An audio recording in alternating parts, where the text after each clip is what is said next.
Nothing like an ice-cold Oz-Booze to kick off another day, huh, June? Smooth and refreshing. Wait, is that Ruby Grind?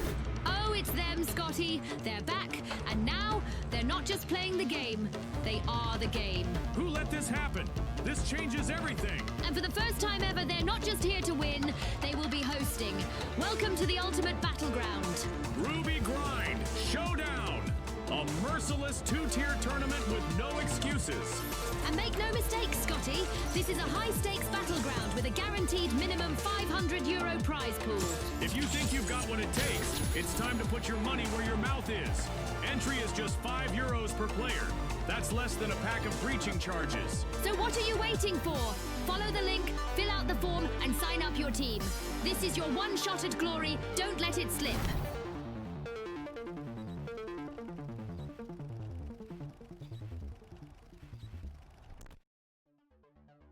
Ladies and gentlemen, mercs and maniacs, welcome to the Ruby Grind Showdown. Tier A. It's the kind of event that makes your palms sweat and your trigger finger itch. We've got a full bracket of high-caliber teams locked and loaded for one thing: glory.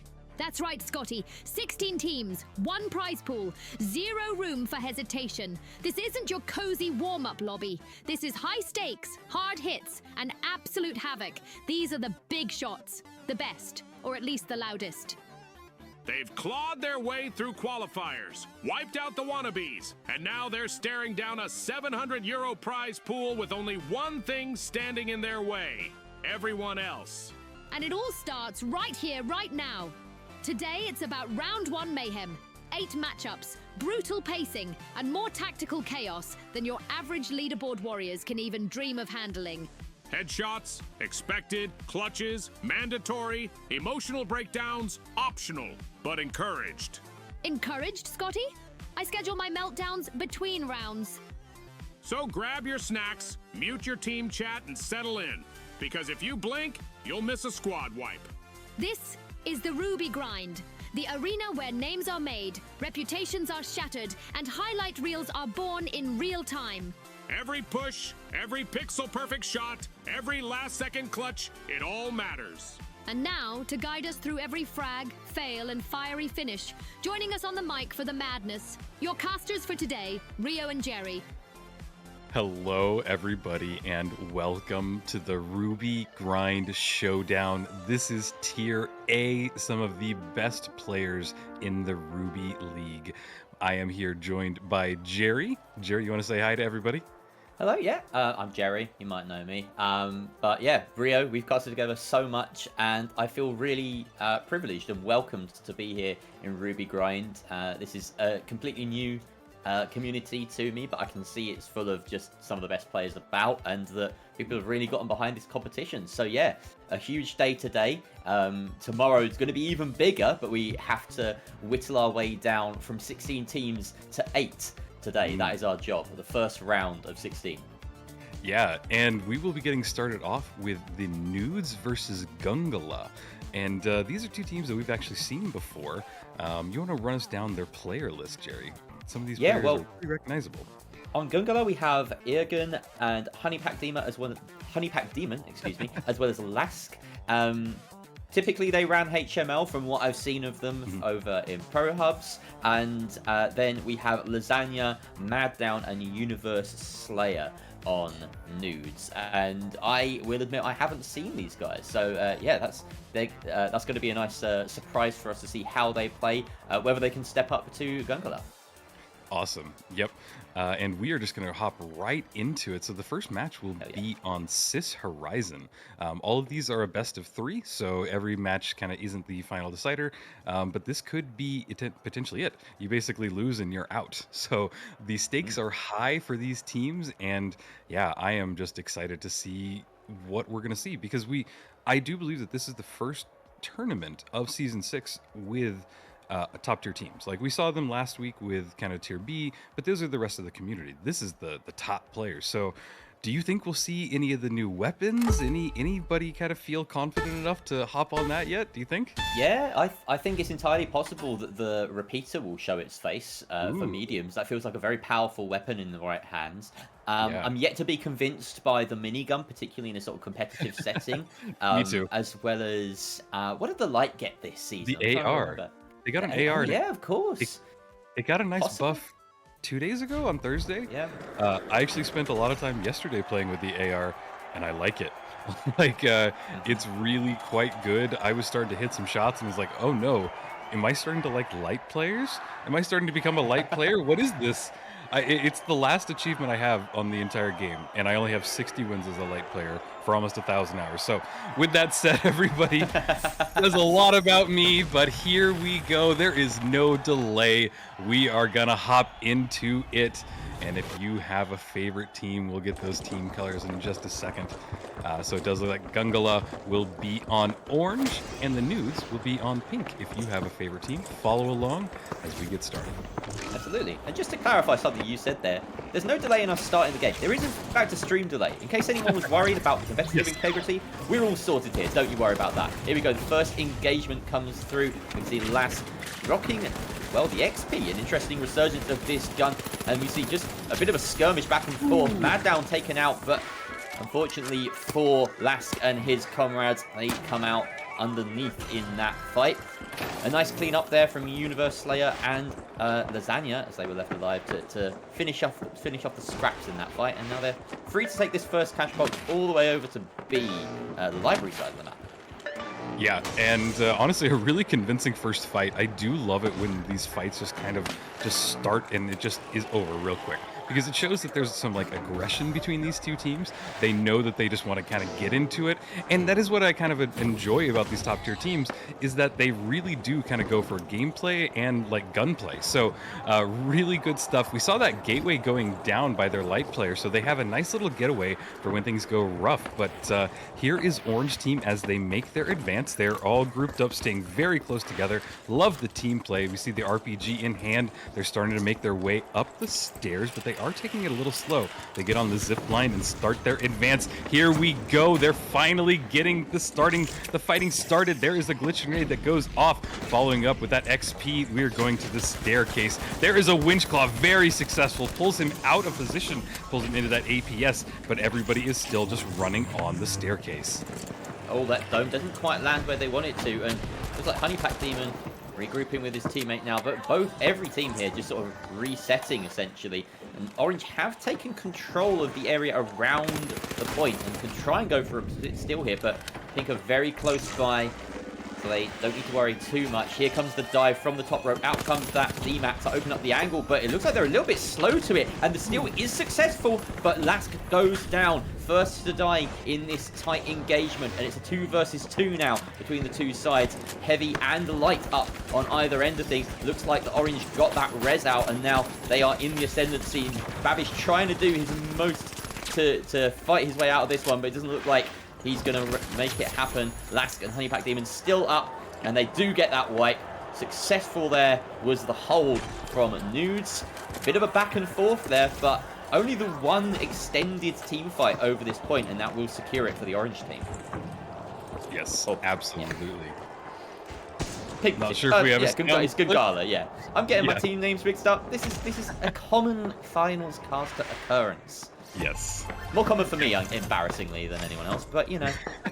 Oh, I don't know about that, Jerry. We'll have to go back to my early VODs from about a year ago if you want to see some mess ups. But we are here a year later and still casting, so this scene is still going strong. That was a great fight that we saw. Both teams are really getting at it. Very extended fight, but they're going at it again. This is much more of an ego battle. Can either team take each other down? Seeing some great shots going off by that F car. Can he follow it up? They are chasing, and they do get the team wipe. So Gungala really taking control of this game at the moment with those successive team wipes. Very quick one there as well. Obviously, these fights, perhaps teams go into them with a little bit more of a gung-ho attitude, knowing that it isn't going to be as decisive. You know, they get to choose where the objective's going to be, suit it to their needs. But honestly, looking at both sides and their sort of setups, there isn't a huge amount of difference here, as far as I can tell. Nice little winch out of the room to pull that cash out all the way into the open. They're going to maintain the high ground for this fight. Yeah, and we see the advance. They are taking it a little bit slow at this time. The cash out is already ticking down. This is the second cash out already, so they really need to make something work, or it does seem like Gungala might just take this and win. There is the red canister going off. I don't think it connected with anybody. We see the M11 in hand by Universe Slayer, and he is just trying to make any advance. It does look like Honeypack Demon went down in that fight. They are still going at it. Lasky down as well. Lasagna is up, and he is down now. It is a 1v1. Both heavies, can they get each other? They're chasing each other away. Jurgen trying to just run, throw those barricades up. He has 30 health, and I think his enemy knows it. He's got goo in hand. He is slowing it down. I love this utilization of everything that's in hand and everything around him. Now we see Matto trying to go for the res. This is what I would do. Try and get the numbers back in your favor, and we do see that both teams actually have 2 members up, and there is the third one up. So now Universe gets the res, and yeah, this cash out is slowly ticking down. Doesn't look as though the orange team's got their third up. No, they have, and he's up in the sky. They have the crossfire on the point. The question is, can they convert that into kills? Everyone on pink looking worse for wear here as we finally get a kill going their direction. And now it's a 2 versus 2, or rather a 2 versus 3. Kleber gets res, but it's not enough. Now it's a 1 versus 1, I believe, between the light and the medium. Lasagna chasing down Lask, and he does land the final shots. Can he get to the point in time to steal it and keep his team in the game? Yes, he can. Oh man, that was such a great shot by the Cerberus. I didn't think it would connect. I am never able to hit shots like that from that distance. So he had just the perfect amount of health left for him to just completely be deleted by that Cerberus. So I love that this weapon is being utilized so heavily right now. It's just got that really good capability where you can run right into kind of a teammate's face, and then if you have good movement, you can kind of back out. So set them on fire, run away, get some good damage, and then just kind of repeat. And if you have a good team, they can just swarm on that and capitalize and just kind of get the kills. So really interesting gameplay, and I almost can guarantee you that it's not the only Cerberus we will see today. Absolutely not. That weapon is a beast in the right hands, as we have seen from Maddown so far. Now, smart little play being set up here with the D-Mat and the jump pad. Up they go, but they're met with another jumping team as the entirety of Gungala rather, trade places with them. And interestingly, we have the box now in the hands of Honeypack Demon, who's just going to make a break for it. He sees his opportunity, leaves his teammates behind in the 2 versus 3. This is a bit of a gamble here. Great glitch grenade there, but he does connect with the final shots and then falls himself. Lask with the cleanup job there, And he does find the final kill on minimal HP, 19 total. And he's able to get it done and win his team that fight. Should be a hop, skip, and a jump to the next vault. I'm loving these two teams going at each other because it is consistently going down to one-on-one. And not only that, but one-on-one with very little health on both team members. So I can't believe that game one, we're already getting matches like this. I'm at the edge of my seat and I just started. So absolutely love what we're seeing so far. Lasky is a really heavy hitter. He's already got 7 kills to his name. So, yeah, this is really kind of who we should watch. But there's that RPG goes off. We see the mesh shield trying to block any damage it can. There's the glitch grenade goes off as well. The team members are scrambling. It does look like 2 people down on pink team, 1 person down on pink team, I mean. And this cash out is just ticking down. Yeah, Ergen Kriblake. This is a horrible name. Ergen. I'm just going to call him Jurgen. Jurgen sitting back now. They have their teammates in the sort of power positions. They've got this lovely little DMAT hole to watch underneath. I think would be very foolish to follow through with that. They decide to mount the top of the building here. And this is just a fight for control of this building right now. The cash out is in the middle of nowhere. They're just trying to get this team wipe. Whoever wins this team fight, in theory, should win the entire game. We see a reposition come out from Gungala in orange as they take this far building. Try and get some cover up with the barricades. They're taking their long shots. They have this advantage with the XP and with on Nudes, they're running the Cerberus. Nudes really want to close this gap, and it's quite difficult for them. So this is really nice positional play coming out from Gungala. They only have to wait. You could waste maybe another 30 seconds here, Rio. Yeah, and this is all going to come down to it. We saw a winch claw go off, and it does look like one of them went down.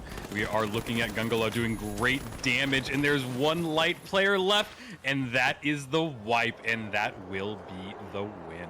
Well done, Gungala. You have won the first match. I don't want to say convincingly, but it was a great matchup. Yeah, very tight game. And yeah, I mean, in case you're new to the finals, you're wondering why we're calling it so early. Look at the number in the top left of the screen. They still have 3 seconds before they're even back in the server, the pink team. There they are. They've reappeared. They just simply will not have enough time to get across and get the win. So, yeah, congratulations to Gungala for that first round win on Sis Horizon. Where are we going next, Rio? Do you have any clue? I don't think I've seen the map veto for this game, so I'm happy to be surprised if you are as well. Yeah, I don't think that we know. And ooh, wow, look at all that ruby. This is everyone's the ruby. flexing the ruby. This is the ruby grind, so it makes the most sense. Yeah, I don't think that we don't have access to the map bans like we do, so it will be kind of a surprise as soon as we get into the lobby and find out. I know that kind of when we were going through the matches, most of the time nobody picked Kyoto, obviously, last week.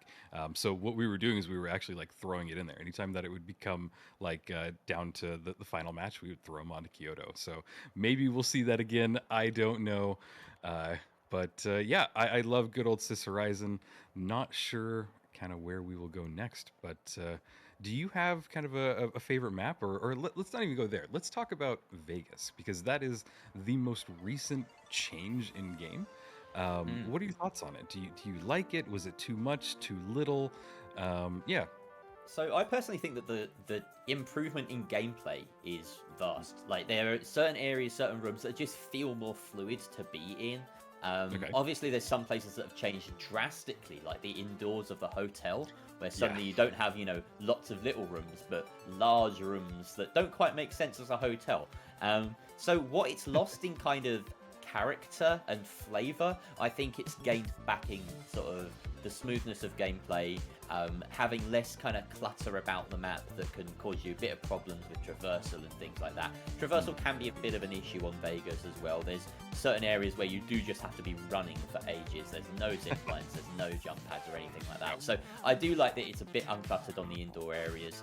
Maybe adding some more cover outside would have been a move to go with, but at the moment, it's still, there's more cover outside than, say, Sis Horizon, and that works just fine. So I think it's in a good place. I think it was always in a good place, and it's a less of a kind of massive improvement overall, and more of a kind of sidestep. I would love to see both available at some point in the future as well. Yeah, I think that absolutely agree with basically everything that you said. One interesting thing though was last week we did get to have kind of some of the first games on the New Vegas, and from a viewer perspective, they were saying that it was way more visible and like way easier to read what was going on. So I do appreciate it from that that point. But it's still just so drastic. And I think that it kind of stripped away a little bit of the character of the map, because I would pull people to, like, when people would come over to my house, I'd be like, come check out this. And like, I would show them Vegas, and it would be like, it's like, hey man, like we were on this strip 2 years ago. Like, do you remember this? It's like, now I'm going to blow it up. And like, it just something about that was really cool. And it makes me a little sad, but they did say that they might bring it back as a variant. And yeah, I don't know, but we spent all this time talking about Vegas, and it doesn't even matter because we are going to go into Seoul. One interesting thing to say about Seoul or about new games today is that we don't have any of the weird variants. Previously, when we were doing these matches, we didn't know if we would get what variant we would get. It was completely random, but due to the new mode and the new private matches, we can actually set it to a standard issue with nothing weird. We tend to set it to mega damage as the modifier, because it doesn't cause any more damage to like players, but it causes more damage to the environment, so it's the least impactful. But yeah, that's my spiel. I'm very happy to see that we have sunny daylight matches on Seoul without any weird variants. Yeah, it's wonderful. It's great for the viewers, great for the players. So win-win all round. Here we go, the first fight, and the teams have got kind of an early pick there onto last. Great play by Lasagna with the FAMAS just bursting down. I don't think they were expecting that, considering how effectively he was using the Cerberus in the last game. He switched tact drastically there, and that's gained them an early pick and an early team wipe. Wow, very quick stuff. Yeah, that was that. I mean, look at the score. If we can pull up the scoreboard, we can see that Gungalog got no damage. There's no damage at all. Yeah. We see a 5 support score on Honey Demon. I don't even know how you get 5. So you know what? I think even it goes even deeper than this. We've actually seen a role swap completely between Lasagna and Maddown Yavish, because they were on the opposite roles before, the medium and heavy. And that's why we have the FAMAS on this map. Maybe they have, you know, a hit scan player, essentially. You know, someone who's much better with the FAMAS. Not this strictly hit scan, but, you know, a long-range player. Yeah. And then a shotgun player in Jurgen, perhaps. I don't know. But either way, it's worked wonders for them to start, and they've got that point in hospital, one of the best places to defend. Lask appears to have phased through the bottom of the crane, unfortunately for him, while the rest of his team are deep inside of the lobby of the hospital already. But it's allowed him to get this cross angle. Lovely stuff. Wipes out his opposite number. Bit of revenge for that early pick in the first fight. Jurgen chases down the final kill. In fact, Lask will claim that himself as well. He wants all the credit. He's deciding he's the main character in this game. Yeah, they are very strong. This is a strong start. And honestly, this cash out is so hard. I'm amazed that we didn't see this one drop at all. This one just seemed to be like, hey, no, we're going for combat. We're going to, you know, just shoot each other. And we can get this kill. We can get the kills. Oh, there is the sky bridge going down. I do love this strategy on Seoul. You got to bring down that crane. You got to bring down that sky bridge. And it forces everybody that the only passage to get to B is what you're seeing right now. It's a very open, scary passageway that they are going to take a lot of damage as they advance. It's horrible, and Nudes didn't really have time to set that up on their approach, but they have the angled jump pad and the D-Mat to pop them into the building with not too much damage taken on there. And Lasagna will hit the auto heal in a few seconds here, and we'll be back to a 3 versus 3. But the problem is not health, it is the timer. And as we can see, it looks like it's elapsed just a bit too much for Lasagna to do anything. Unfortunately, he can't, well, neither him nor Lask actually finding the kill on either end of things that time around. They seem to have wised to each other's antics, but Lasagna popping up to get the final shots on Jurgen, and doesn't finish off Lask there, but he will help claim the rest of the team. Everyone here on pink, low HP. A 1v3 potential here is huge from Lask, but, or from, rather, that was Lasagna. Yeah. But Lask comes in and sweeps it up. Yet again, causing me to eat my words, fluster on my words, and be the main character of the day, yet again. Yep, absolutely, Jerry.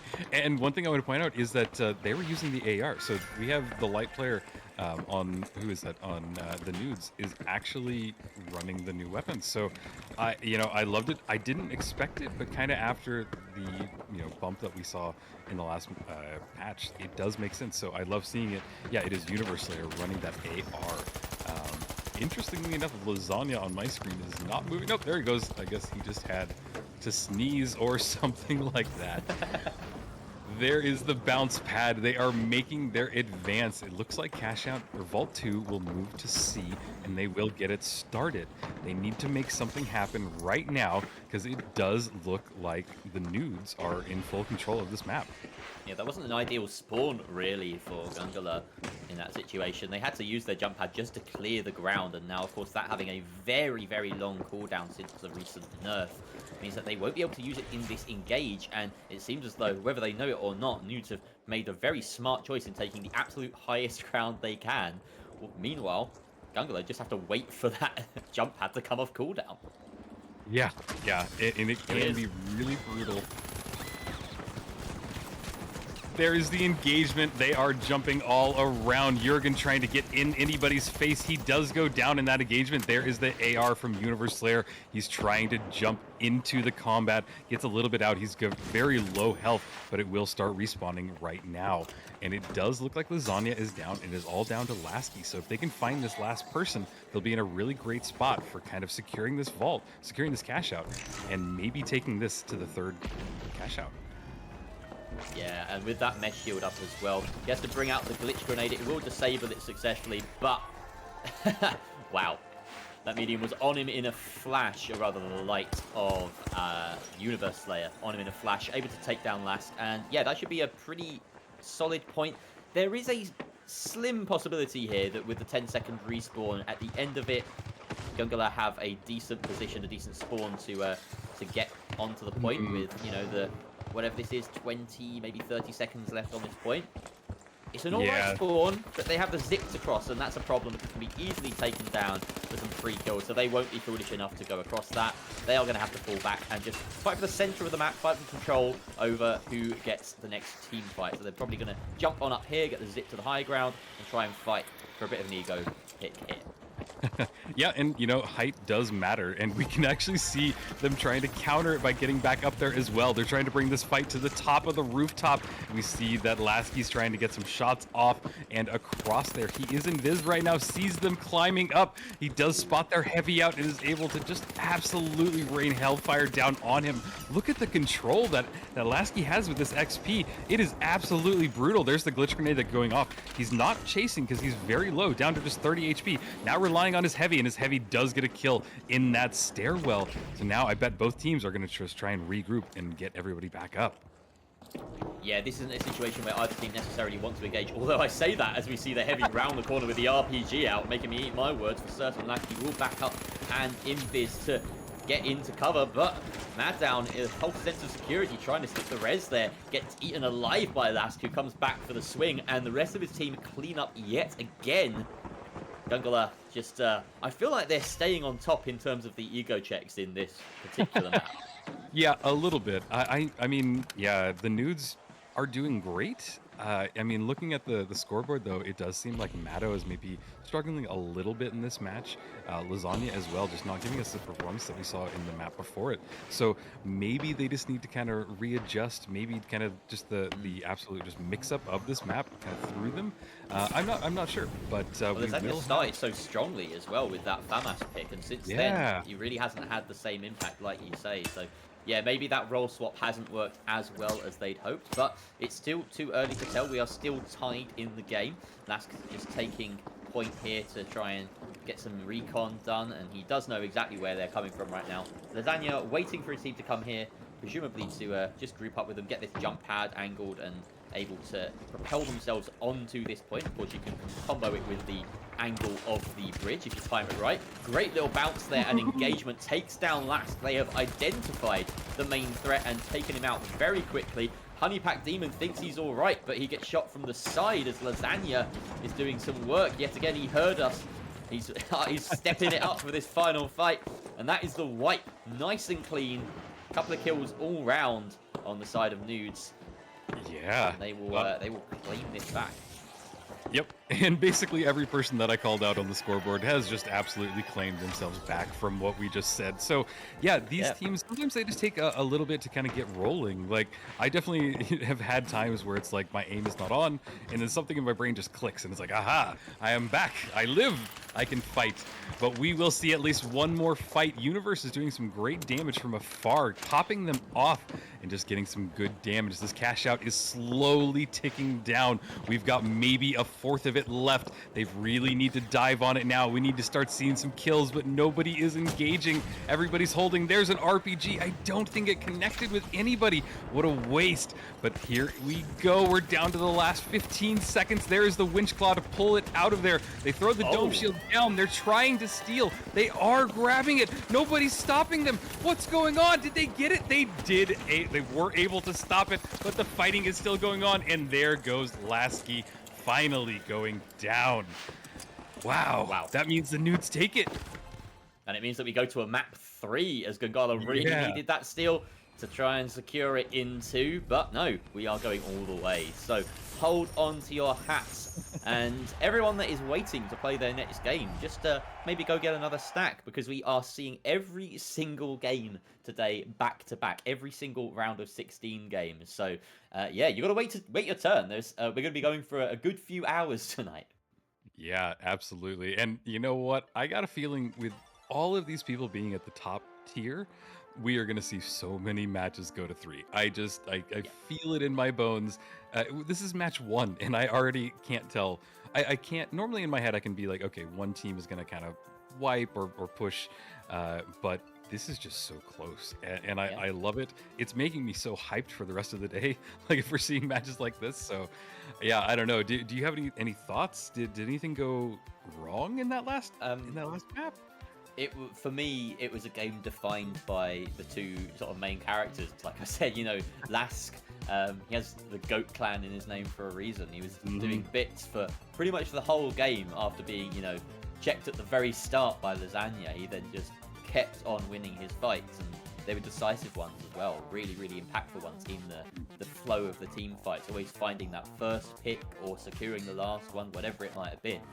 And then at the very end, we saw Nudes just step it up. You know, they might have heard our criticism, and they came out swinging. Yeah, Lasagna, having had only one kill all game, stepped it up, got a couple in that final engage to get the steal, and then the very last engage as well to deny the steal from Gungler. So yeah, really, really strong stuff from Nudes. They stepped it up when it mattered. I would still say on balance, it feels as though Gungler are the stronger side. They seem to be winning just that few more fights. But right now, you know, it's completely even Stevens. We've seen a 2-1 and a 2-1, and we're going the full distance. I wouldn't be surprised to see another 3 cash out game.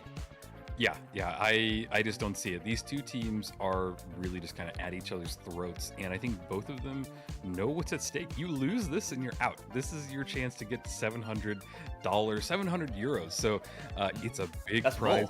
Well, yeah, and yeah, euros is definitely more than dollars at this point. But I'm gonna check. We'll do a conversion rate. Let's do it. I'm doing some googling.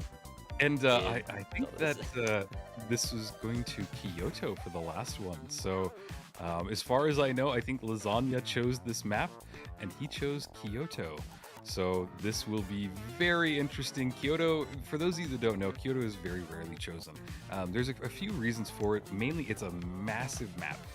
What's the total? I was wrong. My knowledge of the world economy is poor. It's $757 dollars. So yeah, it'd be more dollars. There you go. Yeah. So. Sorry, I wasn't listening to a thing you just said. So I was talking about continue. Kyoto. So we're moving to Kyoto, and the reason that it's not chosen a lot is 2 reasons that I'm aware of. You know, chat, feel free to add on your theories and lore. But basically, there's a lot of like foliage around that makes it A, hard to see, and then B, it can kind of block a lot of your shots. So that is kind of one of the biggest things. And then following up with that, it's a big map, and trying to get from one side of the map to the other can honestly take like 1.5 minutes. And in a game where time is so critical, it's just it's not chosen a lot. So in some leagues, like the Pro League, is completely banned because it just doesn't make sense to play on it. Maybe one day we'll see a rework of it like we saw for Vegas, but I don't know. For now, we're just going to continue to play it. So what I'm getting at is that this is a little bit of a rare occurrence, and I kind of am excited to see it because I don't know if this will kind of throw any of these two teams at all. Yeah, it's definitely going to be very different. Is that Universe Slayer rocking the new AR on the light, I spy? It is. He was using it last game too. Oh, I didn't clock that because he was using the M11 in the previous one. I don't think I spotted him in the last one. So yeah, okay, cool. Interesting switch up from the first game to the second game that I didn't notice. Thank you for putting me out on that. And we got the Pike coming out from Lasagna. They are really happy to mix things up. A very strong choice on a map such as Kyoto with such long sidelines. So let's see how that goes for him. Third different weapon of the day for Lasagna. Yeah, we almost never see this kind of change up. Maybe one change up, but this versatility between Lasagna is really impressive. Probably somebody to watch as this scene progresses for sure. Because if you are able to kind of do it, oh, and he spots Lasky out immediately, and he sees the rest of the team members. The Pike was a great choice because look at this rooftop fight. He's able to see them from so far away, and if he can land these shots, they are lethal. But sadly, he does get shot in the crossfire and goes down in that fight. I assume that they're going to try and get him and bring him back up, but we're looking at Honeypack Demon. He is just shooting back with that F-car and really dealing damage. But oh my god, they try and chase him and just get the vault going into the cash out, but he goes down as well. So Honeypack Demon down, and oh no, Universe Slayer is chasing him as well. He does get down a lot of damage. There is the glitch grenade going off. The Heavy's dome shield goes down, and Jurgen dies in that battle. It is all down to Lasky. I hope that he's just going to try and stay alive and maybe get some reses on his team, but no! He goes down too! The turn and burn, that was lethal.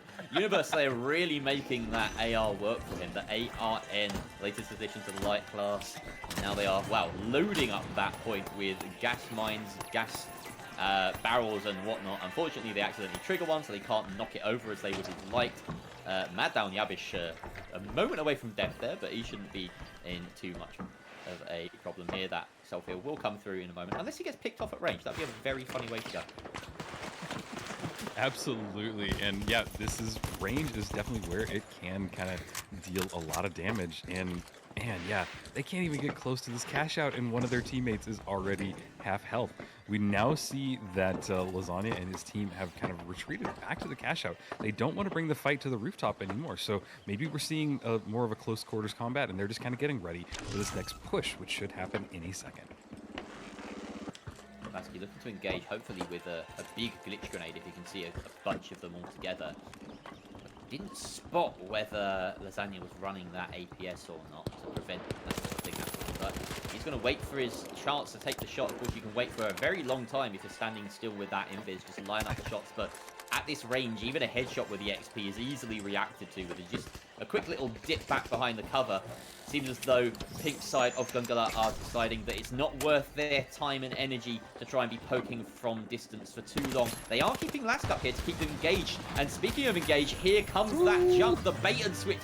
Huge from Jurgen and the rest of his team as he drops down. That's actually aided him in removing the gas, and he gets winched out of position, but he has secured the kill. Lask now the last alive to try and defend this point as they have stolen it at the death. Can he keep it from being re-stolen? All he has to do is stay invisible and deny it at the last moment. That Heavy is very low HP, and he does it. Mad Down Yabish down in a flash, and it doesn't matter that he gets refragged. Lask has done the job.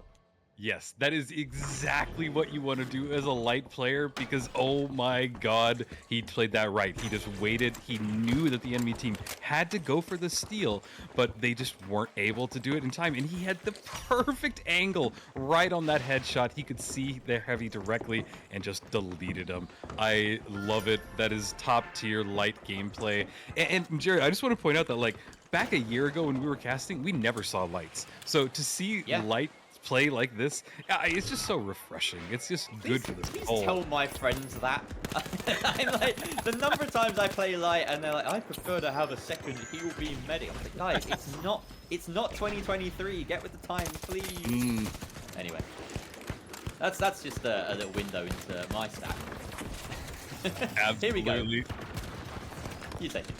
They are fighting on this rooftop. Lots of glitch grenade usage. I love it because it just puts the heavy completely out in the open. And Honeypack Demon goes down, and it does look like Pink Team is trying to just stay alive. It is all down on Jurgen. He's got just a quarter of a health left. Not even that. He's 25 health, and he does get caught out. Yeah, a bit of an ego battle here, but you know what? It has to happen over the vault. They need to decide who's going to take it, who's going to run for it. One thing that was interesting is that in the Tier B games last week, we saw this happen really often where one team member would just take the vault and leave their teams behind. So they would leave two people behind and they would just get wiped. They'd get the plug in there, and then then they would just lose. So it's nice to see that there's actually some strategy, some thought, some good gameplay, some good team play. You know, just everything that makes these some of the top tier players. Yeah, and we see right now that they've opted to go for an indoor point. This might be wise against the likes of Yask and everyone on the side of Gundala, who've been doing quite well at beaming their opponents so far, but at the moment there's a bit of a skirmish going on, and Jurgen is the last one standing. Wow, this is a great little point that they've decided to hold. They just ran riot around the insurgent team there, holding on to the point very nicely. Wardrobe malfunction. Could be More now like total the life decisive fight malfunction, of Scotty. this series. Yeah, they really have to hold it. They're going to have 10 more seconds by the time that they respawn. And I think that they're in a really good spot. This is not the easiest spot to hold. It does have a couple of spots where you can drop the cash out, and we see the entire team that they're right now just grouped up on top of this rooftop. But there it is. They are able to spot the enemy team as they come through. So Gungala is just getting a lot of damage dealt to them. There's a glitch grenade going off. Didn't really impact anybody. Not really sure their plan, but they are just buying a lot of time by getting some damage off on the enemy team just from distance. And cash out's ticking down. What's going on? Guys, make a dive, make a push. Here it is. There is that push that I just called for. And here we go. Oh no. That gas, they need to do something. They need to put it out of range. They've done exactly that. A bit of a favorable bounce, and they're going to try and get out the barricades, the domes. They don't have a dome, in fact, so here comes the barricade. This is quite nice placement. They have to drop it twice. It is successful, and the prevention is there. That is the team wipe, and a successful game, a successful reverse sweep coming out from Nudes to progress in the bracket and knock out Gungala. Yeah, they've done it, and I mean, we are definitely going to see at least one more cash out. This is what we predicted. My bad. I thought that was the end of the game. I am dumb. It happens, Jerry. We're just getting started. But yeah, so we called it earlier that these are going to go down to 3 cash outs. These teams know each other. They've played against each other. When you get into Ruby, from what I understand, is that it does kind of become a community in itself, which is great. Why we are here for Ruby Grind. So for people that don't know, Ruby Grind is a great Discord for these type players. If you're Ruby and not in this Discord, you are missing out. So this is kind of what you get. We have another rooftop fight going down here. Both teams with kind of their scoped weapons trying to deal any damage. Lasagna taking some good damage from that. But yeah, these are pretty inconsequential. There's the gateway. They do get away. And this next cash out will be started, I think, on... I want to say D, but it looks like they've taken it away from there. Yeah, well, this is the problem, is that right now the orange team have successfully sort of taken control of the pagoda, and so now we see Gungala trying to go up underneath, and they have come across contact. Lass going down in that fight, and now it's a 3 versus 2 in favor of Nudes. Make that a 3 versus 1. As where is that last pig? Jurgen hiding on the top of this door. He's just forgone control of the box itself. He's just trying to last as long as possible. Maybe let his teammates coin in at this point. They find that gateway. They get it up to 2D, and they want to get this timer started, Nudes, while they still have control. Yeah, and I mean, both teams have 3 coins on on all of their players, so it is okay for them to coin in, and I think that's what we saw here. Actually, no, it looks like they got the reses completely, so Jurgen just left and was able to get... No, Jurgen went and... Yeah, they've coined. They coined in. They coined? Oh, okay. Yeah. I guess I missed it. Oh, there it is. Yeah. Okay. It didn't update on my scoreboard, but here we go. Cash out is started. We are a 1/4 of the way down, and it does look like the Nudes have a good standing for this. Can they continue it?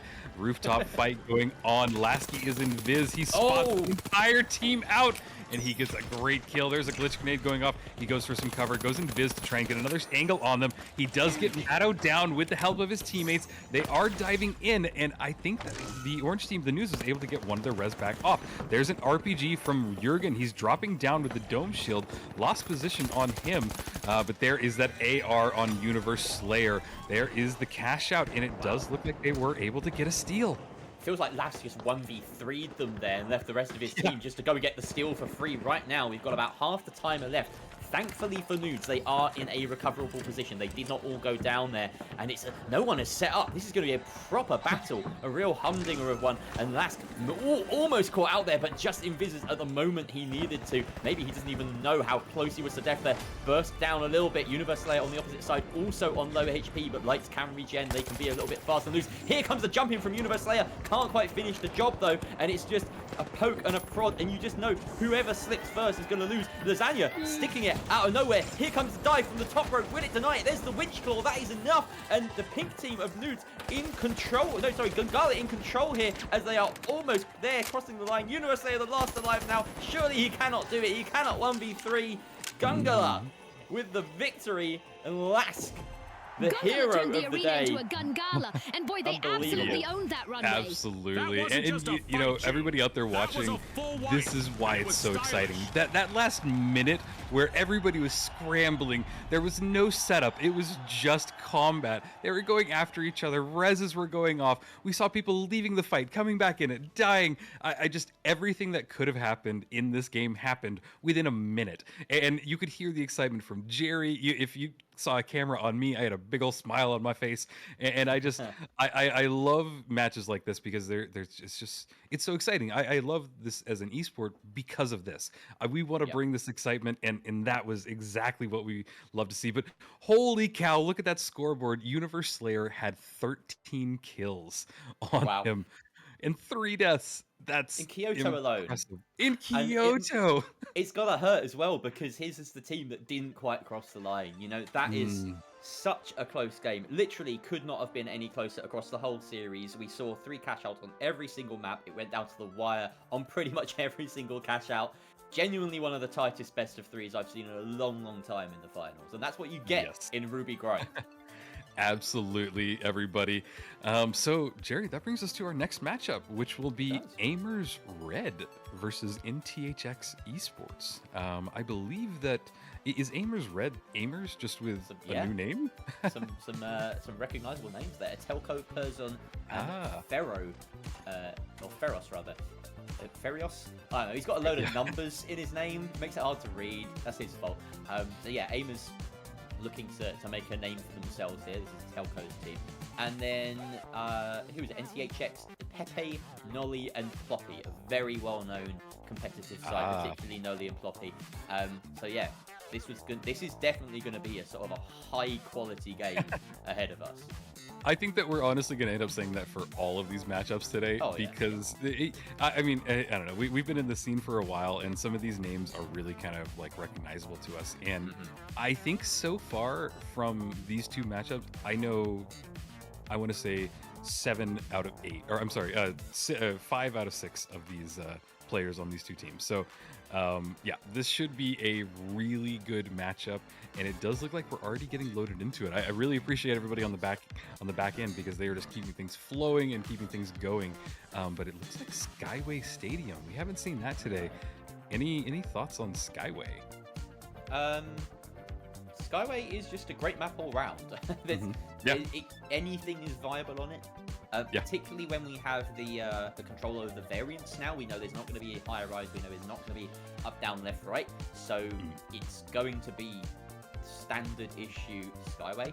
And I can't think of a more balanced standard issue map in the entire game. It has a bit of everything. So so that means it's just difficult to predict what's going to happen. Maybe we'll see like the most meta loadouts mirrored across the 2 teams.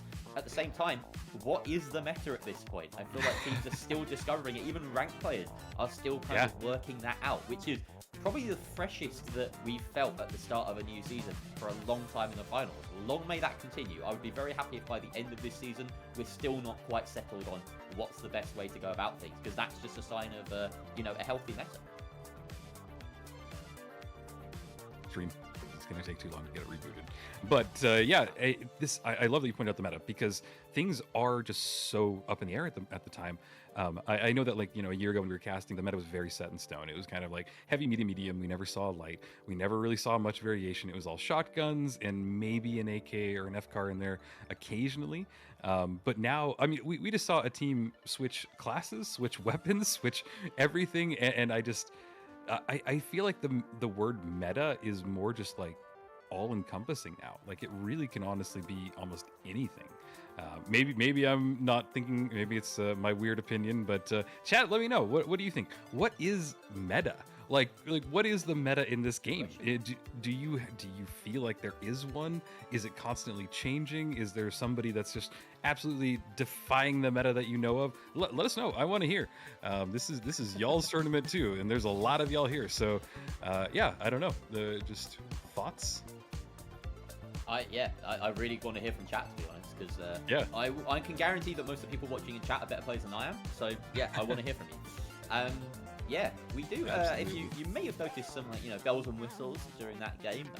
Some of it's working, some of it's not quite, but we've got some insane stuff going on in the back end, production-wise, for this tournament. So yeah, big hats off to Tapples and all the people that are working at Ruby Grind to make this as entertaining and as fun as it can be. We might just have a little test right now. In fact, this Tapples, can we dial up a little soundboard test, perhaps, just as a precursor to what might happen in game?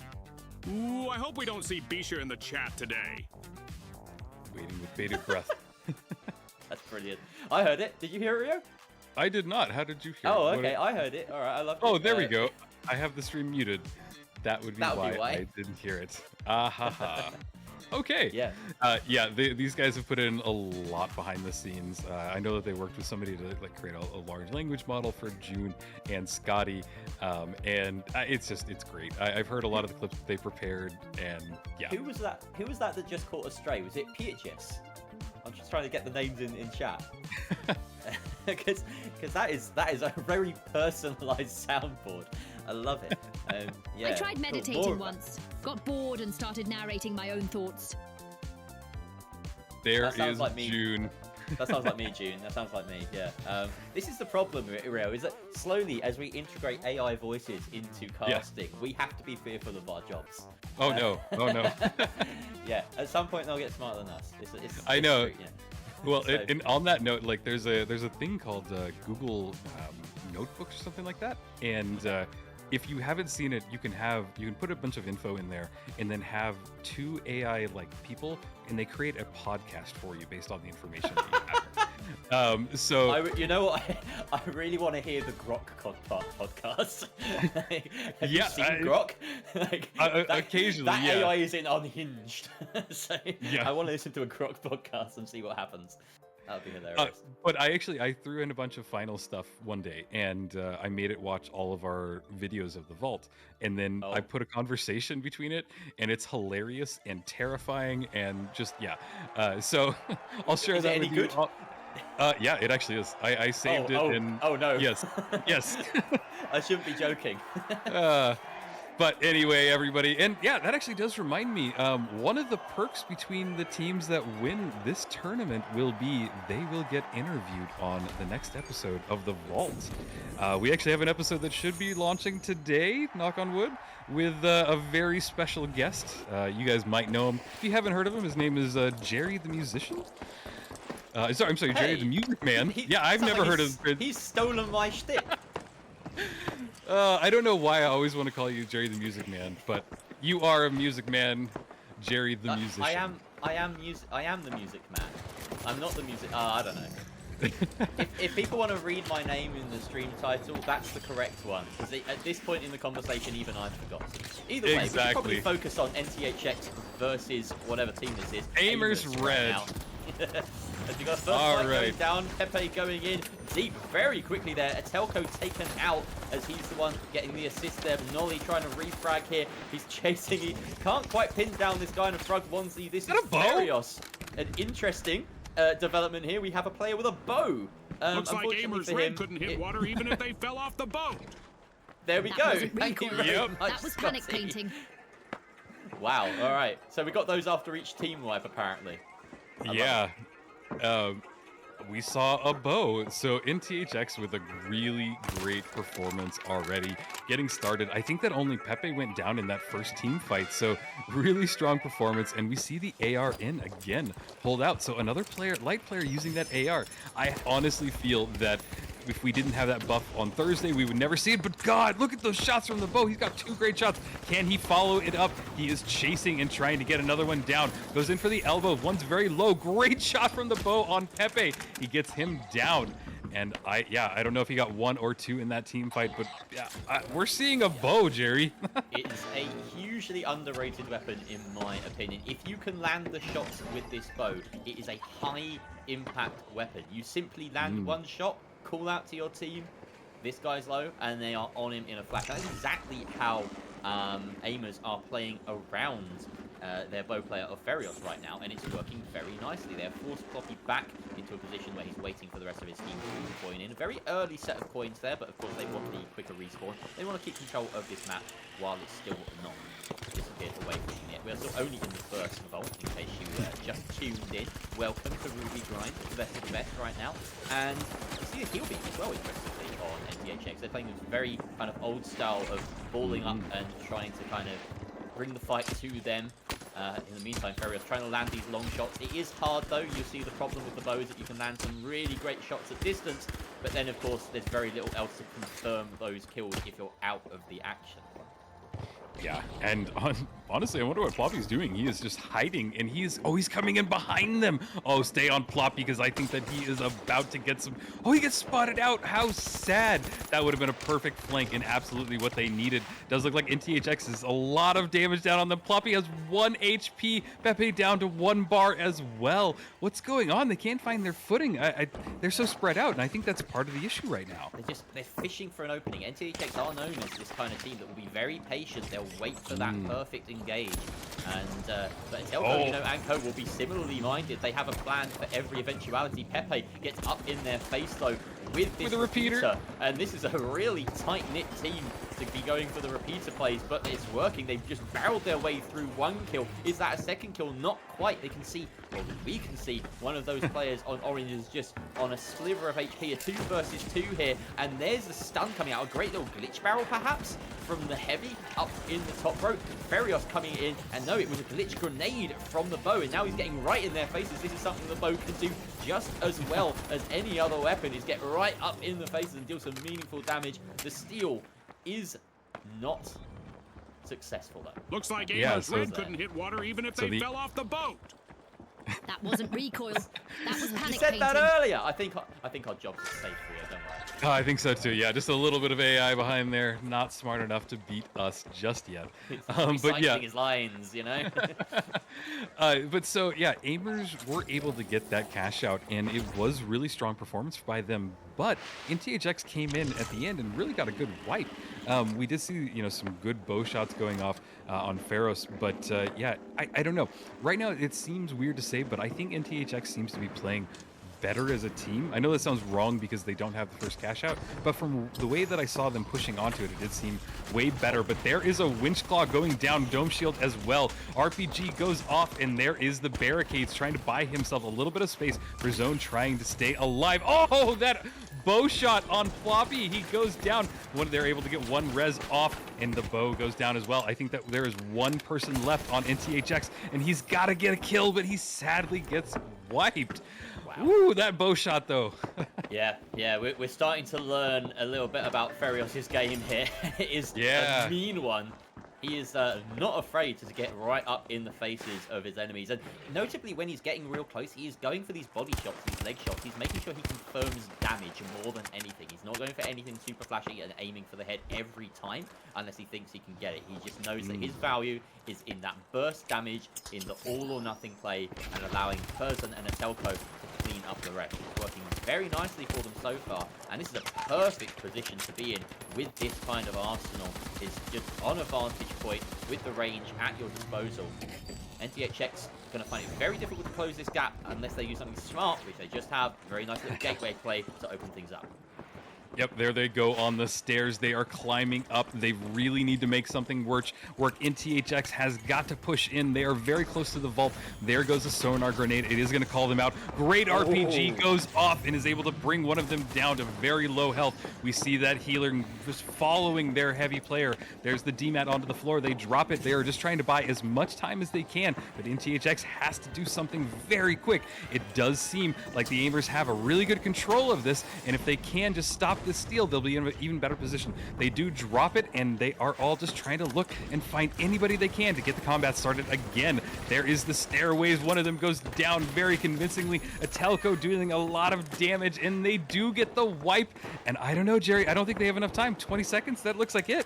Doesn't look like it. They'll be happily dancing. It looks like Ferrios is bouncing around with glee. Unbelievable. That DMAT dance was excellent. I have to give a hats off to a Telco for dropping that all the way several floors. There were a few explosions mixed in there as well to clear the path for that cash out to drop all the way. And yeah, the DMAT dance worked perfectly, and then they got the engage the way they wanted to on that bottom floor. Even at close range, they were able to get the best of NTHX. And NTXX, an experienced roster with quite some teams behind them, come out completely empty-handed on Skyway. Absolutely. Yeah, really good performance, and I don't know. I really expected this to go into 3 cash outs. I know NTHX. I've seen them play several times. I expected a little bit more. They seemed to, like, on that first cash out, they just timed it wrong, but they played it perfectly as a team. So I really had hoped that they were able to get it. But that second cash out that the aimers had was in such a wide vantage point that even just crossing that gap made it just really difficult for them. So yeah, I don't know. But real quick, guys, are we going to do a giveaway right now? Production, do you want to do this now, or do you want to wait until do the giveaway? All right, everybody, so we will be doing a giveaway. And production, is this for a battle pass? What is this for? What are we giving away? A battle pass. Okay, everybody, so what's going to happen is that everybody in the viewer list will get their names copied over, and then we throw them in a giant wheel and we'll spin it, and the winner will get the battle pass. And if you already have the battle pass, that's okay, because I do believe that you can send it to your buddies. So what's that, Jerry? Jerry needs a battle pass. I need a battle pass. I didn't almost called it a bottle pass. Yeah, a bottle pass would also be fine. We have the full list just pasted in our chat right now. A lot of people watching, so thank you all for turning up and giving us your time of day. Look at this, we've got a big wheel to spin. Hell yeah! Let's spin that wheel, Tabors. Light it up, chat. Throw some hype, throw some emotes, go crazy, make the mods a little bit angry. Go crazy. All right. The winner is...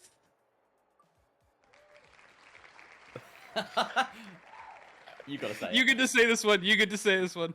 It's a Mango P Flucker. Fantastic job. You are the most skilled viewer for winning this wheel and for winning yourself a tasty battle pass. And of course, if you happen to already have the battle pass, then you've got a lovely gift to give on a wonderful day. I don't know about you, Rio. Over here in the UK, it's Mother's Day. So if your mum, Mango P Flucker, happens to play the finals, that'll be a wonderful Mother's Day gift. Oh, it is. Well, happy Mother's Day to everybody across the pond, to all your mothers. Because, yeah, what a wonderful gift. I know that if I sent my mom the Battle Pass, her first response to me would be, what the hell is this? And you know what? I think that sums it up perfectly. But with that said, we will be loading. I really want to do that now. It would be so funny. My mum would just find that hilarious. Like, what is this? What have you given me? It's like, I don't know, the equivalent of giving like your 10-year-old son like. Well, Jerry, we've got a sec. Why don't you give a shout out to your mom? You're here. You give her a shout out, and you can send her the clip. There's not a chance that she is watching this, but shout out to Mum. Actually, I've also gotten it wrong. For some reason in my brain it was Sunday. It's tomorrow that's Mothering Sunday here. So yeah, this a day out. So even better, you can turn up to your mum and give her a present, and it won't look like you've bought it in a petrol station 5 minutes before, which, you know, everyone does. All right, well, we have gone off the rails, but stay tuned, everybody. Congratulations to Mango Man. You won the first battle pass. There are so many more prizes to give away, and guess what? There's more games coming up right now. You don't have to wait because we are loaded in. We are getting started on Sis Horizon. Guys, if you have a favorite team in THX or the Aimers, put it in chat. You have a favorite player, root for them. I want to see you guys go crazy. Come on, there's over 100 people here. I should be seeing this chat go wild. So let me see who you're rooting for. It does look like NTHX will be in pink and the Aimers will be in orange. If you have a favorite team, follow along, and I mean it, guys. Light up that chat. Here we go. So, Sis Horizon. I don't think we even mentioned that we were on the new map here. It doesn't look like on the face of it we have any loadout changes. Hold up! Never mind. Oh, no way! We do indeed It's have happening. a loadout change. We have a minigun coming out from Nolly. Now, if there's any team that is going to try and rock a minigun, it is NTHX. They're going to ball up. They're going to try and hold down the fort and hold down Mouse 1. More importantly, Nolly is just burning through everything in front of him. But the problem is, once you know there's a minigun there, it's very easy to deal with. He jumps back in. Can he get spun up before the bow can melt him? No, he can't. That's an easy finish for Ferios. And now the cleanup job comes through Ferios with another kill. But it is Pepe and Ploppy who came out on top in those engagements. We've switched to a HMM, interestingly, to support the minigun. Double beams, is it? Or we've got one on heel beam and one on DMAT. The mediums managed to clean up that fight against the rest of aimers. So yeah, that definitely caught us off guard. Maybe it caught aimers off guard too. I'm so excited because, like, before we started the production today, you and I were talking, was like, are we going to see anything? You know, we're like, we'll probably see the repeater. No way in hell we'll see the minigun. But, boy, we are wrong, and I want to see it work. Come on, guys. Let me see it. We haven't seen a repeater yet. We've seen the minigun before. No, we have. There was a repeater. repeater in the last game. Yep. Ooh, it does go down. In THX, it is Pepe trying to get anything with the F car. He does do a lot of damage. Good positioning from him, honestly. And Pharos with that bow just pulled and ready. Oh, look at that aim! I can't do that. I want to be able to do that. That's wild. Yeah. I'm speechless. He's inspiration. Yes. Yeah. Wow, okay, don't move, Curzon. Do not step an inch forward. Good point. All right. Yeah, that's a death trap right there. And now he's going to try and set it off just so that catch them off guard later on. They have their own mines, potentially. I haven't actually seen them run any mines, so maybe not. But yeah, very clever as well for NTHX to be running plenty of mines. They are going to be holding down singular positions, so having those glitches, having those gas mines, having the C4s as well at their disposal means that defense should be pretty much a cinch for them on paper. That said, you know, they have been stolen from, and an attack may prove a little bit tougher as well. Here comes the DMAT so that they can go straight into the high ground. Nice positioning there, but unfortunately, they leave their heavy behind just a smidge, and that does cost Pepe a fair amount of his HP. Throws out Bloom's Dome Shield, and that gets burnt through instantaneously. Doesn't look as though the minigun is going to be able to step up and deal the requisite amount of damage. Doesn't matter if you still hear it, you know, chugging away in the background there. That is unfortunately a sound bug, the ghost of NTHX Noli past. Oh, absolutely. And you know what? I was really excited to see the minigun, but now it just seems kind of like a mistake. I don't know why they would... How quickly have you turned? I know. I mean, it's just kind of like, but why would they risk it here? This is their last map. If they lose this, they're out. And this is NTHX. This is a team that I have seen for a long time. These names I know. I've talked to Pepe. I know some of these people. It's just kind of like... I don't know. I wouldn't have done this if I knew the risk. And 700 euros is a lot of money. I could take my wife on a vacation. They haven't got a single cash out yet as well, so it does have to. It does raise some questions about just how serious the NTHS are taking this. Maybe they really are. Maybe this is the call that they have made, and they're just, you know, going to have to eat their words at the end of the day if they can't rescue anything from this game. But here comes Ferios trying to deal with as much damage as he can. Doesn't quite land that third one. There he goes. Finally finds Pepe. Now he's going after the next target. It is the minigun, who is holding down the fort as ever. But unfortunately for him, he is out for the count. And Floppy, the last one standing, gets melted again. It is looking rough for NTHX right now. It really is. They need to change something up. And I think that... Did he just winch claw to open the doors? Yeah. I didn't know you New could tech do that. Discovered. What a waste of a winch claw, I guess. But anyway. Cool down. They're all dead. Why not? Yep, I guess so. All right, so you're in THX. What do you do right now, Jerry? You're going for the vault. What do you do? Full send, apparently. I don't get a chance to give my opinion because that's what they're doing. They've gone straight in. Out comes the glitch grenade again, landed at range from Ferios, causing real problems with that gadget. Out comes the winch and locks the minigun in place. All he can do is spin and pray, and it doesn't work for him. Curzon having far more success with the good old-fashioned, old reliable SA-12. Poppy, last one standing, and he does get the kill, and he can't find the last one. Unbelievable movement there as NTHX and namely Ploppy come out of nowhere to secure that fight. It really did feel like they were losing that, but they turned it around.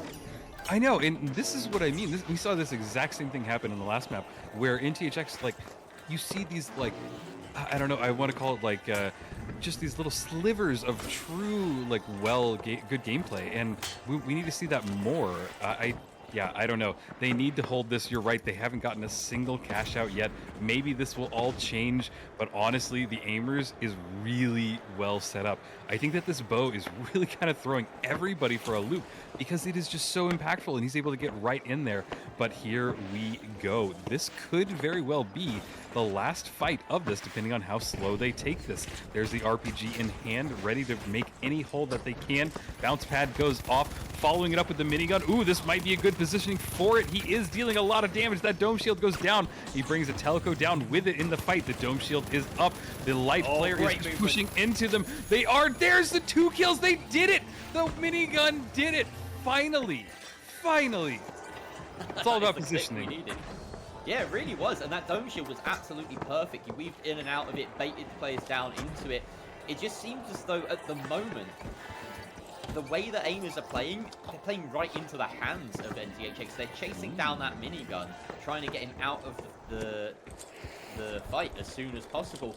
And, you know, we've seen a couple of ways that NTHX can win fights now. If they feed into the minigun like that, that's one way, but we've seen a couple more that they probably need to be a bit more wary of, which is that they focus too hard on the minigun, and it's just the remaining mediums that are able to chain the Viv and clean up the rest of the kills.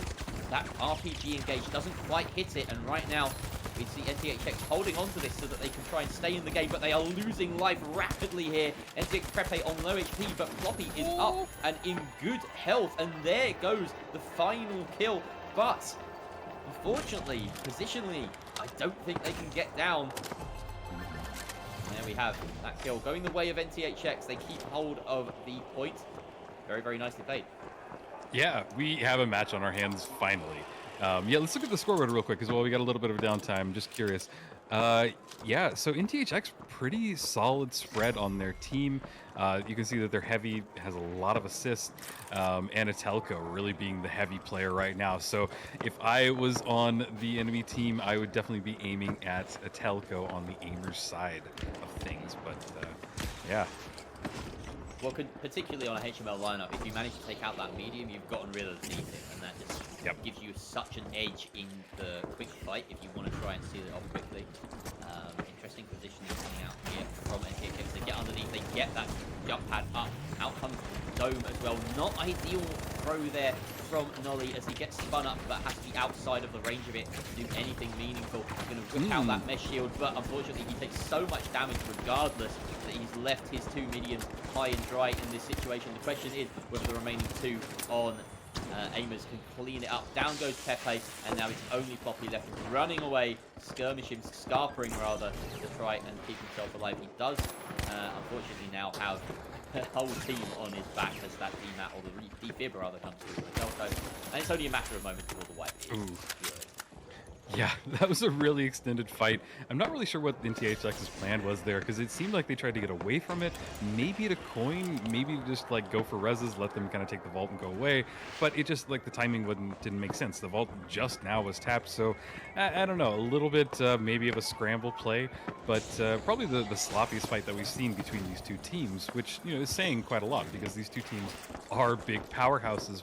But here it is. We are coming down to the final cash out. Can NTHX do something? Can they get a foothold? Can they get the steal? Can we go to map 3?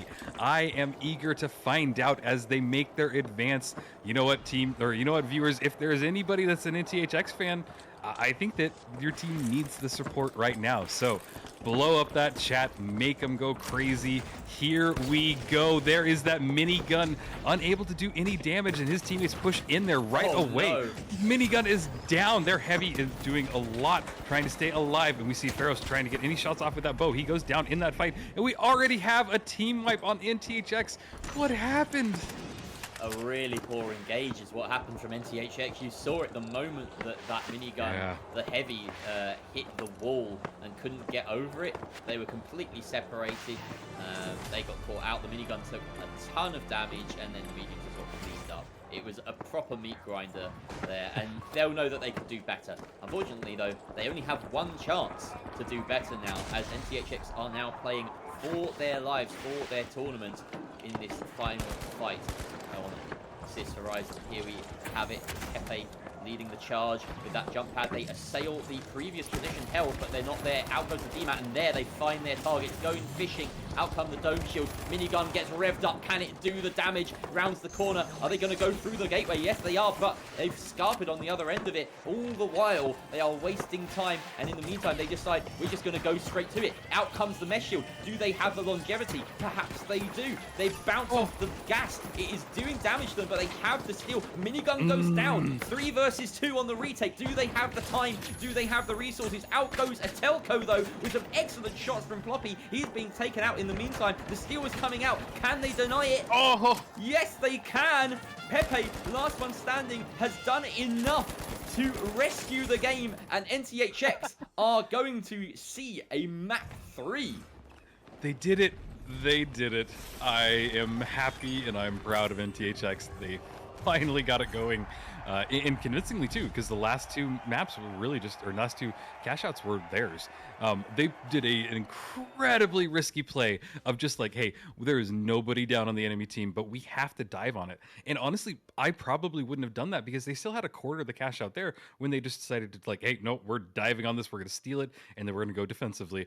And they timed it. They did it perfectly. And Pepe with 10 kills, 7 assists, 5k damage, and Ploppy right behind him with very close stats. That's team play. That's really good team play. I had to rewatch that final fight because that was unbelievable. If anyone was watching my camera during you just there, Rio, I was just staring at my second monitor. The Twitch stream is on a delay. My God, did NTHX play that perfectly. And the 2 mediums to win out in the 2 versus 3 in those final 20 seconds. Unbelievable. Just a little bit of panic setting in, I've got to say, from aimers in those final moments. If they either coalesced around the point to defend each other while the steal went through, or all chased down at least one of those mediums and secured a single kill, they probably would have had a better chance. But instead, they kind of split up. Noddy won a huge 1v1 on the staircase with the Cerberus in that fight, and that's what made the difference. So, wow, I mean, we've seen a bow come out on Skyway and win 2-0. We've seen a minigun come out on Sis Horizon and win 2-1. What are we going to get on Burnout? Is there going to be some other wild card? Are we going to see, like, I don't know, a Riot Shield come out? I've never seen a Riot Shield do well in comp. Today might be the day. Yep, today might be the day for anything, because I have no idea either, but it does look like Pharos is going to be running that bow again, which has honestly been super exciting, and I can't wait to see more bow play going on. Trying to see what they have. Is that the... couldn't tell what the heavy was running there. Yeah, we don't get to see what the other side are running until we're in the game.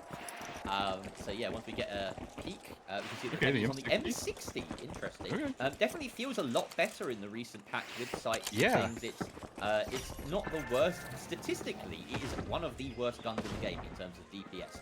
But makes up for the massive mag, relatively controllable gun as well now, and with those sights, yeah, it has its place. But it is still a surprise to see, nonetheless.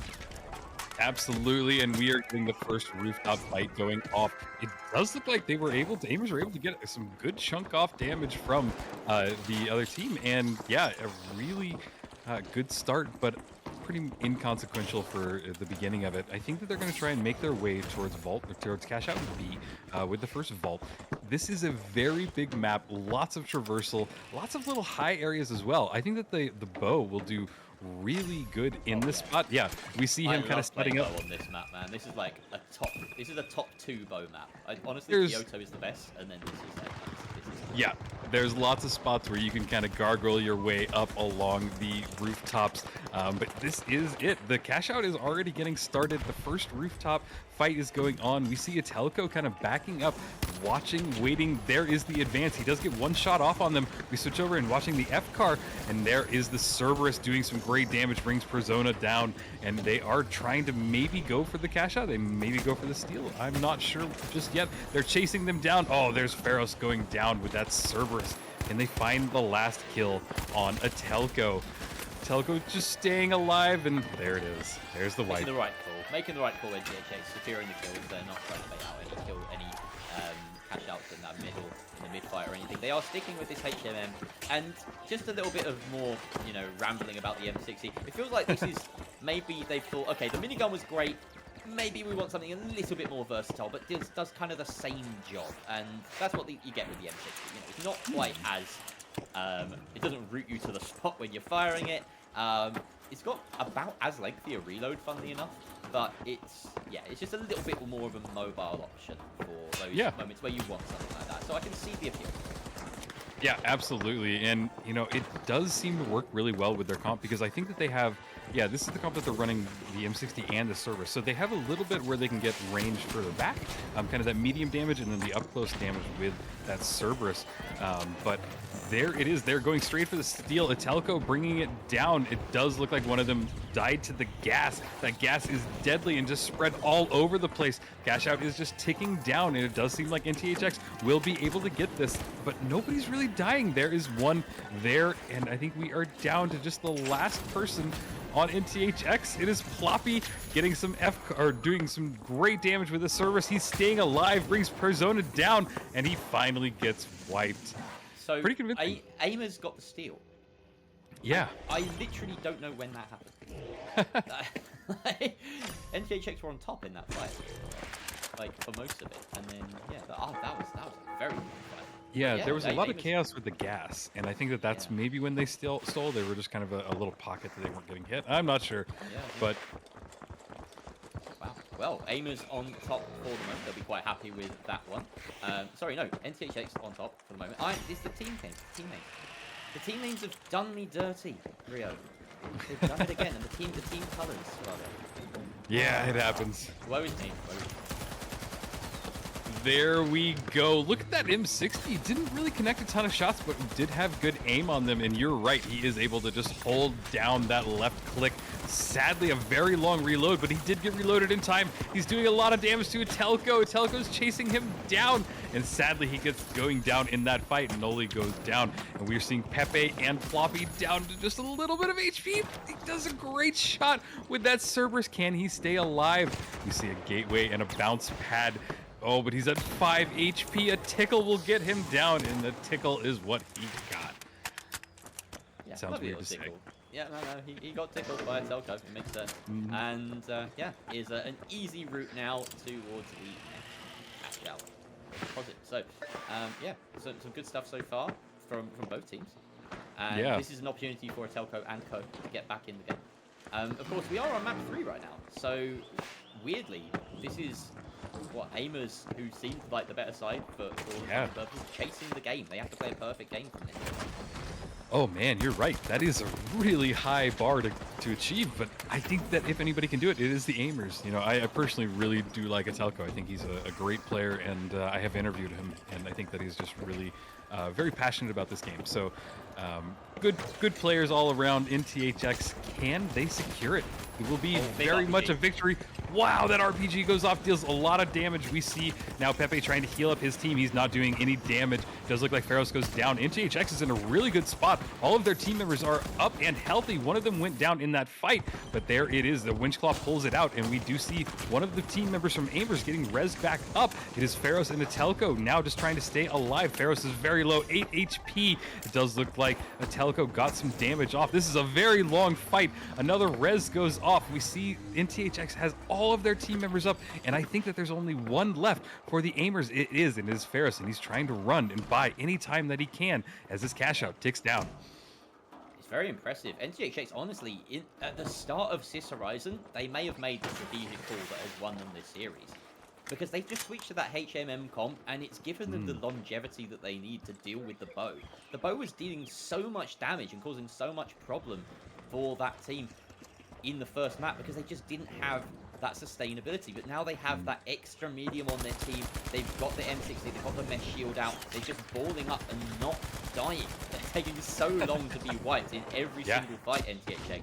You cannot sustain that sort of pressure with the bow because it's difficult to keep in and out of the fight in the same way. You know, he's on the evasive dash, he's not grappling. He can't, like, dash in and out completely of the fight all the time. He's not invis either, he can't stall. Great RPG, but again, it's just an opportunity for NTHX to fall back, heal, and bait them in. And that's exactly what they're doing. Look at the damage being dealt against Aimers in this fight. It is so much. NTHX Noli does go down, but the glitch traps are causing so many issues for the remaining player person on the side of Aimers. He can get one. He can almost get the second. Does he get the white? Yes, he does. He did. Huge 1 versus 2 there. And that might be it. Aimers and Person specifically may have just carried his team to an unbelievable victory here. Did you see that? And honestly, Aimers are landing every shot like it's scripted. That kill feed was a red carpet, and they owned it. I couldn't have said it better, June or Scotty. They are landing all of their shots like they have trained and prepared for this moment. I knew this would happen. Both teams were going to come down to this last cash out. There is no way that they have enough time to get over there. So we have come to map 3, cash out 3, and I don't know which way this is going to go. I really think that NTHX seems to have kind of that little bit of strategy. You really pointed out well, Jerry, when you were like, okay, there's some damage taken off, and then they retreat. Then they group up again as a team, and truly this game excels when you see a lot of really good team play like that. So Pepe doing great job bringing the heals with his teammates, bringing the reses back as well, and just kind of keeping that heavy player up and supported. But can they do it for one more cash out, one more fight, one more vault? We're going to have to find out as it continues. And THX really cannot afford another slip up like that. That felt like a big losing moment. If they go through, if Aimers go through on this game, they're going to look back to that moment and say that was exactly why we won. Just the hero play per person. Look at this. An interesting ploy coming out from Aimers as they engage close. They decide to meet them in the middle. Wow, great winch takes out Noli, and now the defibs come charging in to try and bring back their heavy, but it's too little too late as they're dealing so much damage in reverse. Person with huge shots. Ferios with a massive bow shot. The arrow to the head to clean up the final one, and that'll be control of the box forfeited to Aimers. Yeah, and they're going to go over to C, and C is a great cash out area. There's a lot of places where you can drop it. It's a little bit more off to the side of the map, so you kind of have almost a bit of breathing room. Yeah, and so this will be a great setup. I bet you that they go right on top of here, and they really can buy themselves a lot of time. But it does look like NTHX got a good spawn, and they will be there very shortly. What does it look like? Maybe, 70 meters away, so they probably got about an 84-meter spawn, which is usually about the best that you can do.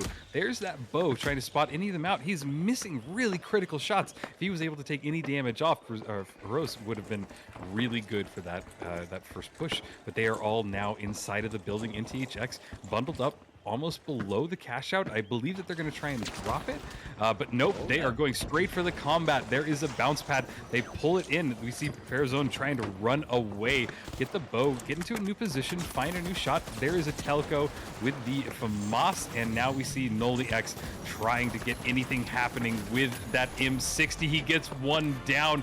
Can he continue this? And we see another one. He's getting healed up by his teammates. Atelco getting some shots off in the air. There's the DMAT dropping him low. Atelco throws a nade right behind him. 29 health, running away. This cash out is ticking down, more than halfway there, and it does look like a 2v2. Where will it go next?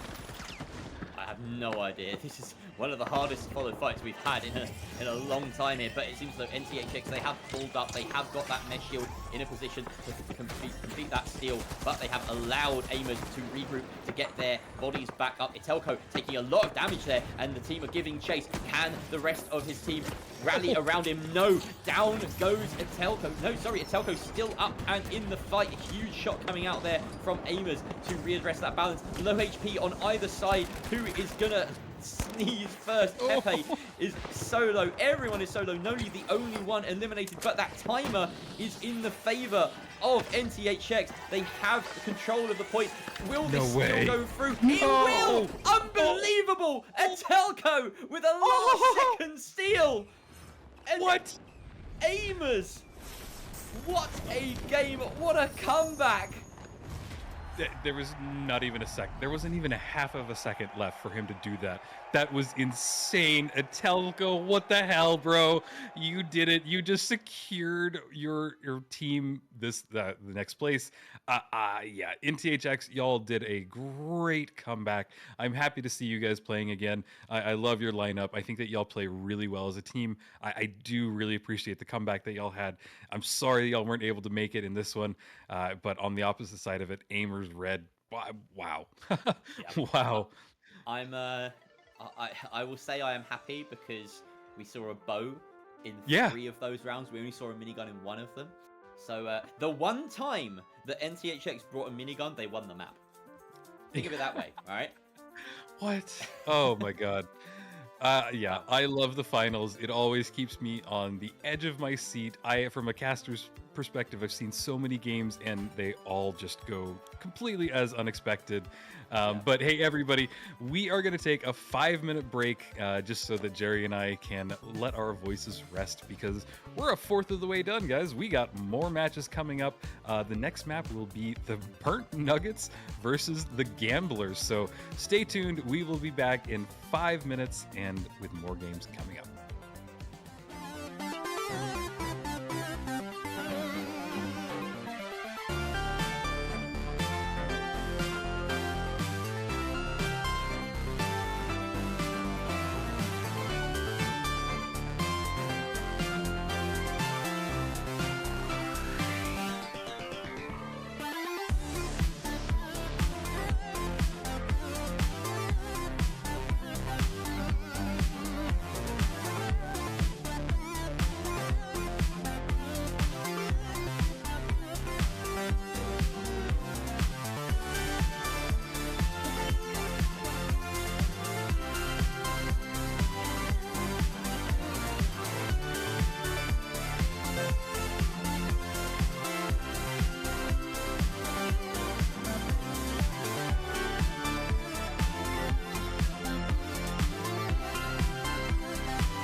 Hello and welcome back to the Ruby Grind Showdown Tier A. My name is Rio and I am joined, as almost always, with my buddy Jerry. Jerry, how you doing so far? I'm great. I can't believe we've only had 2 games because they've gone the distance. Every single game has gone the distance. There's only been one map that hasn't been 3 cash outs. And it's been 3 mappers all the way. So yeah, maybe we'll get some quick 2-0s, and maybe we'll get a bit more downtime at the end of our long evening. But if not, then we'll have had some amazing games. So I think it's a win-win. Yes, we will have had some amazing games, and we have more amazing games coming up. I just can't believe it. You know, when I was looking at the bracket and all the teams lined up, I honestly thought to myself, like, every one of these matches is going to go to 3. Every one of these like cash outs is going to go, you know, most likely to 3 cash outs and most likely to 3 maps. It's just, this is what happens when you have top tier teams. These are the Ruby players. These are people that have put in more hours, more time into this game than most anybody like out there. So they deserve to be at the top. They have worked their way up there. And you know what? We are seeing it. We are seeing the fruits of their labor by how they play, how they can adapt to everything. It's really amazing and fun to see. I do think that we have the bracket. So let's maybe talk about the bracket for just a second. If we have that on screen. Yeah, there we go. Okay, so we have the bracket, and we can see that Gungula and Aimers Red have lined up a tasty quarterfinal for themselves ahead of tomorrow. Gungula now have advanced warning of the bow that Ferios is likely to bring to that semi-final. And now, next up, we have Burnt Nuggets and Gamblers, who will be fighting for a spot against either Blowers or Tweakers. And then we have the entire other side of the Ruby Grind round 1 bracket to go down. So yeah, we're only a quarter of the way through today so far, Rio. Yep, a quarter of the way, and yeah, that does bring us to our next matchup, which we should be getting into next, or just here in just a minute, which is the Burnt Nuggets versus the Gamblers. I recognize the Gamblers, but Burnt Nuggets I don't. You want to run down the team names real quick? Yeah, so we have on the side of the Gamblers, we have Kireki, Folin, and Devil's Work. I particularly remember Devil's Work as a ferocious light player, so looking forward to seeing them once again. I don't know why his name's just stuck in my mind there.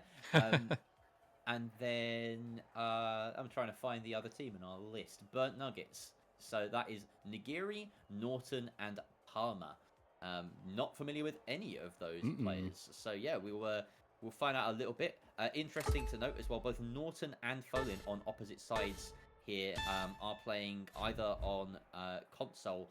I think they are playing on console. Basically, that's what that logo means, right? They could be using mouse and keyboard, but they are on console. So. Yeah, that's interesting, and you know, I do love that it's so open to console players, because you know, if you have skill, it should be shown, and I just love that it can be, you know, utilized that way. I used to have a kind of a backwards mentality, that like console players were not on the same level as PC players, but in this game, pretty much alone, I have learned that is not true. The furthest away from the truth, and people with controllers or even, you know, mouse and keyboard playing on a console can do great. But looking at the lineup, we do see on Burnt Nuggets, it looks like a heavy, medium, light loadout, and I did see the other one just briefly, and it does look like another heavy, medium, light loadout. So this will be maybe a mirror match. We'll have to see what their loadout is when we get started. But we are on Sis Horizon, basically everybody's favorite map for competitive play, at least for now. Yeah, and we have the immediate engage coming out as Kireki has to drop him and his team out after they take some unwanted early damage.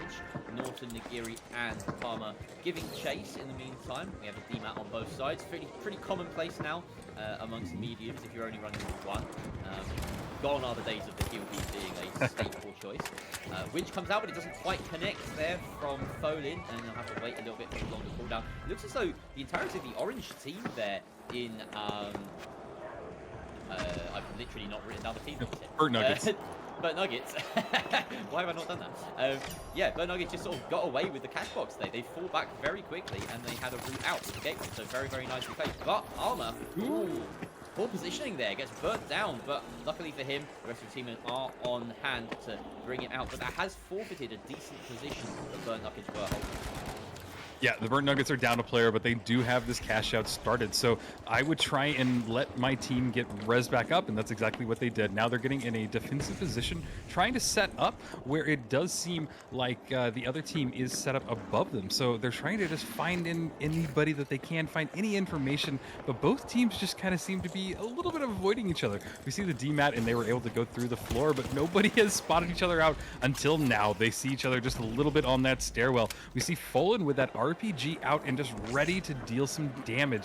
But here we come on the other side of it, where we see that the Burnt Nuggets have set up in a completely different spot. They took a gateway, and now they have just completely avoided the pink team as they moved on to it. Oh, that winch claw almost brought the cash out to them. They had dematted the wall, but were unable to pull it in, and this cash out is just ticking down. Nobody's really died in that fight, but Pamela just takes an RPG to himself, unable to deal any damage. He does throw down those barricades and has a dome shield in hand, ready to run away for when he needs to, but he decides to go for the engagement and go back into it. He's very low in this fight, and probably not what I would do. He seems to be separated from his team members, and Norton is all the way over there. Very sloppy, but somehow they're still in control of this cash out, and we're switching over, and now Folan is there. He is down very low as well. Tries to pull that winch claw, but unable to move it. And now we see the Burnt Nuggets are maybe just able to hold it. There is the steal going off on pink team, and they decide to hop off of it. But what's going on? There is the glitch grenade going down. This cash out is out of time, and the Burnt Nuggets will have secured it in a very weird, long team fight that is still going on. Yeah, we haven't had a wipe yet. No. This game, that's unreal. That doesn't happen in the finals. You don't get to finish the first cash out without there being a single wipe. That's... Go read the script again, teams. What is this? There's 5 deaths in total, just from both teams. Yeah, it's a very, very cagey fight so far, a very cagey match, and yeah, it's given me a good opportunity to write my team names down, get the colours down, and get grounded in this match. But you know, the gamblers, they don't have that luxury. They should be switched on from the off. Yeah. Yep, and it does seem like the gamblers need to make something happen right now. Again, we see that the Burnt Nuggets are in control of the vault. They just seem to take it and run, and the gamblers are forced to chase, but I don't know. Maybe it's movement, maybe it's something, but both teams just can't seem to stay on top of each other for whatever reason. Vault 2 has not been put in just yet. We're seeing Devil's Work doing some great damage, throws that glitch grenade off. He's trying to find anybody he can with that XP. He spots out there heavy. It's in a stairwell, comes in right behind him, does get winched out, but is able to stay in the fight with 7 HP, but sadly goes down. We see another winch claw going off from Folan. He pulls him out, chasing him down with that SA shotgun, and does deal a lot of damage and brings him down. Now it's just down to Norton. Can Norton stay up and do something? Can this vault even get put in? And there it is. But we see Norton making a very strategic retreat to let his team come back. He has a very, very smart one, as you mentioned. Yeah, so it's only the one light player now on the side of Norton, like you say, just sort of backing away, trying to make sure that they don't entirely wipe. So we are still at a point where no one has wiped. Unbelievable. And the second cash out is going through. Thankfully for gamblers, for them, they have control of this one this time around. They're just sitting around, sort of waiting, trying to... I love that they've all matched their outfits as well. They're all wearing nice. Like head-to-toe black jumpsuits. It's very swish, very stylish. Absolutely, and there we have it. They have the red canister in hand. This is still the weirdest fighting I have ever seen. It is very slow, very drawn out. There's a gateway going down by the gamblers. They push in, but again, spot nobody. Nobody's really taking a lot of damage there, and we just kind of see everybody at a standstill. Devil's Work is literally just standing around, watching, trying to find anybody. We see the gamblers pushing in from the staircase as they try and make their advance. But the Burnt Nuggets seem to be a little bit struggling in this fight. Gamblers are in full control. Cash out is running down. Burnt Nuggets go for it. Night Girl is able to hold the steal. There's the dome shield going down. Where are the rest of the team? Where are the gamblers? They just let them have it. Yeah, well, Foden was the last one alive in that situation, so he couldn't really do much as the heavy without the RPG to bring it down. And even if he had, it would have been forfeit for the entire team. But he wants to stay alive. He wants to give his team the opportunity to point in. 3 seconds. I don't think he can stay, and unfortunately, that is the wipe. So the first. Wow, that's the game. That's map 1. What? Map 1, wipe 1. Barely said a word in that one, Rio. I was still setting up my spectator camera. Oh man. Yeah, in my year and a plus of casting, that's the weirdest one I've ever seen. So Same. I don't know. Did they just win with 5 kills total? No, 6 kills total. Okay. Yeah, chat, let me know what you're thinking, because I don't know what to think. I just, my process is like, I don't even have much to talk about, because I just want to get into the next... Okay. Yeah. Yeah, what's happened here is Burnt Nuggets have decided to take, take advantage of the fact that gamblers have gone in and they've said, you know what, we're going to take a 1-map loss in this series. We're gonna like go through the imaginary losers bracket here. Okay. Yeah. What was that? I'm lost. Yeah. Yeah. 5 kills from gamblers, 6 kills from Burnt Nuggets total. We're used to seeing that 10 like kills on one person. Yeah. There are some games where 6 kills is the least kills that a single player has in a lobby. Yep.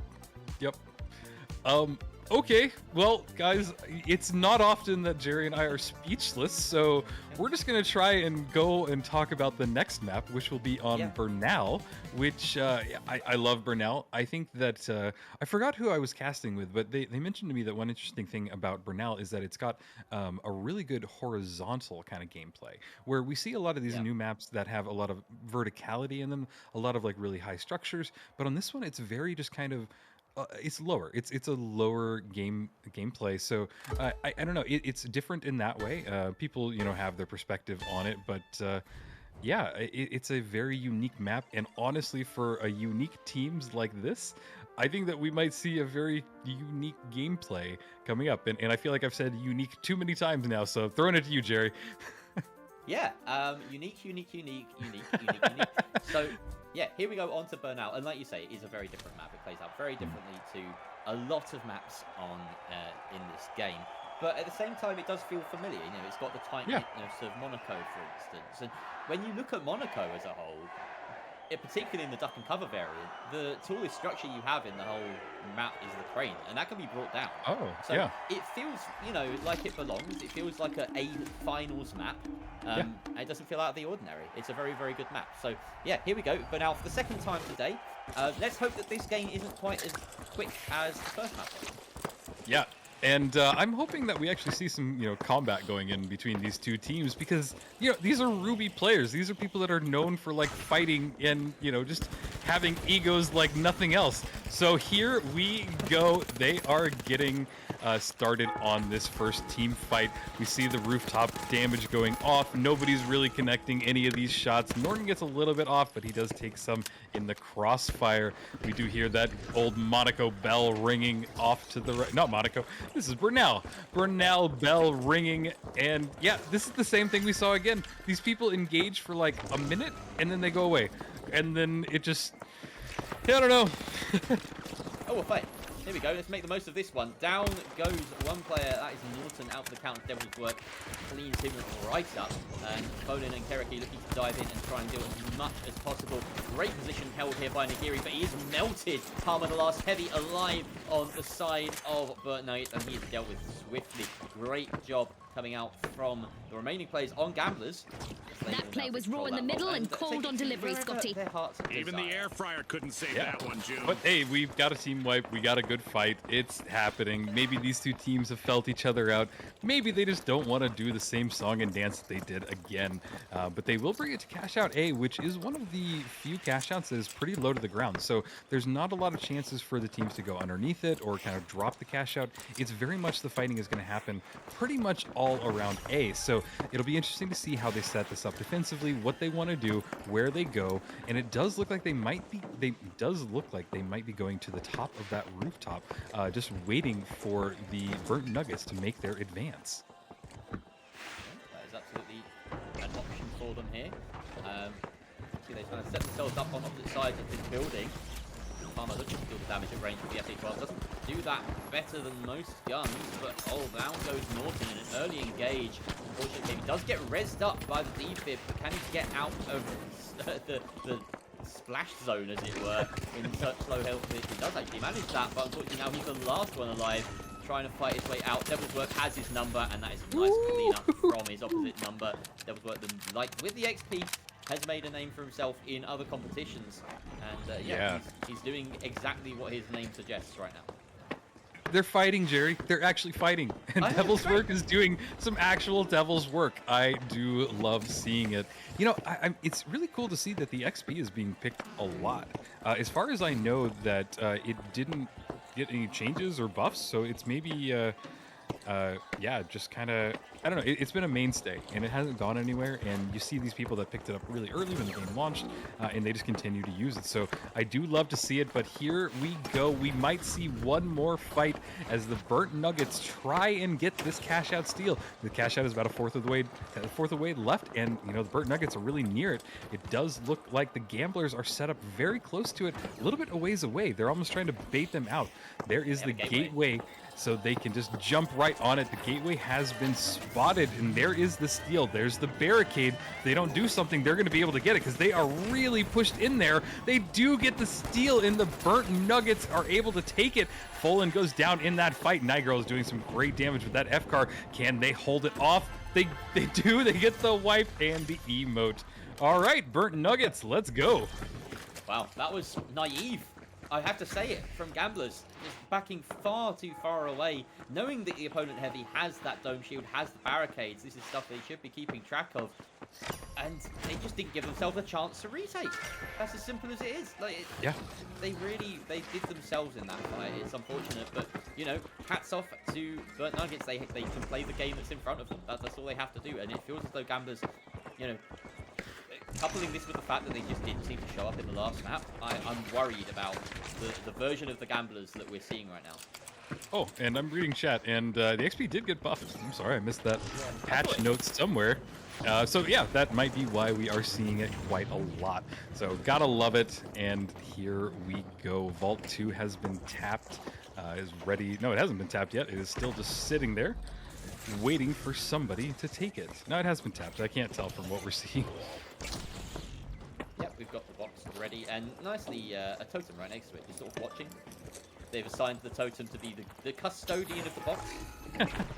He'll keep an eye on it for them while they try and hunt for another kill. It's a 2 versus 2 right now, heavy and light on either side. Out comes the gateway as they try and reposition. They just swapped roles.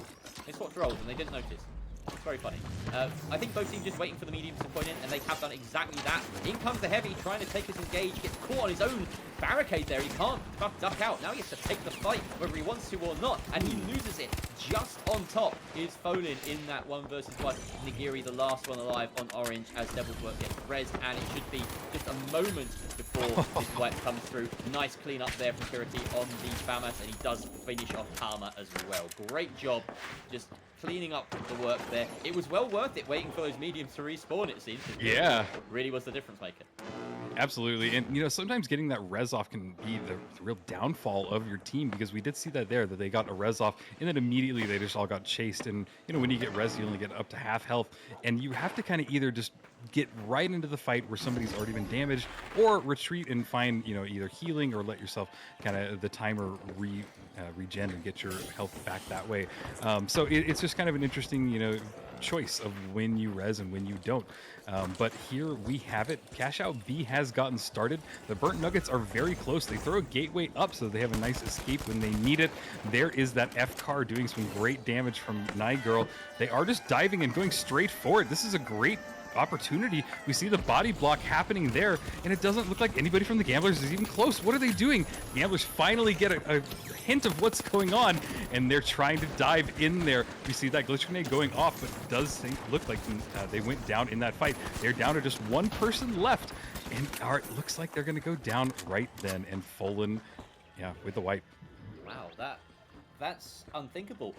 Honestly, it's weird. I can maybe understand. I've got to play devil's advocate, devil's works advocate for a moment here. Gamblers, they are, they're waiting for the steal. They're playing for the retake. It's clearly a conscious decision to let the team come in and spend utility, drop down those domes, drop down those barricades, and then go after they're expended with that utility advantage. But they're not winning the fight that they should have an advantage in. And that's costing them hugely here. So it is a bit of a gamble. It's something we don't see a lot of teams do. It may be something we see more teams do in the future. Because honestly, it makes sense on paper, I want to say, in some ways. But it has left them with a mountain to climb now. This is their last chance to secure it. They have to get the kills. They have to get a steal.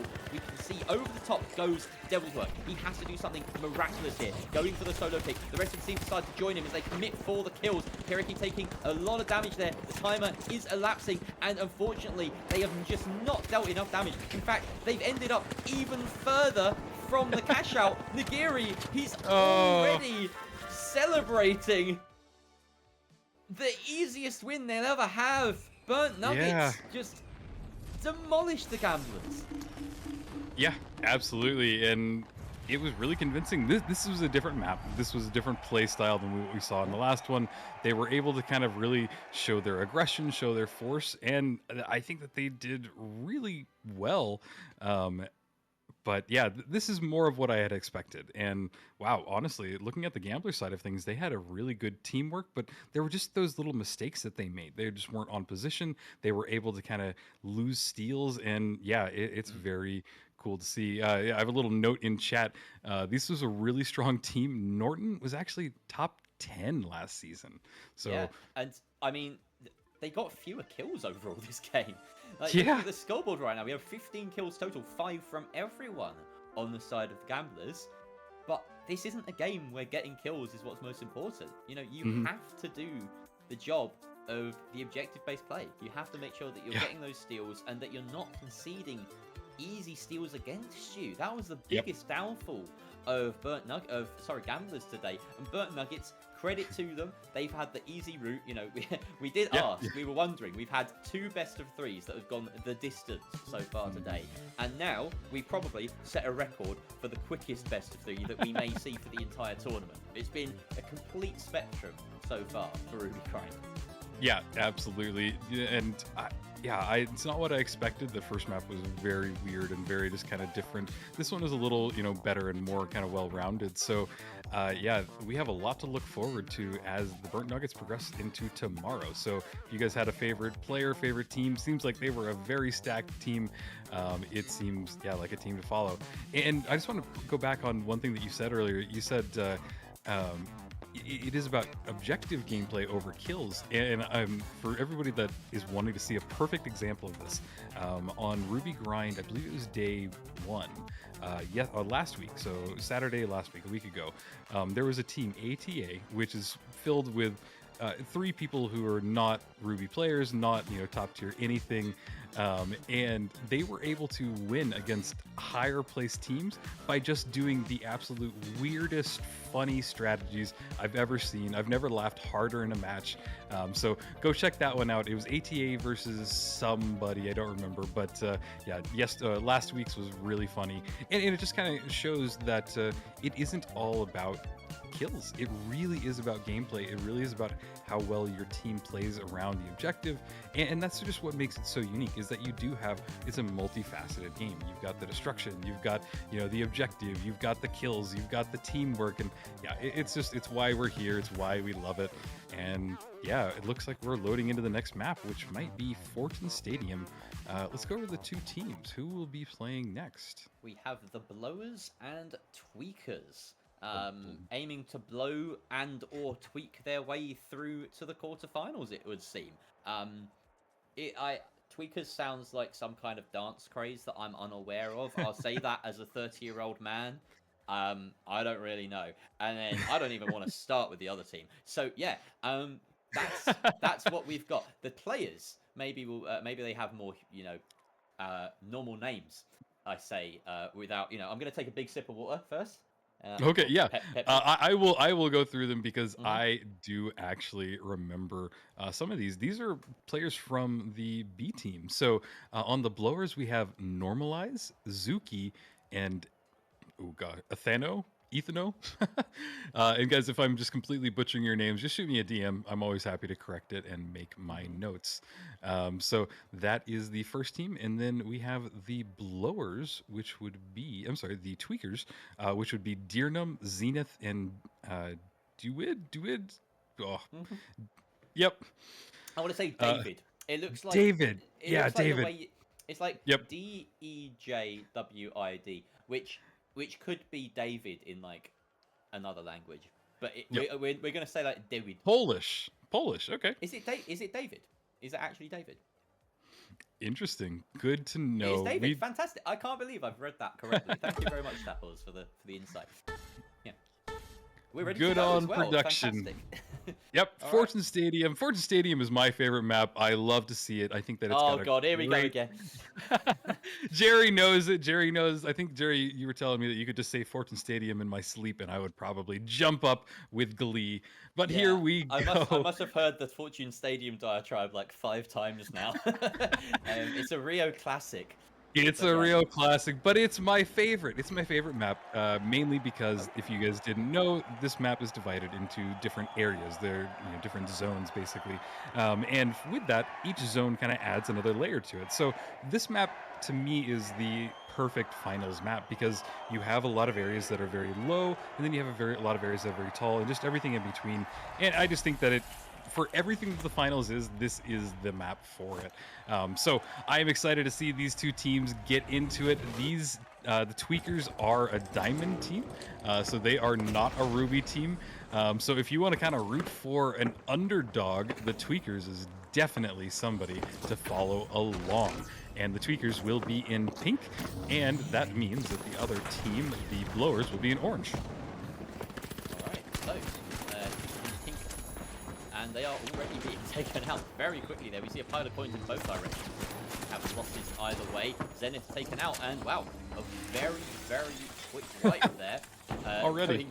Yeah, the Tweakers just taken out for a count immediately. The Blowers... Oh, sorry, I've got my name. You take this very quickly, because I cannot see the names on my screen. And I didn't manage to connect to the spectator this time in time. Oh, yep. It happens, but yeah. So the Tweakers are, like I said, a Diamond tier team, which means that they have qualified in last tournaments, but it also means that they qualified past their first match that was not streamed. So they have every right to be here, and let's see if they can do it. There's Ethano doing some great damage with that RPG. He now has lock-bolted them all in position. They are all there, just getting rained hellfire on by that shotgun.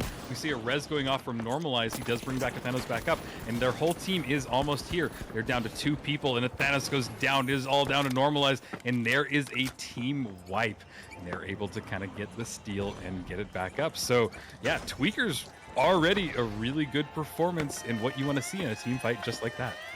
Yeah, and we've seen, the team fight go either way already, which is a good sign early in a match. It gives you an idea that maybe this is going to be a close game. Maybe, it's just a bit of a bait, and maybe one team will run forward with it all the way now. But yeah, we interestingly want to point out on this, we have the HMM loadout, or lineup rather, on the side of the Blowers, with Ethano being their designated heavy, the designated driver.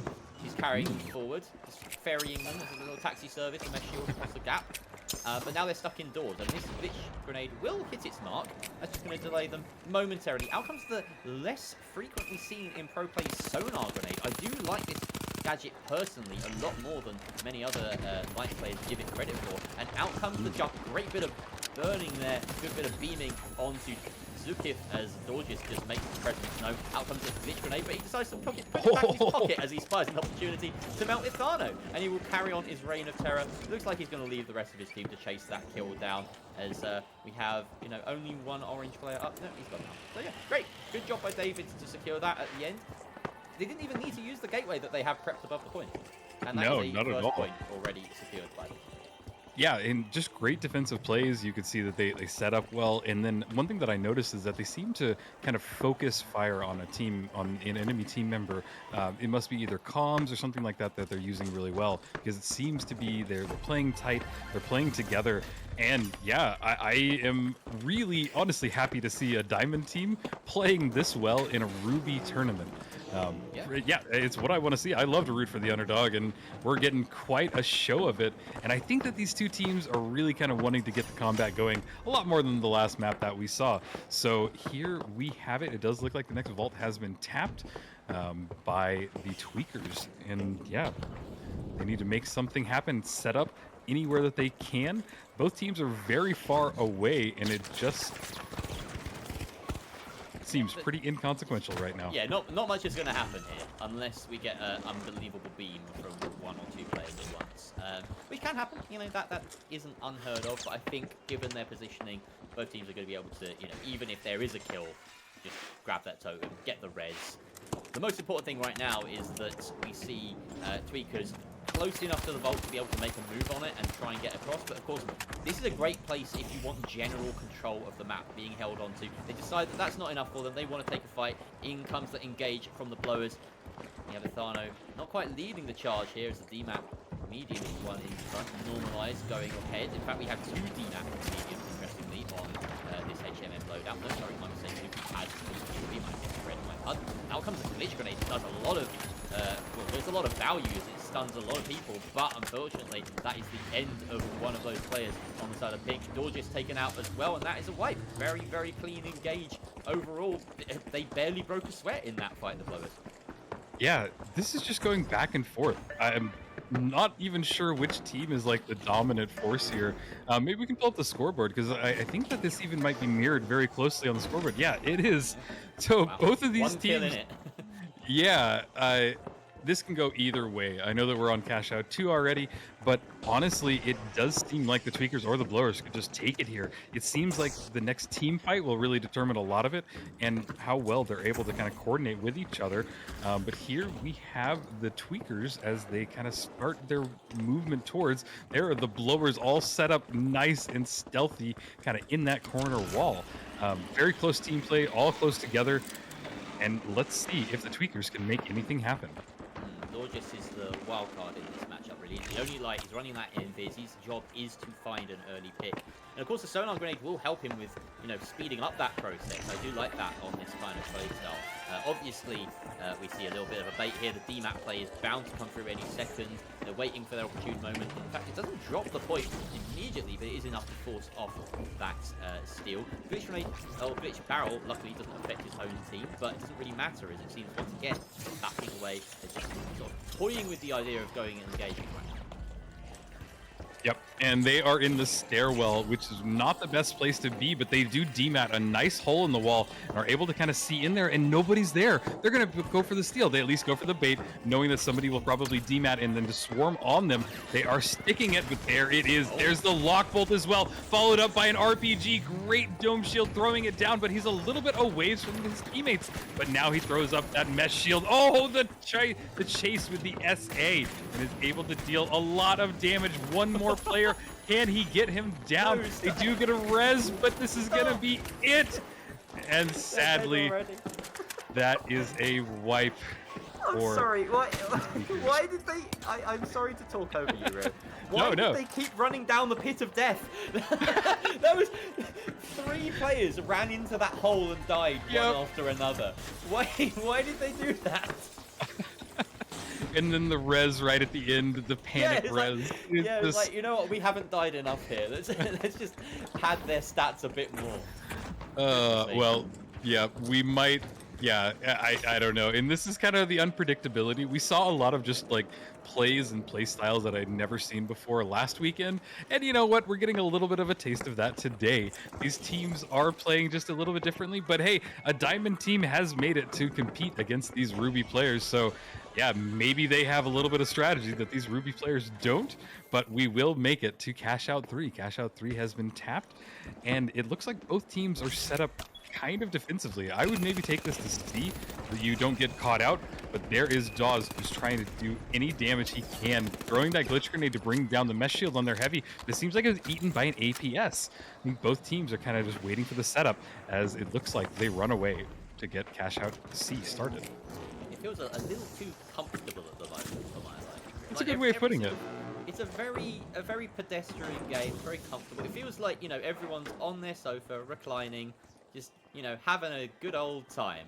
And right now, okay, we don't have any space for the sofa. This is ridiculous. I have no words for this. Yep. They're all set up. It's a great spot because I don't think that they're going to get, you know, picked out. There is the DMAT. They're trying to drop it down, so their setup is no longer effective. They're going to have to run off of that light, and they're going to need to get something going. We see them pushing in. There's the DMAT below, but I don't think it's in time, and the steal does go off. It does seem like the Blowers have lost this cash out, and the Tweakers have now taken it. Can the Tweakers hold it? They're breaking the glitch mine, and they are trying to get the res up. The Blowers now has all their teams back up. There is a barricade right in front of the door. They are holding it. They're getting healed back up by Zui. He is now in control. What is going on? This is passed hands back and forth. Yeah, we're back in a 3 versus 3 as well, so there's every possibility that it could pass hands back and forth yet more times. Out comes the Cerberus, dealing lots of damage and taking damage in return. Normalize decides to bail. The assist comes through onto Zenith, so that is a successful 3 versus 2. Out comes the DMAT, but down goes Dorges in the meantime. Pink are chasing this at the moment. The Blowers are on top. They just need to keep riding this high. Out comes the mesh shield, even further confirming their advance, and more importantly, their success, the team wipe, and match. Yeah, I really think that what's happening here is that both teams are trying to use the steal as kind of a bait, kind of just to force the enemy team to push in and, like, you know, go for the combat, but it's not working always in their favor because they then are kind of just being swarmed, and it does rely on the enemy team, the Blowers. It seems like their teamwork maybe is a little bit better for kind of a setup like that. We saw them set up on that light. We saw them set up for the push, the DMAT down. Just a lot of good team plays. But I do want to make a note, and production reminded me about this, but the Tweakers last week, I do remember this, that they had so many last-second steals, and it's part of why they qualified, and they're even here today. So it is maybe part of their strategy to just kind of go for the steals versus maybe just going for the team wipe instead. But I don't know. Looking at the scoreboard, we do see it does seem like the Blowers had a little bit more firepower going for them. Yeah. Well, I mean, it's been, yeah, a little bit one-sided there when you look at the kills. It didn't feel like that in-game as much. No, yeah. In terms of, like, but there were definitely a few fights that now that you think back on it, the Blowers did just completely steamroll over Tweakers. So, yeah, but in terms of the game as a whole, we've got a relatively even match on our hands, I think. Yeah. You know, it went 2-1. That final cash out and most of the cash outs were pretty back and forth. So yeah, I think that it's already a better game than the last one. That's you know, it's cleared the bar over not the fastest map, not the fastest series that we've ever seen before. Yeah, absolutely. And I think that what's interesting about this is what you pointed out is that it does seem to just kind of go back and forth. Both the steals, both the, the wipes. And I know I've said this before, but this is a Diamond team playing against Rubies. This should be one-sided. This should go one way. And the fact that we're not seeing that, I mean, come on, guys. Maybe these Tweakers are able to kind of boost things up, but maybe they won't be Diamond for much longer is what I'm trying to say. Yeah, I mean, that's the part of the grind. You know, these are the Diamond players that are aiming to get into that Ruby grind. You know, most Diamond players won't be doing that. They won't be going out of their way to be like, right, what is the next step? How do I make sure I'm playing with better players to improve myself? And this is part of the process. So yeah, it's really encouraging to see that it is working in some cases. Very, very exciting stuff. Absolutely. And I think that we are going to do for now. Nope, it sounds like the lobby might change. I'm not sure why it needs to change. But all right, we'll find out. Yep, we will find out. I see. It's because we have North American and European teams in both this game, so we are going to be swapping servers around a bit, just to make sure that there's no This is a kind of commonplace occurrence in leagues that have mixed teams, is that you'll take turns on different servers to alleviate any sort of favourability that might cause. So yeah, Yeah. just a little bit of a longer gap here, Rio, but it will give us an opportunity to talk a little bit more about these players, and particularly the blowers. I want to sort of dive into the fact that we've seen a mixture of comps today, but it's all fallen into two distinct categories. Yep. We've had the HML comps, which have been the most popular, and then we've also seen HMM. This is the first time that we've seen a HMM team be ahead in a best of three. NTHX brought HMM earlier for a bit, and they never quite had control of the series.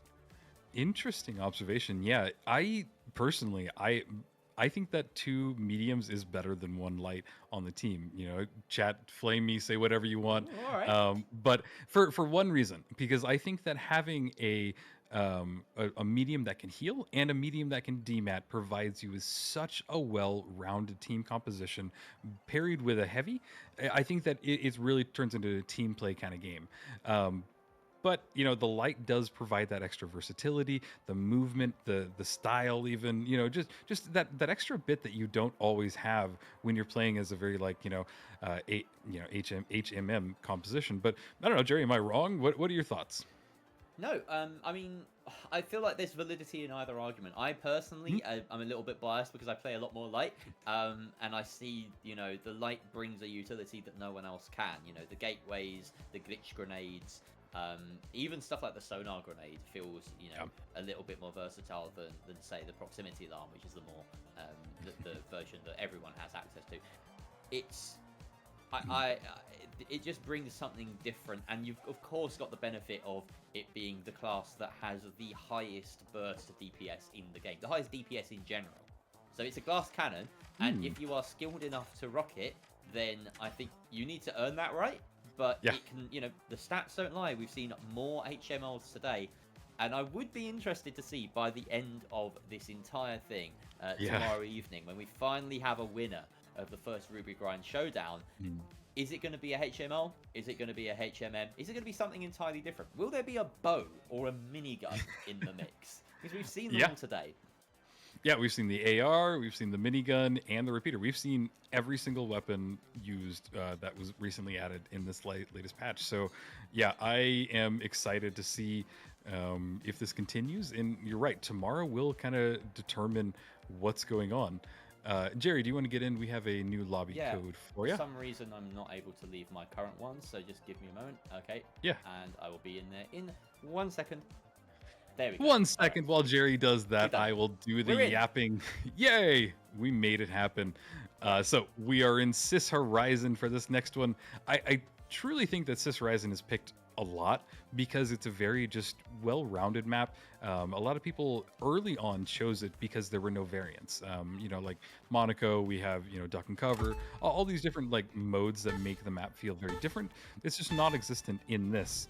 So it did turn into kind of this very commonly picked map. And I think that what I see now is that after that time has passed, is that we see teams that are really good at it, probably from the previous experience. So it's just it's a fun map to see. I think that this is one of the more competitive ones that we see in the entire tournaments normally. There are a few weird cash outs that are way out in the open for this one, but honestly it just adds to the charm of Sis Horizon. Yeah, I think it's all.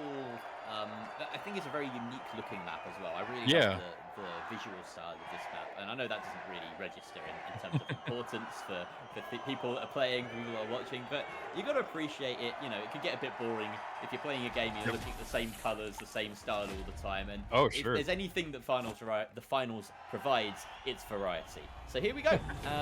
Final round format, of course, as it usually is, 3 versus 3. On Sis Horizon, we have the Blowers ahead, 1 map in this series, playing to progress. At the moment, the Tweakers need to step it up a notch to stay in it.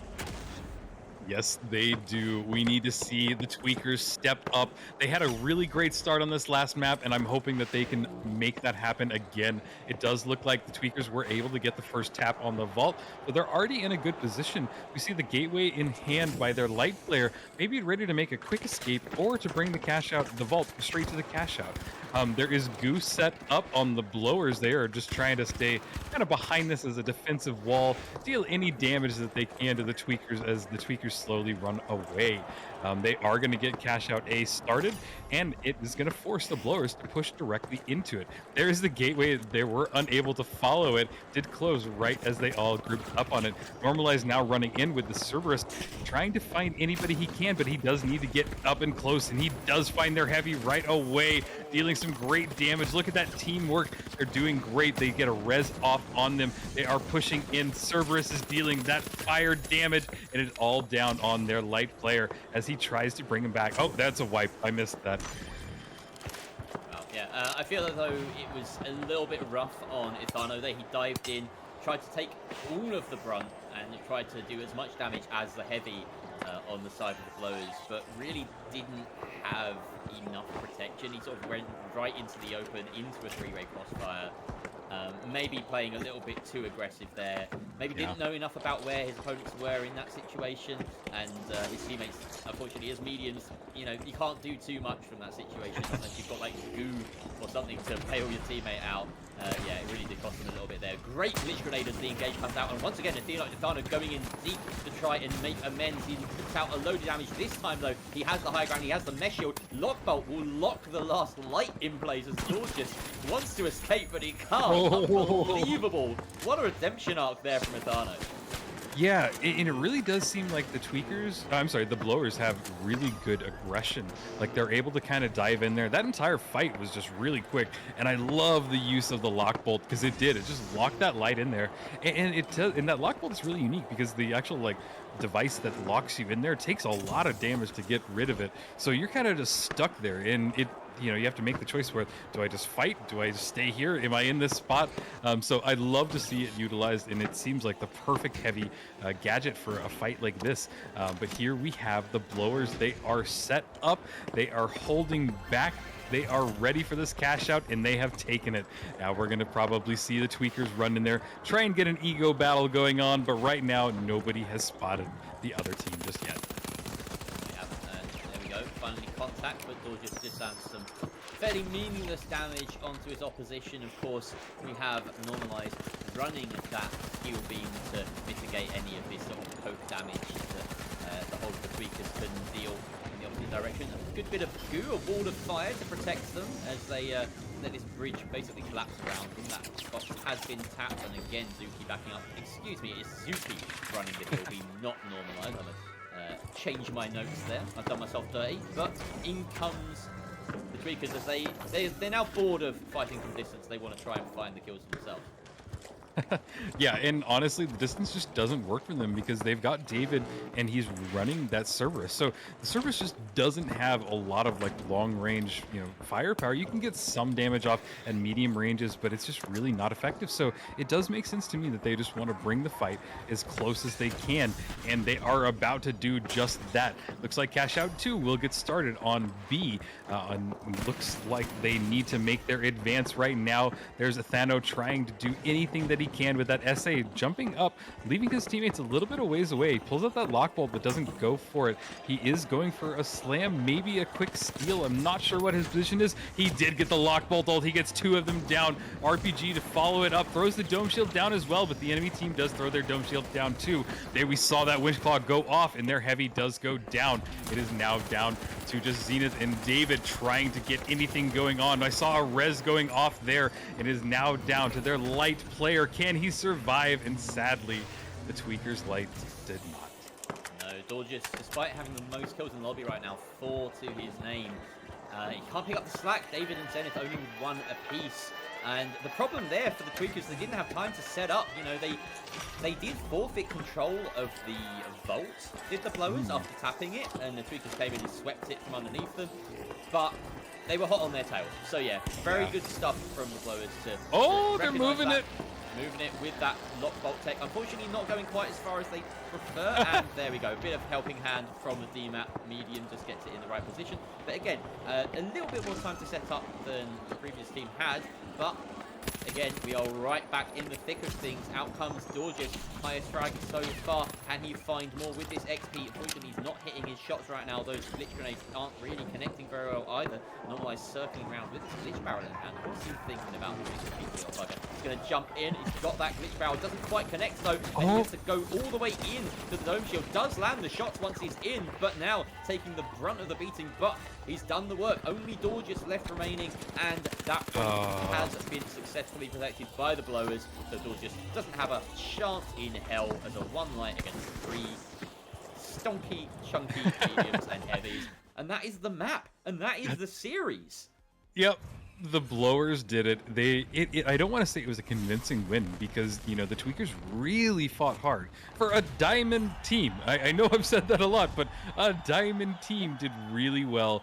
But I do also want to point out too, I didn't know this until now, but the blowers are the highest seeded team in this entire tournament based on the season 5 ranks. So, okay, Tweakers, I know that you're probably watching this back. You guys did great. Continue playing, continue fighting. You guys got a really weird matchup, and I really do think that, you know, probably come next season we might even see you guys performing in the actual Ruby Grind tournament, not the Diamond, not the Tier B. I think that you guys are really close for Tier A, so keep going at it. And guys, if y'all are fans of them, root for them in chat, let them know that they get a little bit of love. But on the opposite spectrum of that, we have the blowers, who absolutely deserve all of the praise and affection that they have coming towards them, because they did well. They had a convincing win. I shouldn't say convincing. They had a good win against the Tweakers. So yeah, well, what are your thoughts on kind of what we saw? Where do you think the Tweakers messed up versus, you know, the blowers, you know, succeeded?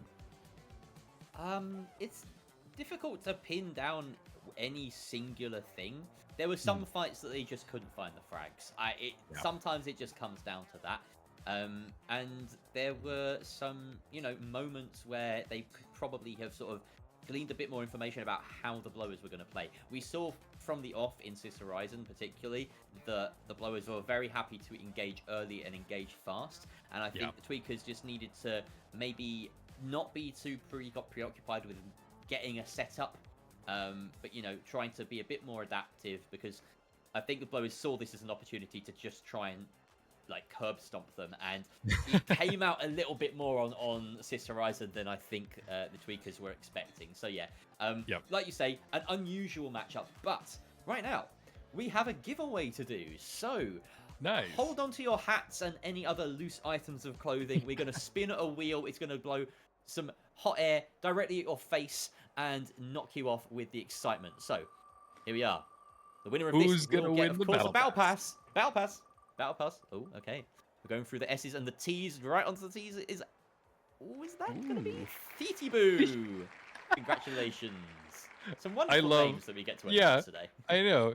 Theety Boo. Theety Boo. Theety. Yeah. Whatever. Wonderful name. Congratulations. And the mod team will reach out to you to give you your battle pass. And I think if you already have a battle pass, I think that you will have the option to gift it to somebody. So really well done for the Ruby Grind people. Thanks for giving away all these giveaways. You're really kind of giving back to the community, which is what this whole day, this whole weekend is about. This is a community event. This is run by people in the Ruby Grind Discord. And, you know, we really just got to give a lot of shout outs and a lot of love to these people, because they've put a lot of time and a lot of effort in behind this to make sure that today runs smoothly. And, you know, they've thrown in a lot of cool stuff there as well. But I think that we've now gone through 2 more maps, so we're halfway there. So I think we're going to take a 5-minute break, let our voices cool off, get some water, and yeah, one more announcement before we take a quick break. People that are not members, you can join the Discord. There will be links posted in chat. Looks like they're giving away even more merch. Guys, how are you all continuing to give away this stuff? They're giving away a t-shirt of the finals for anybody that's active. So I've been a part of this community for I don't know, maybe 6 months now, and they're a great Discord. If you guys are wanting to grind, to play, to kind of get involved in gaming communities, anything like that, come join, because it's a wonderful place to be. But with that said, we're going to take a quick 5-minute break, and we will come back with our next matchup.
Everybody, and welcome back to the Ruby Grind Showdown Tier A.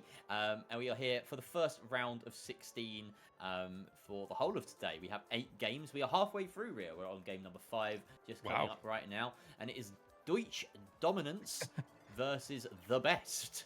An interesting team name there. It also has a player on it called Best.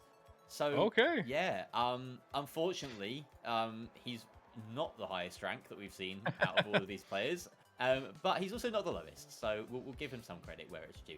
That's The Best, and then the Deutsch Dominants are made up of a lovely X51 and Puma. I didn't read the whole of the Best team, so Best is Best, Cheesy, or Chixie, and Stonkers. Great names, honestly. Really like that, Stonkers. Yep. And, you know, it makes it so easy and readable when you throw numbers in there, you know, just for us casters. But with all that said, hey, we're going to Vegas. We're going to Vegas, you know, and maybe outside of the game too. One day we'll go to Vegas and have some fun. But we are going to Vegas, and this is, the new redone Vegas. We haven't seen it today so far, which honestly I'm shocked. I wonder if just the people are not choosing it, but from a viewer perspective, it does seem like it's a lot more readable, a lot more, you know, viewer friendly. So viewers, let us know what you think of Vegas as we hop into it for The Best versus, what was the other team? Deutsch Dominance. Deutsch Dominance. Great name. All right. Yeah, all right. It just does not end today. We are straight into Vegas, as you say. Is this the first time we've seen Vegas today, or am I losing my marbles? It is. Yep. Fantastic. All right. Let's get down to business. Not to defeat the Huns, but to watch some finals and cast it. It doesn't rhyme, but, you know, I'm not Alan Menken, so don't at me. All right, and let's see. The Best will be in pink, and then that means that the Deutsch Dominance will be in orange. If you have a favorite team, follow along as we get started. Is that an intro waving a flag? I don't think I've seen that emote. I don't know. Recently, I've just completely side noting here. Recently, I came up against a team in like World Tour or whatever, and they were 3 stacking, and they all had the the scary throwing up your arms and going whee. Oh yeah. It was perfect because when you 3 stack, they're out of sync, so you just get hit with a wee wee wee at the very start of the game. It's brilliant. I fully recommend that for the next time you're 3 stacking. It's just the funniest thing. Alright, here we go. High ground obtained by The Best as they look to beam down upon their opposition. Puma landing some nasty shots there with the SR, but not quite enough. He's going to continue drop down into the casino itself. And some more shots. At the moment, Pink Team are split up quite heavily. Either that or they deliberately created this crossfire. Unfortunately, it's not quite working out for them. Down goes Stonkers. Best and Cheesy now left standing, trying to do the business, but X51 players also gone down on the other side of things, so it's a 2 versus 2 here, while teams try to re-establish control, maybe grab a totem. Doesn't look like they're able to do that. We are stuck in this 2 versus 2. There is the totem that they are guarding, sticking a gas mine on it as well for good measure. So both teams just looking perhaps here to stall out and get their coin so they can re-engage in a 3v3. Yeah, and just a quick note there, I guess that we said the colors back. So Deschutes Best is in orange, and then that means Best is in pink. So yeah, follow along. My mistake there earlier, but here we have it. They are setting up. We do see Deschutes Best is kind of a little ways away from the first vault. They're maybe just trying to find anybody they can, but here is Best as they jump pad in. They are trying to find anybody, and it looks like player 51 does take some damage in that. Puma doing some great shots with that XP, trying to follow it up, but sadly, they do kind of run away. We are seeing just teams just kind of scatter like cockroaches as soon as they are spotted out, and now it is on the enemy team to find them. But here we have Puma set up in kind of a gargoyle formation, waiting to get any kill that he can. But it is kind of slowed down real fast in this fight. Yeah, very odd one. And finally that box is on the move towards A. We are seeing the jump pad taken, the D-mat taken. Everyone's just split up. It's very odd to see teams moving across the map like this. An X51 player just decides to resurface there, try to escape the damage, but it's cost him his life. And he's very separated from the rest of his team right now. Well, not separated, he's dead. He was separated from the rest of the team, that's why he's dead. Now the cash box does get plugged there successfully, and we have Best just holding on to that spot for now. Lovely and Puma just, again, waiting for the coin. They have to be careful here because, of course, there are limited coins. Down goes Lovely. And now it's only Puma in a 1 versus 3. He's just going to play to get wiped here, I imagine. You've got to play to get wiped. There it is. Yeah, that's the right call. That's absolutely the right call. Yeah, so sometimes, yeah, if you don't know what just happened, he just decided to basically kill himself to start the team wipe faster. So it would have taken just an extra second if he would have waited for somebody on the enemy team to come in and wipe him. And what this does is it just resets their respawn so that they spawn in quicker. They can have at least one more fight, and it just kind of goes their way. Otherwise, you end up in kind of a stagger if you're waiting for your teammates to coin in, because in this final round it does take 25 seconds to coin back in. So it's not always the best option because, yeah, like I said, you can get into that stagger, but we will have to see if Deschutes is able to make anything happen. They are starting the approach. We see them set up on the stairs. They are blocked off by that goo, so they will have to find another way. There's the DMAT in the roof. They do hop down together, but it does seem like Best is very far away and not wanting to engage in this fight. This cash out is now with a fourth of the time left, and really nobody is wanting to dive on this. It seems like Best has this on lock. I'm not sure what their plan is, but there's the shoots. They pull it out with the winch claw. They're going for the steal, but there is the drop. This cash out has maybe 15 seconds left on it, and gas has now gone off. This is not the position you want to be in if you're in Deschutes, because nobody's gone down. Nobody has died. Even if they try and dive on this at the last second, there won't be time. And basically, they have just done kiting so perfectly that they were able to run down the clock. And now the gas is slowly eating into them. We do see the fighting getting started finally, and one of them dives on it, but there is no time. Why would he even try at that?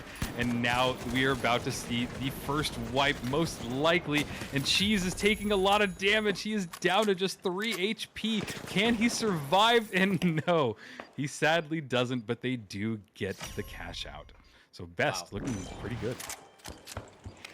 Yeah, I mean, Best winning that fight, but of course, well, that's a bit of money on the board for the Best. Yep, exactly. Yeah. I'm getting my teams wrong.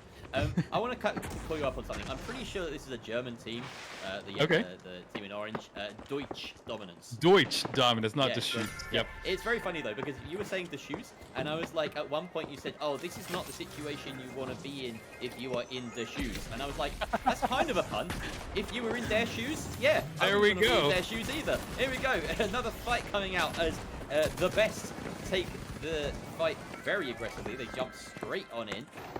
Deutsch Dominance do have control of the box though, and at the moment, the Best down by one player. They have lost Stonkers, their light. They're trying to find a way to sort of meander their way back to his totem and get the res. At the moment, though, Deutsch Dominance have taken that as an opportunity to just get going, and why not? Stonkers has already spent a coin here. Of course, you get 3 in this final round format, so it's not going to be too big an issue if he just decides to coin in, and he has. And yeah, we're going to see at the moment, this is Deutsch Dominance just have time to set up now. There's even goo canisters around them should they wish to use those. Witch Court brings this out of position. Lovely C4 set on top of it. I say lovely. I've got to stop saying the word lovely because there's a player called Lovely in the lobby. Well, it is very lovely that Lovely is here. They are all on top of that elevator. They're not all on the elevator, and now just trying to go up that. We see a lot of explosions happening in this elevator area. The whole roof is collapsing. Look at this. It is turned crumbly in front of our eyes, and we see that Cheese is now chasing them down, but a lot of his shots get blocked by the debris. This is wild. This fight, as they dive in and out, Cheese is now at 49 health. He's trying to stay alive, but he does get chased down by the other 2 orange members, and they are finally able to get a wipe on Best. So, yeah, really weird just how crumbly this got, and you can see how that impacted the fight as well. So, yeah, just uniqueness in the finals. What can I say? Yeah, and now we're in a situation where we're likely to see a third cash out, as of course the Best have they've got that first one under their belt. Deutsch Dominance looking pretty secure on this one. This building is in tatters. I might say. It's a complete wreck. Out goes the first gateway. They're going to try and maybe lob the dog up high to get up and engage in this top-down fashion. There is a player far away from them, and that is the light on the orange team of Puma, who's ready to try and punch a hole through them, but it seems as though the best are just looking to drop straight down onto the point. Unfortunately, that RPG doesn't connect, but that winch does quite land the kill that they want. Of course, the winch only dealing a bit of a stun nowadays after that cooldown. They've left it a little bit too late, unfortunately, the best to try and retake this point. And while they're doing decently for kills, in fact, I'll eat my words, they've lost the fight anyway. So X51 player and Puma carrying their way through to the final kill there. Puma with 8 kills so far in the lobby. Wow. Doing excellent work. Yeah, and what we've seen so far is that Puma seems to have really good positioning. I don't know, he just seems to kind of leave his team not too far, but far enough where he's got a little bit of breathing room and can kind of get the jump on people. He's also running that invis, which can be really handy because if he is standing still, it is so hard to see where that invis player is. So combine that with just the perfect setup, and you've really got a good light player here. And yeah, I'm loving to see the XP gameplay on it as well because he is doing it just perfectly.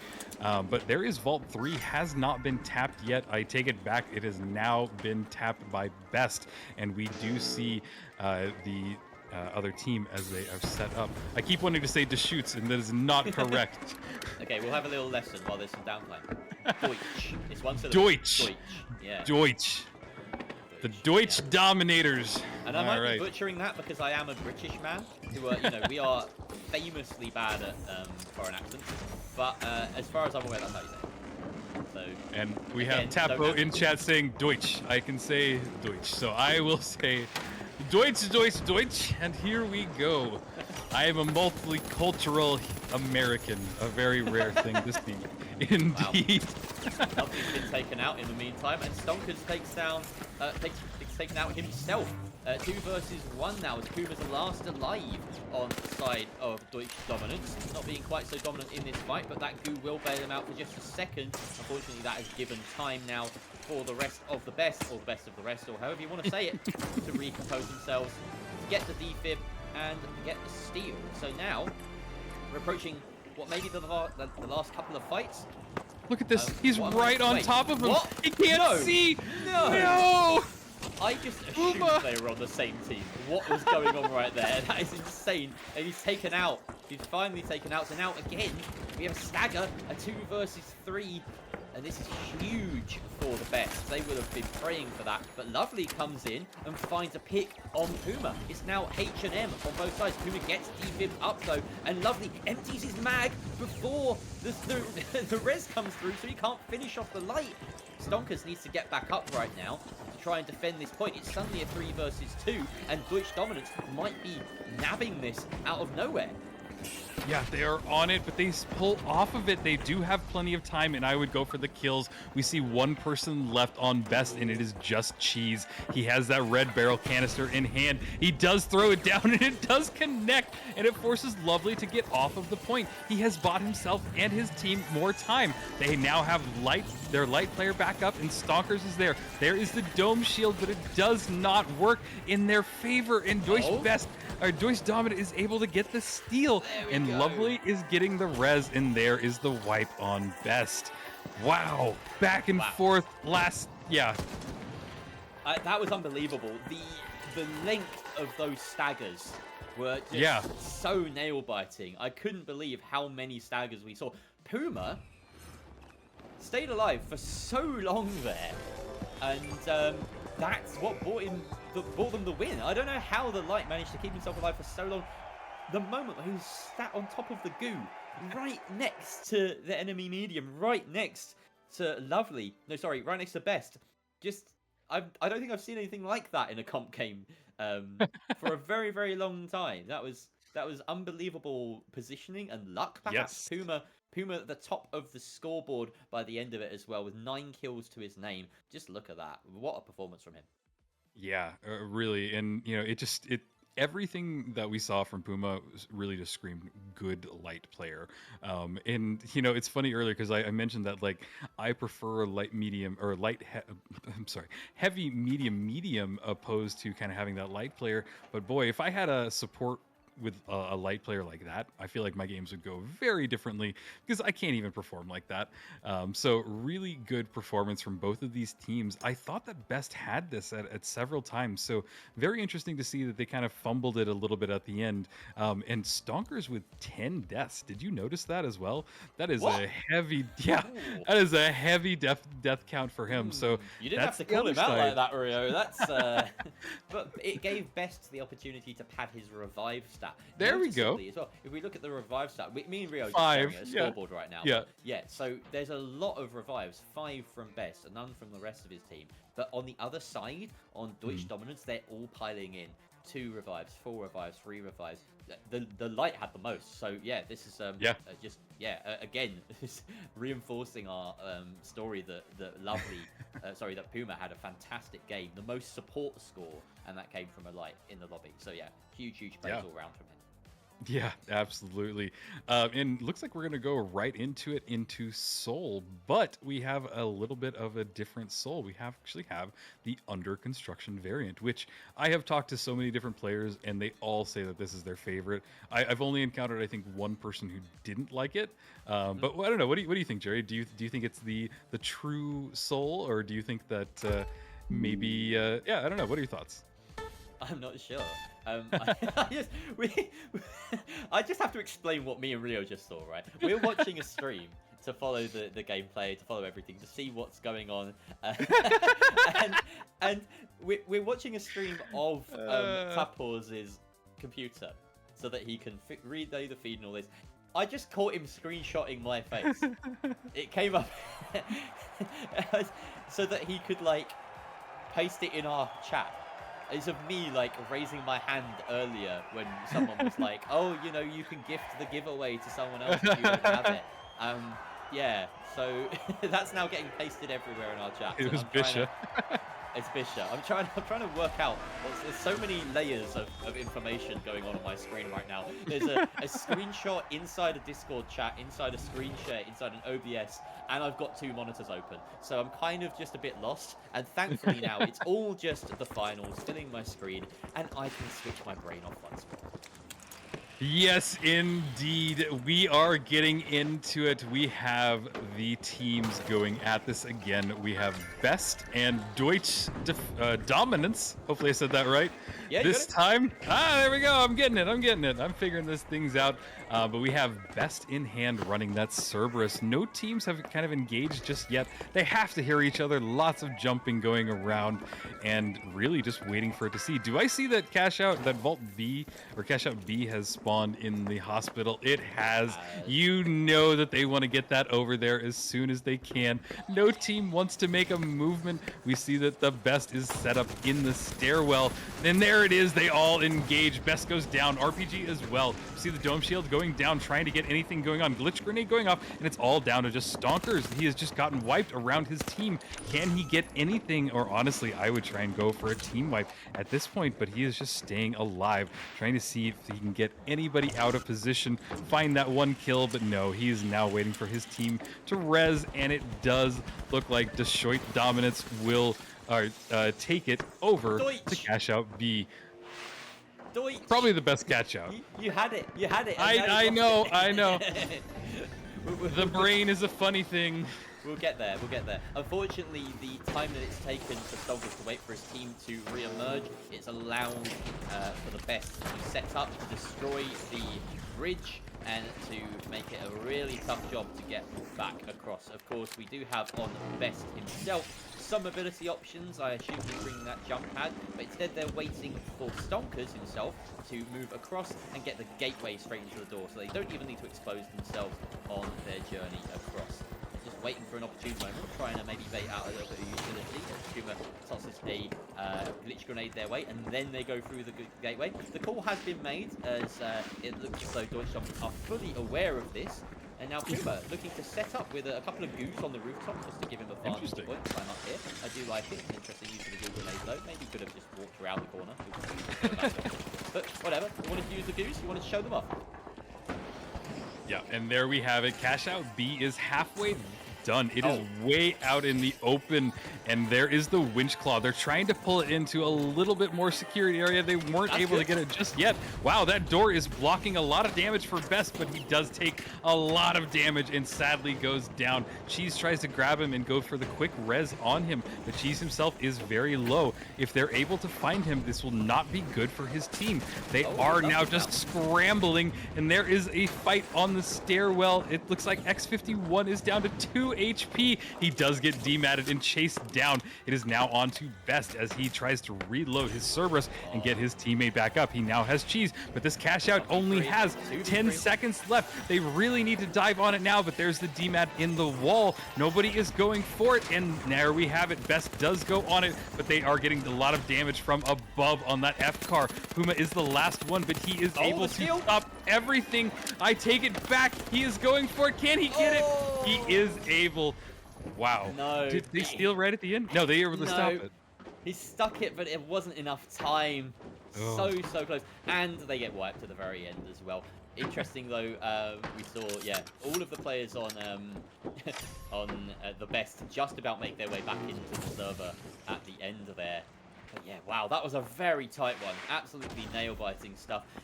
We are now ahead. Deutsch Dominance ahead by a map and by a cash out. So this is the last chance saloon for the Best. Yeah, and you know, with a name like the Best and a player like the Best, I really want to see them bring just that. Bring the best that you got, and let's see this performance. Because guys, you made it this far. Y'all are all Ruby players. Let's see what you got. You guys got to win at least 2 cash outs in a row. So the the deck is stacked a little against you. The vault with some interesting movement through that gateway will get it started, and it does seem like Best is in a good spot. This is a really good area to be in a defensive position. You can see them going over to that corner. You can throw some goo, kind of make yourself just hold off in a nice little spot. They are now set up in a corner, a little bit away from the cash out. Not what I would do, but maybe they have a plan. Do you want to know something? An interesting stat for this fight. Yes. There have been 7 deaths, 7 kills, by the way, total so far. doesn't seem right, does it? Like we've had an action-packed game, but people are very good at preserving their life, it would seem, in these fights. And, you know, for instance, on the side of the Best, every one of them only has a single kill each. So, yeah, it's a very, very tight game in terms of kills. We've got a lot of objective-based plays, a lot of denial going on right now. You can see, for instance, that gas mine being detonated early at will by the Best. By Deutsch Dominance, because they want to be able to open up a play on Steel right now. In comes the goo. This is going to be big. They create a maze in front of them. Great little bit of goo and environmental manipulation coming out from Deutsch Dominance to take control of the map, and they destroy the ceiling on their way out. Perfect. That is optimal destruction coming out from the German Wonders. They're doing absolute bits, and now they've pinned all their opponents into a corner. Down goes 2. Lovely out for the count as well, but that glitch grenade is as good as a sonar. We tell them that there is one in that corner. Oh, but Puma takes a lot of damage being burst down. 3 versus 2 here, and now 3 versus 1 as Best is down for the count. That is the white onto Chixie. An unbelievable display of Deutsch dominance from the German Wonder team. Unbelievable. Well, it looks like I'm going to be having to say Deutsch dominance a lot more tomorrow, because they have made it, and the Best simply just didn't bring the best that they had. There were some convincing moments from Best that I felt that they had it, and I was honestly a little bit rooting for them, but yeah, Deutsch Dominance came back with a very convincing play. So that's what you expect. This is what now, Jerry? 3 2-0s in a row? Am I right? Or am I thinking? Yeah, I have that wrong? Yeah, you're right. We have. We've switched from the longest games possible to some slightly more standard ones. You know, we had the quickest game possible between Burt Nuggets and Gamblers, and then since then it's been a little bit more even-handed. But ultimately, the Blowers and Deutsch Dominance are the teams that most recently made it through to the quarterfinals. We're now 5 down, 3 to go. Wow. You're right though, Deutsch Dominance, what a team to watch. They were really entertaining. I did like the fact that at the very end we saw some very, very smart destruction based gameplay, landing those goos, playing around they played purely for so the cool. objective in that final point. It was absolutely beautiful. If you wanted an advert for, you know, objective-based gameplay in the finals, that was it. Laying down Yeah. the maze of goo in front of your opposition and then resurfacing only to destroy the ceiling. Just genius. Absolute genius.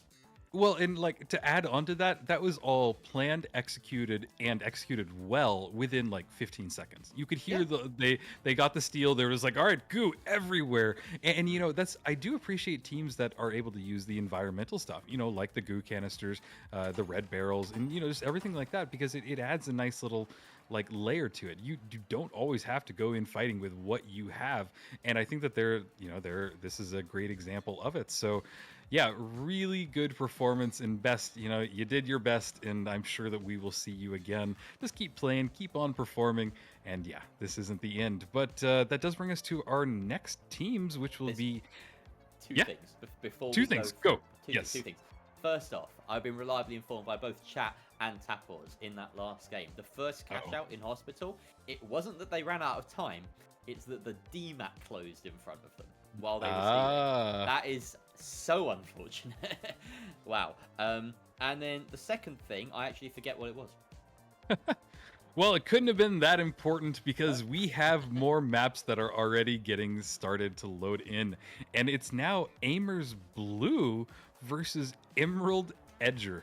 And I guess Aimers Blue, is because there is an Aimers Red now. So now we have Aimers Blue. You want to walk us through who these players are? Yeah, so on Aimers Blue, we have Noah X, CTV Roma, ex-Roma, we just call them Noah X and Roma, and Real Trapchi. So this is Noah's team. We've seen him rocking with them a little bit inside of Pro Hubs. They are, I believe, the team that managed to run through the entire lower bracket gauntlet of Pro Hubs. So yes, that was really impressive on their final day. And then we also have up against them Emerald Edger. Yeah, sure. Krieger Blue, 2B, and David returns. Oh, we were just casting David, weren't we? On the Tweakers. Polish David. And this is yes, yeah. I was like, no, we haven't seen David returns yet. This is the long-awaited sequel to David. Yes, it is. Well, and not only that, but David Returns is actually one of the winners of the last Ruby Grind tournament they had going on.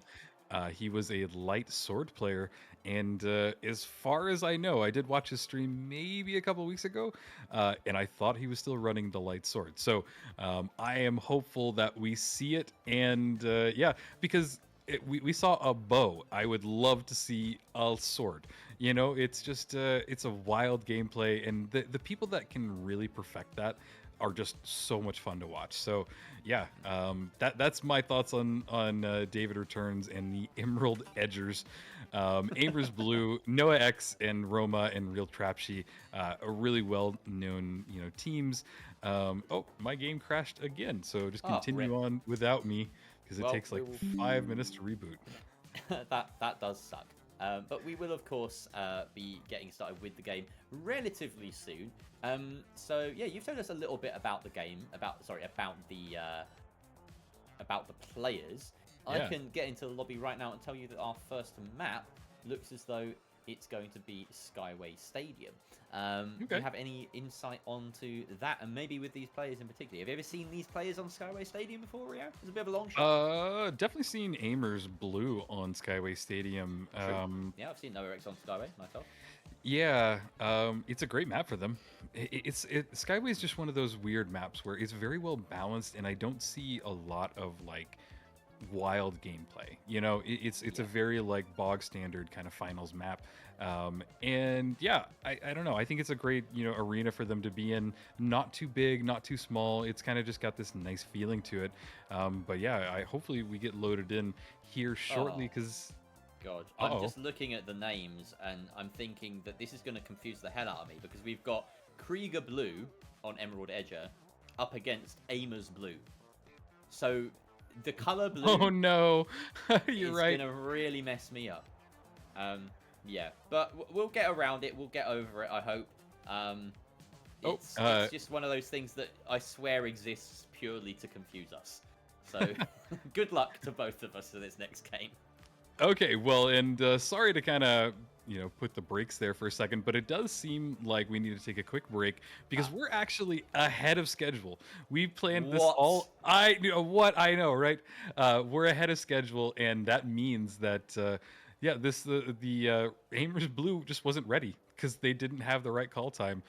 So hey, we're gonna take a 5-minute break, and this will be perfect. Let us kind of go get a snack, go get some anything, because I really do think that this next map will be a really fun one to watch. You've just reminded me, I've got leftover pizza. You've got leftover pizza. I do too. Oh my god, let's get some leftover pizza together, Rio. Okay, we're going to be 5-10 minutes, whatever. Come back, me and Rio will be nice and replenished. See you soon. Yeah.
Shout out to Jake and little Felix watching the stream today.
I hope Alfan is taking good care of the chat right now.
Yeah, we're back on. Alright. Hi, everybody. Thank you for waiting. It was a little bit of a delay, but we will be getting back into the matches soon. This is the Ruby Grind Showdown Tier A, Day 1, and I am here joined by Jerry. Jerry, how has the day been going so far? It's been great. I've just polished off an entire plate of leftover pizza, so I'm very, very happy with myself. What kind of pizza? It was like half a pizza. It was just a margarita. It was actually quite funny. Ooh. A friend of mine accidentally ordered it to my house last night, and he was just like, "Hey, I just ordered pizza to your house. Sorry," and I was like, "Don't apologize." So yeah, that was. It's not only leftover pizza, but it's free pizza that I've just been enjoying. So yeah, I couldn't be happier.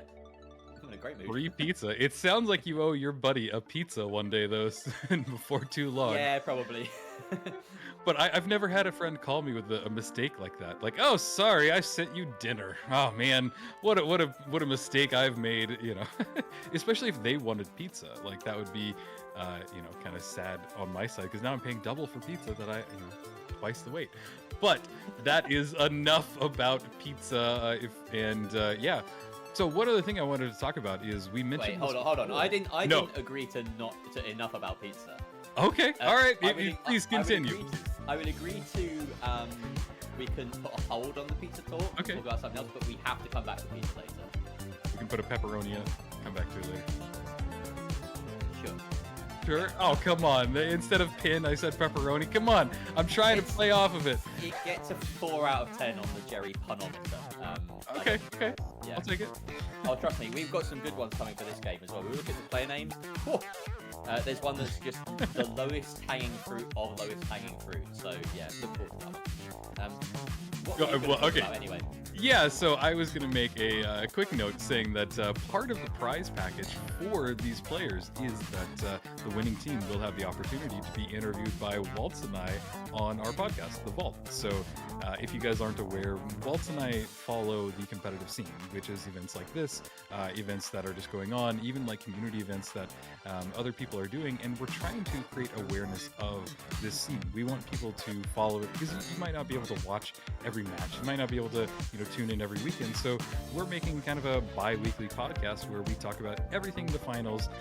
And we actually just had a wonderful interview with somebody who's very deep in the scene, and that is Jerry. We should have that interview out here hopefully today if I'm able to find some time after all this casting to get that published. But great interview with Jerry, and then the next episode will actually be whoever wins this. So lots to come up, and maybe if we're lucky, maybe one of the mods can post a link to our YouTube channel in chat. But if not, I think that we might have everybody here. I did hear something that Not quite, maybe. I don't think.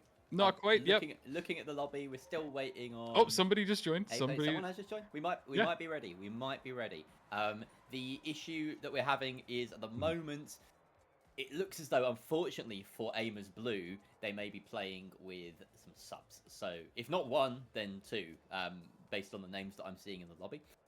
They might not be at their full strength. But we do have Noah X ready to go, and the rest of the lobby is going to be Skyway Stadium. We've already gone through the players on Emerald Edger, but that was a while ago, so let's just recap those. We've got David returns, again, the long-awaited sequel to David himself, 2B, and Krieger Blue, who will not be on the team called Aimers Blue, rather confusingly. So, yeah, wish us luck. And I'm sorry, I have to point this out because there was, I believe that Krieger was in chat, and he wants his name pronounced Krieger bleh. So bleh. You really, bleh, yeah. He wants that pronunciation of it. All so right. Just everybody out there knows it, and I'm totally joking. He did not want it pronounced that way. You actually sold it really well there. I literally rubbed out blue and spelt it the French way. So now I'm gonna have to rub it out again. Oh well, Good thing I've got a magic pen that rubs out. These things change your lives, just so you know. I'm not too sure what we're waiting on right now. I think it's. Oh yes, I think like we have a giveaway. We have a giveaway. That's before we get started. I know. Giveaway, and then Yeah, okay, right. You take it then, Rio. Your experience of this, you've done 2 giveaways already today. But yeah, I if you can do haven't been one here, more. Yeah, if you haven't been here, we're giving away battle passes. So where you been? Yeah, battle passes, and if you have the battle pass, you can gift it to a buddy. So what we're gonna do is we've taken everybody that is in chat or in the stream, and we've taken all of their names and thrown them into a big giant wheel that will spin in just a second, and we will pick the winner. And the winning person will be reached out by the mod team, and they will get you your prize. So go ahead and spin it. Let's see who wins. Uncle Shal in the background running this part of it. Always appreciated. And the winner is... Oh, it was almost David. It's Donkey! Donkey had a wonderful performance actually last weekend in the Tier B. He actually played on the team called the Donkeys. So happy to see it. Congratulations, Donkey. You get it. And hopefully we get to see you again playing soon. So mod team will reach out to you. But guys, that's it. That is the giveaway. And now we get to go back into the matches. It's been a little bit of a delay. We were actually ahead of schedule, which almost never happens. But yeah, we are loading into Skyway Stadium. It does seem like on the Aimers Blue there are some other players. So we have God Mentat. Boy, how do you even say that? God Manetta. I'm gonna go. God Manetta, Noah X, and What the Fuh. Interesting names for sure, but they will be subbing it out for some of their other players. And it's actually not hopefully... what the fuh, it's what the fuh. Yeah, what the fuh. Yep. I see that now. What the fuh. I sound like I have food in my mouth when I say that. Yeah, you do. And thankfully, we're not sat here staring at names and making rubbish jokes about them much longer because the game is ready to start. So let's dive straight into Skyway Stadium for another best of 3. The 6th of 8. We are getting through them at a rapid pace now. Noah X, Wotherfer, and whatever that one was, God Manetta or something, versus David Returns 2B and Krieger Blue. Emerald Edgers versus Aimers Blue. Have you got any picks for this? Rio, any sort of... I mean, prediction? I respect Noah. I think that, you know, he is the brother of Atelko. They played together. Now they're kind of... Don't call him that. That's like... What? Yeah. No. Hold on. That's like... What I was getting at... Noah, brother of Atelko.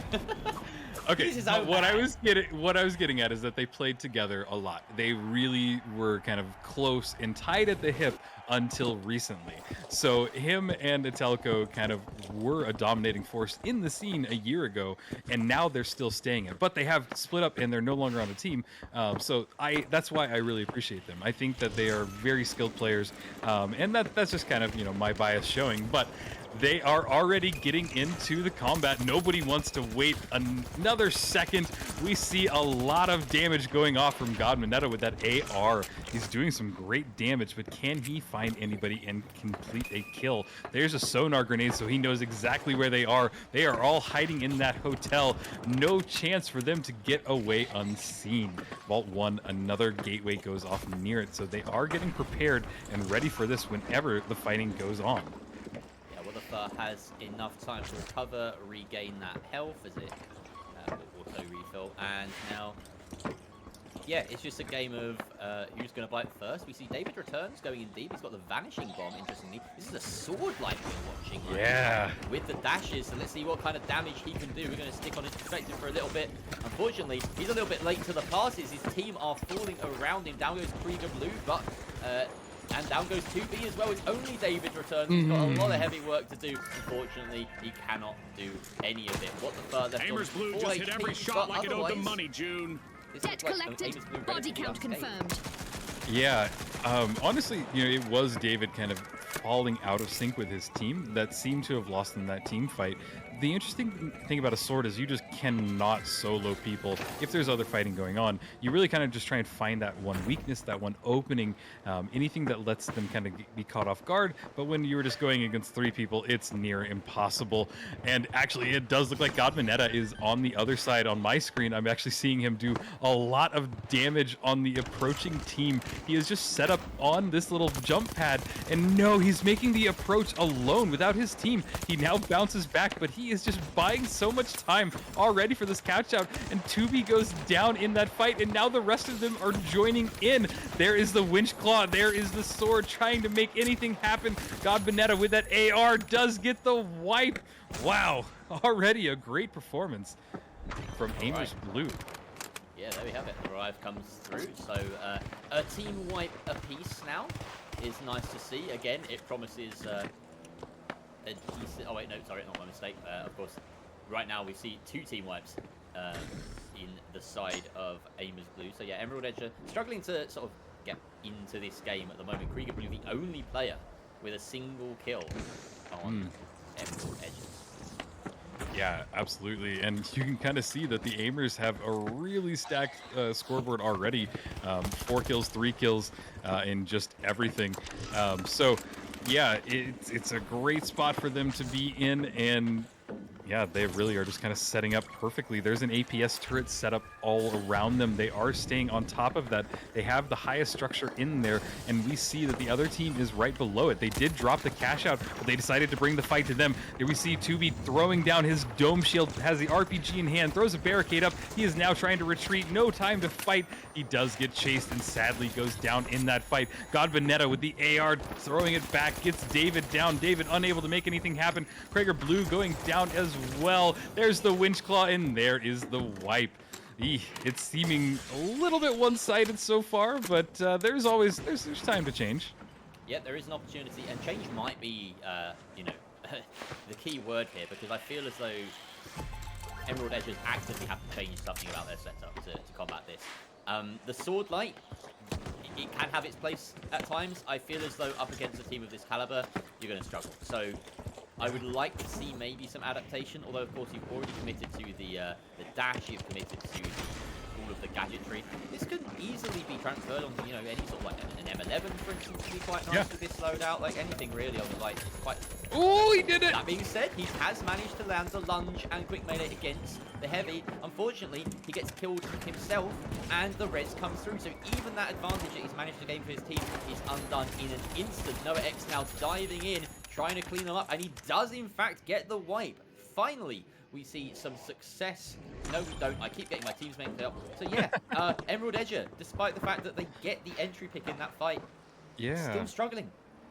No, I hate to say this, but it all is kind of surrounding David. Like, you can see that they designed their play around him, and I think that they are just immediately stopping David from getting in there. We saw this last tournament when he played, where they would consistently throw down glitch grenades so that he couldn't dash, and it did kind of stop him from being able to, you know, pull off some of those, dashes that he's able to do with the sword. But there's Noah X just deleting David out in the open. This is a great spot that he is set up in. He's got a great vantage point, and that from Moss can really do some good damage from that distance. So Cash Out A has now gotten started. It is looking great for Aimers Blue, but this does not mean that it is the end for the other team.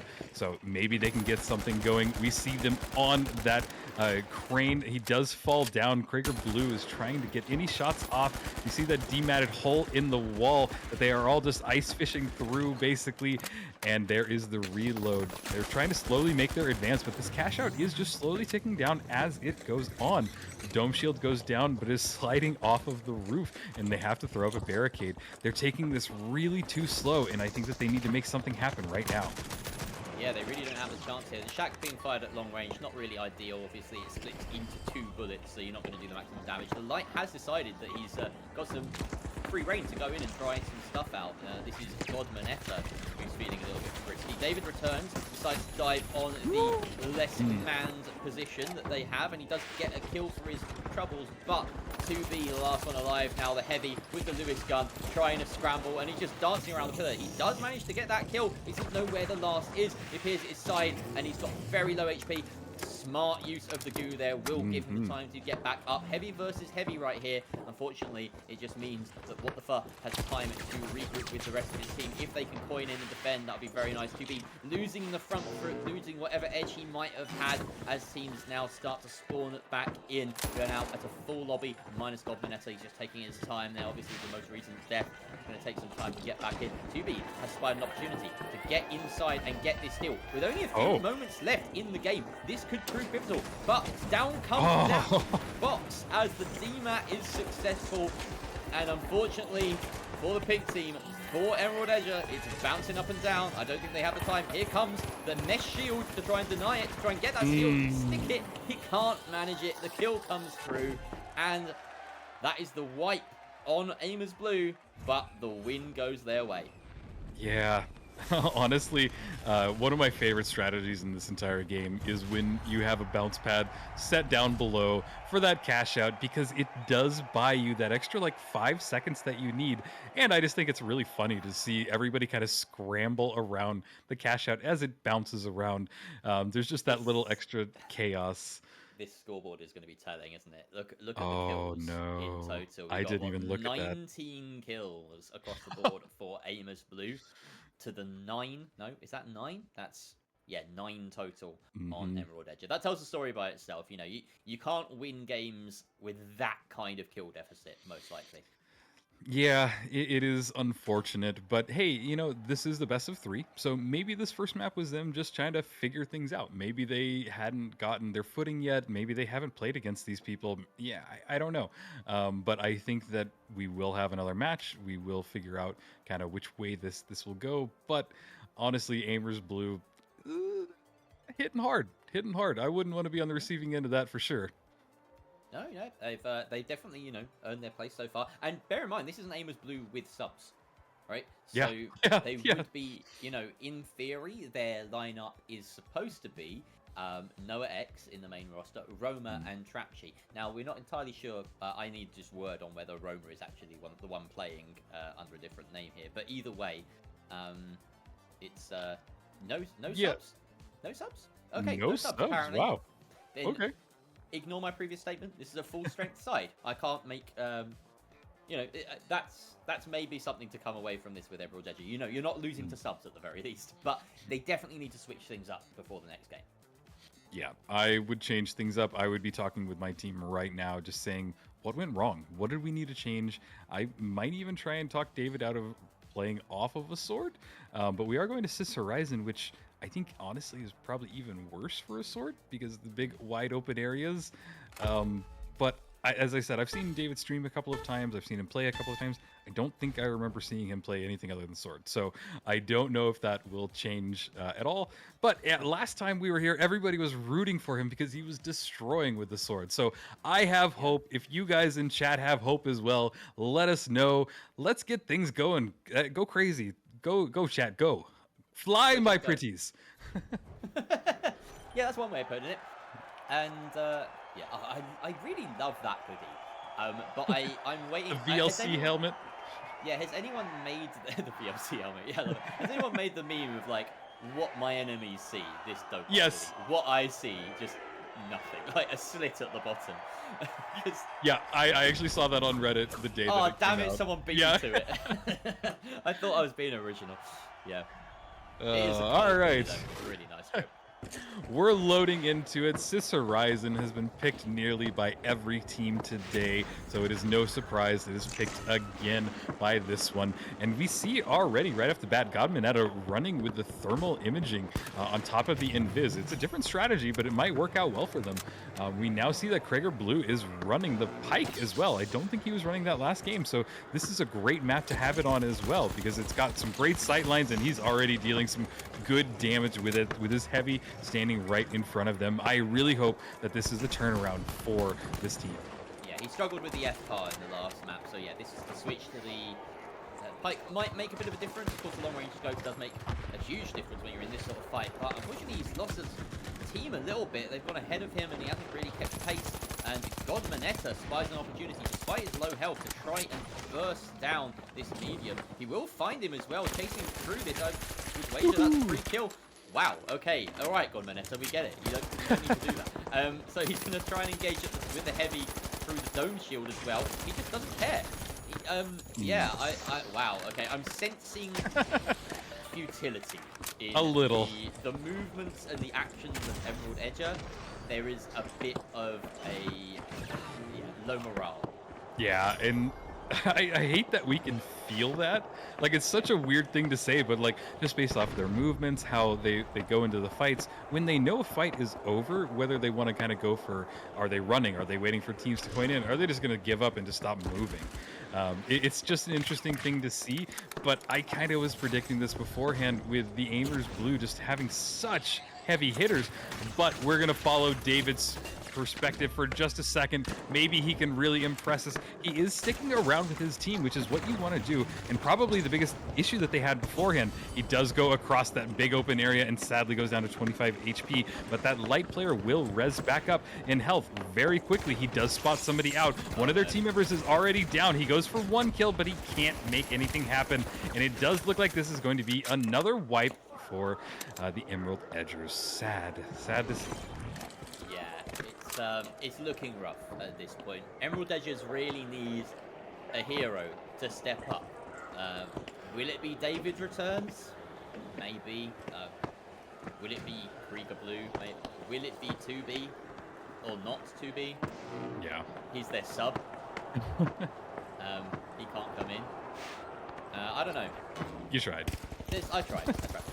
We have now another fight on its way, and hopefully for Emerald Edgers they make a bit more of this one. We're going to hang on to Noah X's perspective for a little bit, as he's just sort of taking point, holding the front guard for his team. They're backing up between these two high points. Very smart movement, but unfortunately for Emerald Edger, they don't need to worry about the fight here. They need to worry about the timer. Yeah. As they do get the engage, it's just a little bit too slow. They did take out Wadafa there, but he gets revived instantaneously. And now these kills are next to meaningless. So we just get to see who wins this fight. My money, as it has been for the past while, is on Aimers, and they have done it already. Yep. Before I even finish my sentence. Have the Emerald Edgers even gotten a cash out yet in this matchup? They've got 2 kills in this game so far, and Yeah. in this match as a whole, no cash outs. No cash outs. Yeah, I don't have much encouraging words of hope for the Emerald Edgers because it is not looking good. It just seems like the firepower is just so much harder hitting on the Aimers Blue because they seem to be hitting their targets and know where they're coming from. And yeah, David is unable to really get anything going, sadly. Kind of the fan favorite here at the Ruby Grind is not having the performance or the day that he would hope for. We are seeing another fight happen over this vault. Krieger Blue just trying to chase them down with that pike. Good usage of the D-mats. He does run into another one there. He does get a nice kill on Godman Netta. He is trying to follow it up and get a second one. Gets a decent headshot, but is having to readjust. He goes after the heavy now, trying to get any connection that he can. That D-matted wall goes away, forces him to run around. He's now going for a res, really risky res. Not what I would do, but it does bring David back into the fight, and now he chases down the heavy. Nice usage of D-matting that barricade up, but sadly, they are not in a good spot, and they do get wiped again. Wow, that is... I have to assume that Noah did some good work as a medium there, because we Yeah. can see that Wadafa was retreating on low HP against 2 players, and yeah, Noah X managed to get those kills, I assume. So yeah, really nice play from the medium. I wanted to credit him as well. Halfway through that fight, they went a man down, and he held a very powerful position with the head bitch angle that just meant that no matter how well the Pike player was playing, he would have had to land only headshots to deal any damage against Noah. And that's, just FTS basics that translate from game to game. But they're so important, and Noah X has, just shown that can win you a fight, even when you're losing. Yeah, well said, honestly.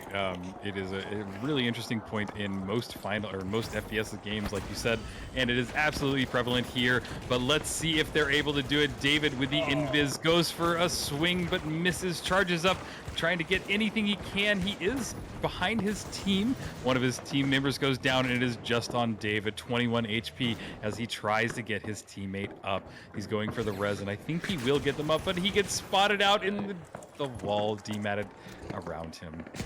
Using the audio cue very well there. You do get a slight cue when you hear someone rezzing something by, it's a kind of ramping up sound. And yeah, either a bit of game sense or just good hunting, opening up the wall. Did win in that fight, maybe a little earlier than they were hoping. So yeah, great move. Yeah.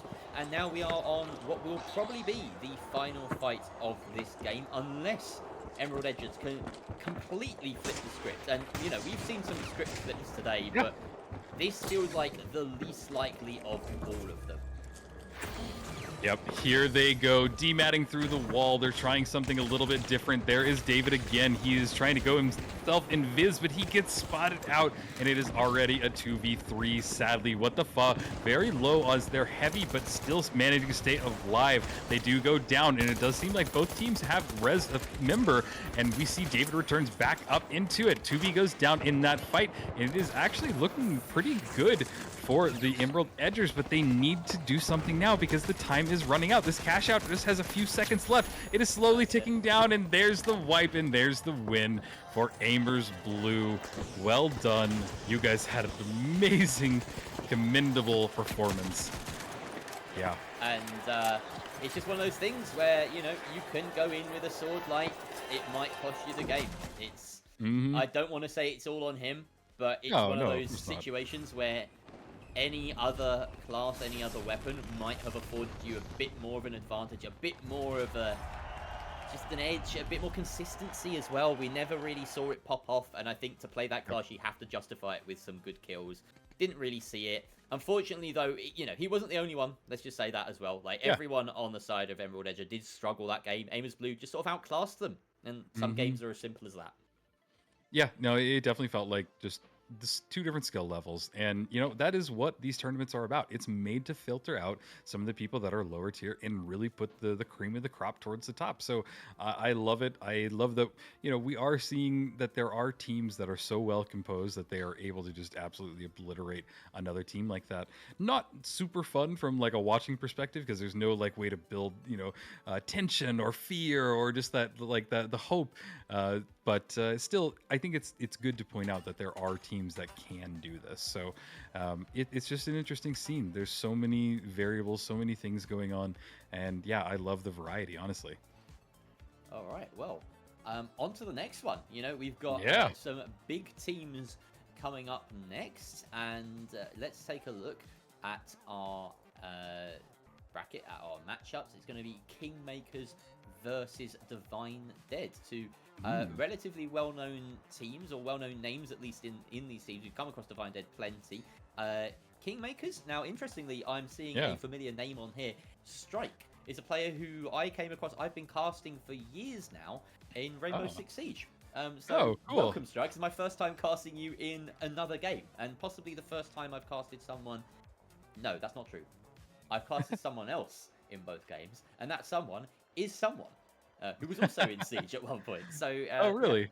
Yeah, funnily enough. So it's great to be casting people across different games. But yeah, Strike in Rainbow Six Siege was just a very, very strong player. He was a player that was sort of, at a certain point in Siege's history, quite sought after in a few different rosters in the European scene. Yeah, so he's talented, and I'm expecting to see decent things from him. Siege is a game with a lot of strategy built in already. It's why I like both it and this as games. So yeah, I feel like I'm just looking forward to seeing him perform. I'm looking forward to seeing his teammates, Sharing is Caring, and Bubix as well, seeing what they can do as a unit. On the other side of things, Divine Dead, we have Rose, we have Ollie, and I can't find the last name. It is Alone in Paris. Yes. Yeah, Divine Dead has also played a lot of other tournaments. We've seen them in pro leagues. Alone in Paris, well-known name. Rose, Ollie. I think that of all of the matchups, this is probably the one with maybe the most known players. Because I know Bubix on Kingmakers, Strike, we've seen before. Sharing is Caring is the only person out of all 6 of these players that I just don't know. But maybe today I will add a new note to my list. Jerry, if you want to hop in the view or the... I'm in the complete wrong lobby, aren't I? Well, we'll get through there, yeah. Just give me a moment while you fill for a second, Rio. I'm sure. While I fill for a some good second, things yeah. to say. Yeah. One interesting thing that we were just talking about is that how there are Rainbow Six pros that have kind of moved over to the finals. If you guys want to hear more about that from somebody that used to cast the Rainbow Six scene and is now in this scene, like I said before, we have an interview with Jerry, hopefully coming out today. My goal is to literally just spend an hour after this just to make sure that that comes out. So if you want to hear more about the scenes and how they overlap, we really did just interview Jerry earlier this week, and I think that there's just so much like information. And just it's a cool overlap. So as I said, there will be more videos coming out, and then the winner of this tournament tomorrow will be able to be interviewed by us. And sadly, production, my game crashed again. Oh, no. So just go on without me. I will watch from a different perspective. I don't know why today. I've never had crashes like this, but there's a first time for everything, I guess. Yeah, it's just one of those things. It seems to me like from patch to patch I have different crashing issues, but like I haven't had one for a very long time, which is a good news for me. I used to not be able to play and screen record for a while, which was horrendous because it meant I couldn't stream or do anything like that or get clips. But that seems to be working now. So yeah, there's always some things, new things going on in the back end, bugs being fixed, etc. So yeah, all good news for me at least. Yeah, hopefully your end gets fixed at some point soon, Rio. Yeah. I mean, it works fine if I'm in game, but if I idle for too long, it's just like, oh, sorry, got to crash. But hey, anyway, yeah, Divine Dead, Kingmakers, guys. I think that you viewers probably know these players, have played with them, seen them play already. So I want to hear your opinion in chat. Is it gonna be Divine Dead or is it gonna be the Kingmakers that end up taking this next match? Let us know. Lettuce. I don't know. My brain is soup right now. I heard lettuce no, and I thought lettuce. Yeah. We're also just waiting for the game to come on the screen, which is great. Also, Monaco. Remember, €700 prize pool, and we are on Monaco. Yeah. 700 euros is a lot, and it is split amongst the winners. And I believe even like from third place, they even get some cash as well. So it's a really nice tournament, guys. And I got to stress this again. This is a community event, and probably, no, not saying probably, this is the best community for all of the finals, especially on the EU side. So if you guys are, a fan of the finals, if you guys aren't in the server already, what are you guys doing? Why are you here and not in Ruby Grind? Come on, join away. Come say hi to me. Come say hi to all the other people in there. But here we go. We are getting started again with the Kingmakers versus Divine Dead on Monaco. First time we're seeing Monaco today, and it looks like they're getting straight onto it, going right for that kind of cathedral area, getting the high ground as soon as they can. Absolutely, high ground is powerful in this game, as everyone here will know by this point. You don't need me to tell you that. And it is, of course, Kingmakers that have taken it. They've gone straight to that cathedral. But, of course, this does forfeit control of the vault to Divine Dead, who are just repositioning, waiting for the impending assault, presumably. They have between A and themselves, the opposing team, so they're probably going to be heading to B, which I assume is behind them somewhere, if I just rotate my camera. Yes, it is. It's very nearby, in fact, so it should be quite good for them. It's forcing Kingmakers to come and engage right now. So here we go. The mesh shield popped out as they expect a bit of opposition. Oh, Rose jumps out of nowhere up that zip line and has to fall back immediately. They burst down that dome shield. We've still got... Oh, we've got one kill. A lone Imperator's gone down, and that is a wipe against Divine Dead. So a great start coming from Kingmakers. The Kingmakers just crowned that engagement. Now that is how you take the throne, June! And absolutely gotta love the commentary from Scotty and June in there. They certainly know when to throw it. Yeah, add some interesting flavor to this commentary. But here we see Strike just on a mission to break every window he can, jumping through it. I do love that movement tech where you kind of stay outside of the window and hop around. Oh no, it does not look good. It seems like Rose might have crashed, so might have to pause this game and come back to it. Our first crash today, potentially, or maybe Rose has somebody at the door, which is, it's so weird to say Rose because my wife's name is Rose, so it's like I can't picture that without it. But hey, she's back. he's back, I don't know. But there they go. They have gone invis. This cash out is halfway done. They have to make their move right on it now. Something needs to be on it. That invis has gotten them directly up to it. Strike now sees them from afar. Can that XP do any good damage from that distance? It's a little far away for them. They see the gateway, and he does go for it. It does seem like Divine Dead is just going directly on it. Can they continue it? Oh, he goes down in that fight. Lots of jumping going off. There is Ollie with the RPG. It does connect. He's able to finish it off and get Bubix back in there. There's one person left. Can he find the kill? There's plenty of time. There it is, and there is a wipe from Divine Dead. So close there. I thought that Kingmakers made a very smart move there. We saw that Strike spotted the escape gateway, essentially set up by Rose, and threw a glitch through it, which presumably got most of the opposing team, but it wasn't enough to secure the team fight. So, yeah, we now have probably no more opportunities here on this point, unfortunately. That is probably the first cash out going the way of Divine Dead, and Kingmakers, while controlling the map in a sense, you know, they always seem to have Divine Dead backed into a corner or backed up against a wall or something. It's not translating into kills. Yeah, just yet. We will see. The match is still kind of fleshing itself out, but yeah, it is kind of one-sided right now, but things will change. I have a feeling. These are really good teams, and Divine Dead had a great performance so far. Can they continue it? We see that they are just slowly working their way onto the roof. Nobody's tapped the next vault just yet. There is the zip line put up as they make their approach. They do see them from afar. I think an RPG went off, but didn't connect with anybody. There is the mesh shield put up. Glitch grenade going off. They're going straight for this fight. They dive into that box, and they are able to get one kill, trying to find anybody else. Looks like Bubik is down in this fight. There is their heavy. They throw a glitch grenade to get the dome shield down, but he is chasing him. There is not much life left in him unless he can stay away. There is that great movement we were just talking about, and there is a wipe with Ollie going down. He does shoot that RPG off, but not enough. Divine Dead goes down. Yep, and that's much needed respite there for Kingmakers, able to now move towards the vault. But unfortunately, yeah, this is all happening away from the vault. So as far as fights go, that is possibly one of the most meaningless you can have. Of course, gaining some sort of control, gaining a bit of a confidence boost in this game obviously means a lot as well. So yeah, we'll see if they can roll with that momentum. And now Divine Dead back in the lobby, up the zip, and looking to engage across the rooftops. It would seem they're not making their presence too hidden. Rose is approaching, of course, with a cloak, so he is staying relatively hidden. But in the meantime, we've seen Kingmakers are able to move pretty much across the map to where they want to that C point. We have these vantage points, these high angles that are being kept right now by Kingmakers, but they can't make them into anything. In fact, they're not going to C. I thought the C was on top of that building. It's way off in the distance in the edge of the park. Instead, they've gone to A in the cathedral. I love watching this point play out. Yeah, me too. There's so many ways that they can break in there, and they are just on top of each other already. Alone in Paris with that F-car, trying to find anybody he can. He goes down in that fight. Lots of window gameplay there.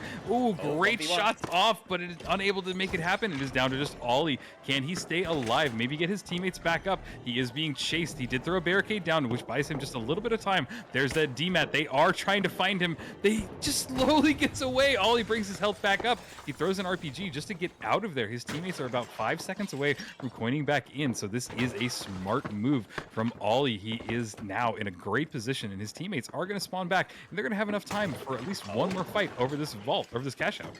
Strike looks like he's hunting for this kill, though, and he's continuing his theme of destroying every single window in the map. An interesting mini game he's on there.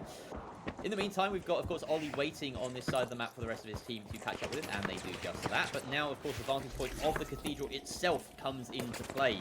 The setup has been established by Kingmakers here, and they can control their own destinies, essentially. Loving the drip as well. The coordinated orange capes really suits them. Gateway play up and running, and it's enabled them to get straight on in and try and steal the cash out from underneath, but it is a bait as they fall back. Now, Now, this is a little bit harder to tackle, so it's a good move here by Divine Dead, but they need to get moving with about 20 seconds left and find some kills. Strike taken out, and it's a 3 versus 2 now in favor of Divine Dead. They try and winch that top box down, but it's wedged in above the door. They're just going to try and steal it from beneath. The dome gets melted through. He's going to hold on to it, but he gets shredded alive by Ollie, who is then taken down. Sharing is carrying out for the count. Only Bubix now left alive on the side of Kingmakers, trying to defend, and he's against 3 of them. Will he get the kill? Yes, he will. Is that enough? Yes, it is. Fantastic dive and a 1 versus 3 clutch effectively from Bubix. Wow, that was an amazing last-second play. He just knew exactly who he needed to fight, and he dived in there amongst all of the rest of the sharks that were waiting to take a bite out of him. But he was able to make it happen, and yeah, that's why we love it. And it seems like the chat seems to really enjoy Bubix as well. So, hey, chat, you got your wish. He gave us a great play just like that. Vault 3 will be tapped, and this will go down to the 3rd cash out. Which team will take it? The fighting is already getting started. Strike is trying to poke around, find anybody he can. Got some lots of environmental damage happening from him. Great shots off, great tracking from mid-air. Looks like a lot of them lost a lot of their health and down to just Rose. Rose down to just 45 HP, trying to get anybody in air, but sadly gets the wipe. Yeah. Bubix had no right winning that fight there. That was really nice. He's earned his spot on the billboards. We've seen it. Yes. That's unbelievable. Really, really strong medium play from this player. And yeah, they will happily carry this box all the way to D. Interesting choice to go for this particular cash out. It's a very, deliberate move to take it over here. Of course, C is miles away, so it's definitely the sensible option. But it is strategically a very odd one. You want to hold control of Grandma's house, but also you're going to make sure you're able to re-engage onto the point as cleanly as possible. Attackers actually have a decent advantage in this point because they can control all of the other buildings and approach from any angle they choose. They effectively can surround you as you defend this corner of the map. But you see the dome shield go out there. It was a little bit early from Sharing is Caring, but down goes the dome shield on the pink side as well.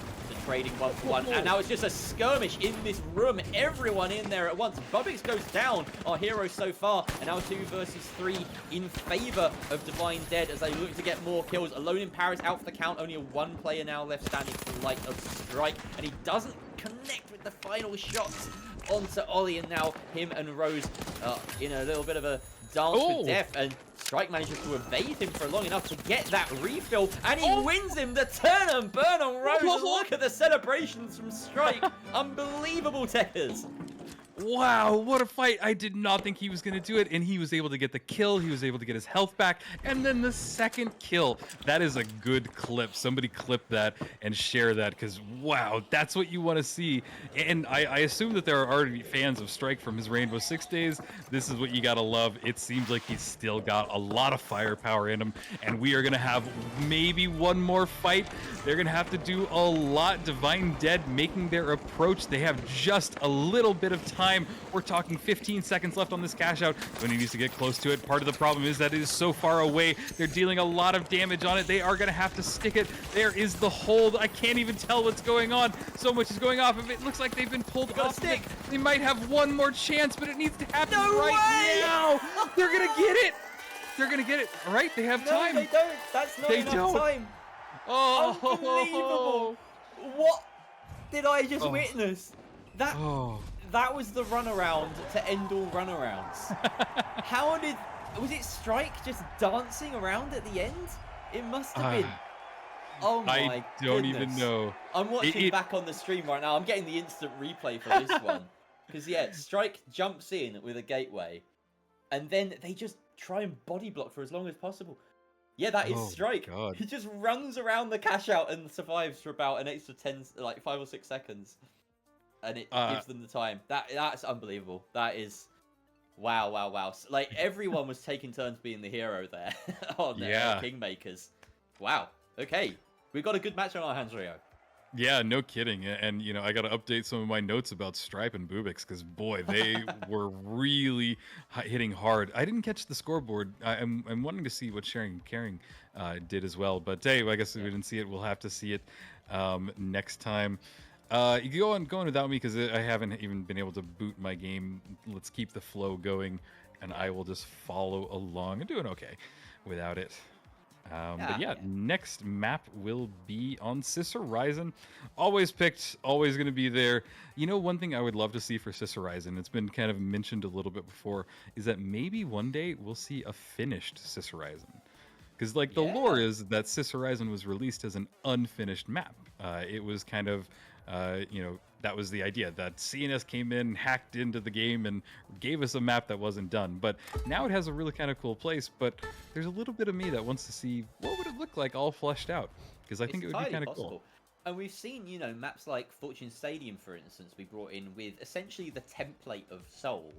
And, you know, just revitalized a little. And it feels like a different map. It plays really, really well. You could do the similar thing with Sis Horizon. Have the completed version. Be like, oh, yeah, you know, we scrapped this building in the beta testing. And we've added this crane or whatever. Like, and then it's the real version of Horizon or wherever it might be. So, yeah, that could be a really cool, shout there. I hope some devs are watching, because that would be nice. Anyway, we are into game 2, like you say, on Sis Horizon. We've been already vastly entertained. You know, if this match ended there, I'd be happy with it. But we've got potentially another map, another 2. Divine Dead definitely weren't out of that game. This could be a very close one. Yeah, no kidding. And Divine Dead is a great team. And I really thought that they had it. Kingmakers seems to be making their mark on this tournament.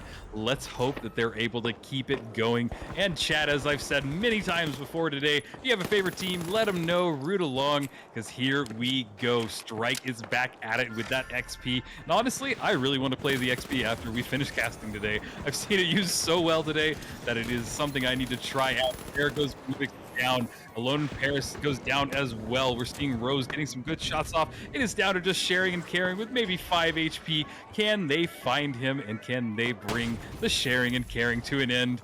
He brought it to himself by elbowing that red canister.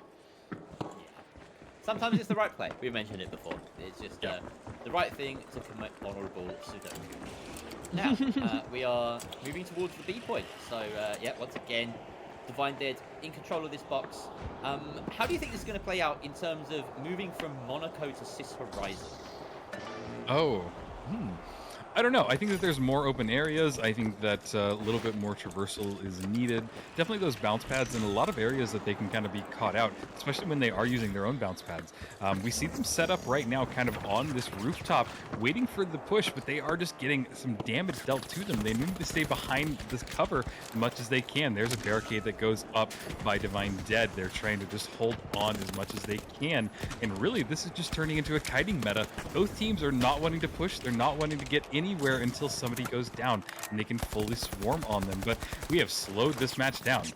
Yeah, this particular point always feels like trench warfare, but we have the artillery being sent in. We have some barricades, some goo just closing that gap, and eventually there will be an engagement over the top, but no one's wanting to be that team that exposes themselves, that keeps their head above the parapet, and there we go. They finally take that jump, take that dive. Rose finds the kills. Strike last alive on the side of Kingmakers, and he's easily dispatched with a solid protection of their prized bounty. Wow! Team Kingmakers got completely wiped out. I guess you could call that a strike. Get it? Well, hey! You could also call it regicide. Regicide? What? Well, they killed the Kingmakers. I suppose they didn't kill the king. You know, I don't get to write these in advance, all right? That's a clever one. That's a thinker there, Jerry. I had to go back to grade school to think about that. But here we go. Oh, God, what am I saying? Wow, that's some real, like, elementary stuff there, Jerry. Amazing. All right. Wow. Here comes the attempted steal, and it gets completely smothered. Like, that was ruthless. Absolutely ruthless from Divine Dead. And yeah, they've made that point their own. Absolutely dominating this game so far. Only 1 kill to Kingmaker's name, and it's Strike's own. Did we all just witness that? The Kingmakers dropped the crown mid-fight. Guess royalty ain't immune to headshots, Scotty. Oh, come on. That's so much better than I was saying. Well, yeah, like I done. say, I don't get to write mine. I don't write mine in advance. Maybe I should. I need to take a letter out of, Scotty and Jude's book. A leaf out of it, rather. truly inspirational casters that we aspire to be one day. I hope to be the Scotty to your June, and you the June to my Scotty. I guess I am June in this dynamic, right? You're British. Sorry. Yeah. Sorry. Oh well. All right, enough yapping. Here we go. It does look like Rose went down in that fight, and they are being chased. No, it wasn't Rose. I had the wrong person there. I'm not in the game, but boy, they are now down to a 2v2. There's a res that's going off. Nobody's really fighting over anything consequential. They're both far away from the vault. They're just trying to do an ego battle. Look at that movement between Alone Paris and Bubix, trying to just out strafe and crouch each other. Gotta love it. That's what you see at the top tier kind of gunplay like this. All right, we need to settle this because I've been saying Bubix and you've been saying Bubix, and I need chat to decide. What are we saying? I anticipate that they will lean towards Bubix because it's so much fun. Bubix, yeah, well, that's what we have in chat from right, that's production. The official word. Production say it's Bubix. What does the chat say? I don't care what production. I'll just send him I'll just send him a message after this. Tell him what do you want us to call you? Obviously, we're on a bit of a delay, so I won't get the answer for a little bit. Meanwhile, there's a fight going on, and it is once again belonging to Divine Dead. They are absolutely... there is a kind of way of saying this, pooping all over Kingmakers right now. And Strike in a 1 versus 2, as he's found himself a couple of times now, looking to try and bail his team out. But he does manage to grab that totem, and that will give them a little bit of chance. But we here Alone in Paris get res in the distance as well. So 2 versus 3 until Sharing is pairing can coin back in. But so Divine Dead, they really want to assert this advantage. They don't want to allow any chance for them to regroup. We have had the coin back in from Sharing and Caring. Sharing is Caring in that time. But Divine Dead right now, it looks as though they're kind of cruising towards a victory on Sis Horizon, unless we can finally see some fights come out of Kingmaker. Yep, and this is Strike's chance. Can he make a big strike against them? The Kingmakers have to have something change for their favor, or we will be going to map 3, and Divine Dead is just slowly taking this. They are buying as much time as they can. They're not even near it. There is the fighting going on. They tried to demat it down, but maybe not. He's standing right on top of the cash out, which is a great strategy now that you can straddle it, because people... Did that glitch hit and they couldn't demat? Or am I just mad? They've gotten the steal. It's huge. So now they've got the steal, and we've got like 15 seconds left in a 3 versus 3, and suddenly Kingmakers have given themselves a bit of a fighting chance in this fight. Strike is taken out, as is Sharing's Caring, and unfortunately, as well as they managed to do this in terms of stealing it, they may have just fumbled the bag here, but the bounce pad is huge. Ollie now putting it out of range of the bounce pad. It lands on a second bounce pad. You can write it, and there's no opportunity to steal. Unreal. Oh, I've said it before, and I just love cash out bounces, but I've never seen an accidental cash out bounce like that. You could see the panic in their eyes as they were just trying to figure out how can we get on this, and then boop, there it goes again. But oh well. It seems like they might not have seen it because of something happened, but hey, we saw it and it was funny. Hey, yeah. That's the most clippable moment today. Unbelievable. That is a 1 in a million. Okay, we're back in. Let's lock in. Final cash out now on Sis Horizon. Right now, Kingmakers, they're up 1 map, so they can have this little buffer. Divine Dead absolutely needs to get this cash in the box and get it confirmed to go to map 3. Bubix, as we have this decreed by democratic vote, he is Bubix, gets taken out. And unfortunately, so does Strike, and so does Sharing's Caring. So that's a very quick wipe mid-transit for the side of Divine Dead. They will happily move all the way towards D now.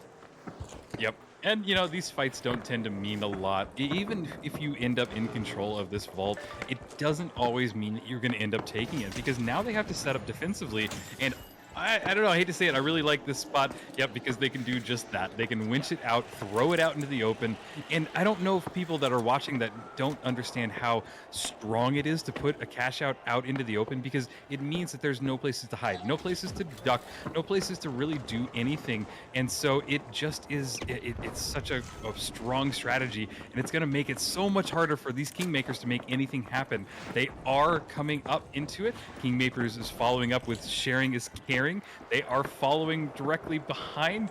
Nobody's done anything just yet because they are a little bit scared to push out right there. on top of them. They're right on top of them, and here comes the jump pad play, ready to demat and go straight on in. This could be huge, but the jump pad already preset for the escape plan for Divine Dead, and that has bought them a bit of time. Strike goes down, so does the rest of Kingmakers efficiently and quickly. Rose currently is 10-2. He gets brought back up. He was 10-1 before that fight, but the plaudits for that one have to go to Alone in Paris and Ollie for pulling off what was effectively a 2 versus 3 there. Yeah, honestly, I love this. We haven't had a few games like this since the beginning of today. Like, these are the two teams that they are fighting with everything that they have. I am almost certain that Divine Dead is going to be able to take this, and we will see a third match, but the Kingmakers have to make something happen right now if they want me to eat my words. But let's see. We see Rose getting all swarmed up. They are all just gathered up. Nobody's spotted them out. They're in a great spot. They can demat that wall just like they did. Glitch grenade goes off. They are swarming on top of them. There is a red barrel that went down as well. And we see that Alone in Paris trying to chase these kills, get anybody he can. But the cash out is, again, just ticking down. And it does seem like it's going to go the way of Divine Dead with a wipe there. Strike welcoming death there as he saw the futility of the situation in front of him, accepts graciously that Divine Dead have just walked all over them. They're the King Killers in this case. Great map from Divine Dead. Barring the freak accident that was the second cash out, that was a dominant performance. 11-2 for Rose was a fantastic performance from the light player in particular.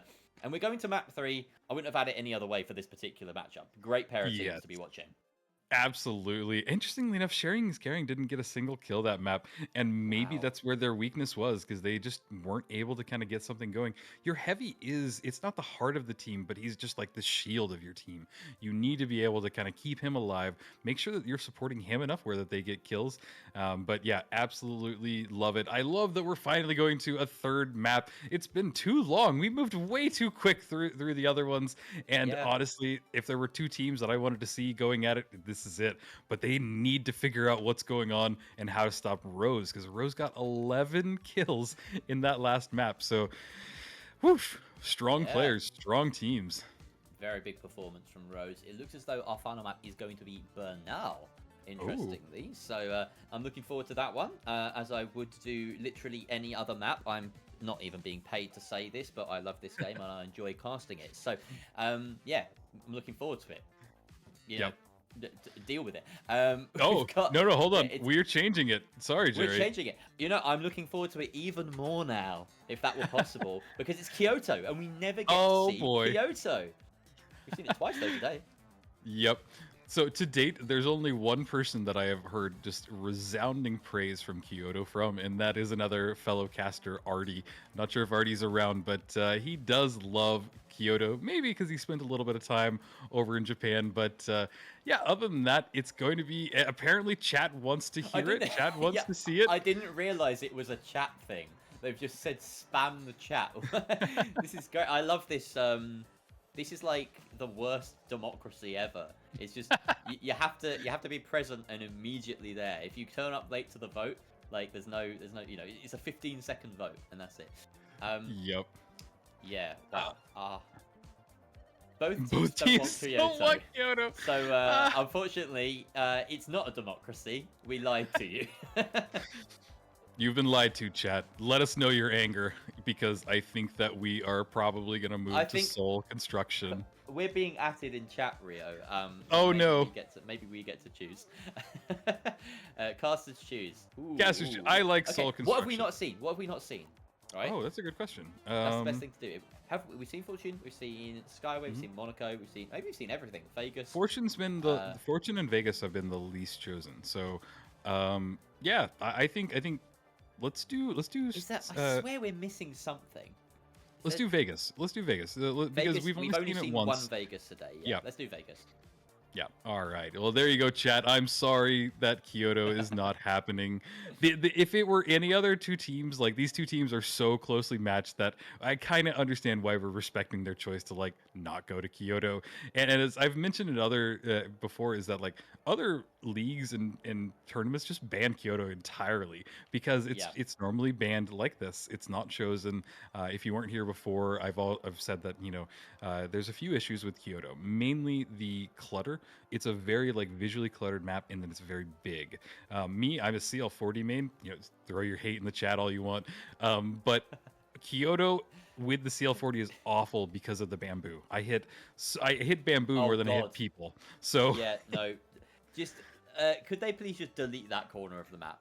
Honestly, it would play better if they just deleted that entire corner. Just delete the entire forest. You've got a nice like isolated pagoda up at the top on that hill. I think that'd be really cool if you just had a place that you could only get to through like 2 avenues, and then that'd be fine. I'd be very happy with that as a map. And then also always make it winter so that the water's frozen over. I don't know. I hate that they've changed that back. I don't like climate change anymore. Oh, you don't like climate change anymore? Don't like wow, climate change anymore. very. I want it to stay cold. That's normal. It's good to not like climate change. We're supposed to be like, slowing that down. The problem is with Kyoto is that it's neighboring a massive like coal factory, and so it takes a lot of pollution on it. I don't know. I'm just waffling now. All right, we've got the game ready. And it's Las Vegas Stadium, thankfully, the epitome of capitalism and industrialism, I suppose. All of these things. I need to. You can talk for about a minute or so. I will talk. I will absolutely talk because I love Vegas. I'm having a senior moment here. A senior caster moment. These happen when we've been talking for as long as we have, and we still have one more map to go. So, Jerry, hold on and get your energy back up because I'm excited. I love this redesign. I think it's still a little bit away from the overall appeal of Vegas, but I do think that it is a lot cleaner than what we have seen previously. So here we go, guys. This is Divine Dead versus the Kingmakers. There are 2 teams here. One of them will make it on. If you have a favorite team, favorite player, root them on. Let them know what's happening. Show them your love because we are getting started here on Vegas. Looks like Strike's already found one of the heavies doing a lot of damage. That XP able to just run away and just kind of do some run and gun gameplay. He is now backing up, but still in a good position, peeking his head back out again, wanting to follow it up. Nobody's tapped the vault just yet. It is still kind of out in the open, waiting for one team to kind of finish this ego battle. Who will take it?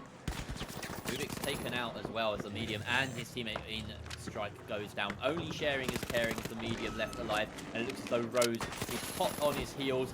Oh, no. A quick kill there as the heavy, manages to switch, turn, and burn against that light. But now here come the cavalry, and that is a clean, well, not the cleanest, but a clean enough team wipe against the Kingmakers. Divine Dead picking up where they left off, it seems. Yeah, I honestly want to say that the first map just was more of a fluke. And I want to say that more, especially if Divine Dead is able to kind of keep the tempo that they have going, because I think you're right. They just picked up right where they left off. They're wanting to go from it. Maybe they're a little angry that they almost got Kyoto, just like Chad is. Oh, but there's a bounce. I love that. That's one of the funniest mechanics in any game ever, and you will not convince me otherwise, because that cash out just got yeeted into the middle and open for this next fight, and it's going to make it so much harder for the Kingmakers to take this. It's great. And I mentioned this on the podcast that you had me on recently, Rio, but it really does feel like this game rewards the creativity that you can come up with in this. Oh, absolutely. Any sort of weird mechanic is usually something that's worth exploring, even for, a competitive edge and competitive game. We see now the goo and the dome coming out, decent layers of protection that may help them get this steal, and it is indeed confirmed. They have the mesh shield even ready and up for the retreat. The APS guiding them. They didn't lose a single bar of HP during that steal, and now tables have turned.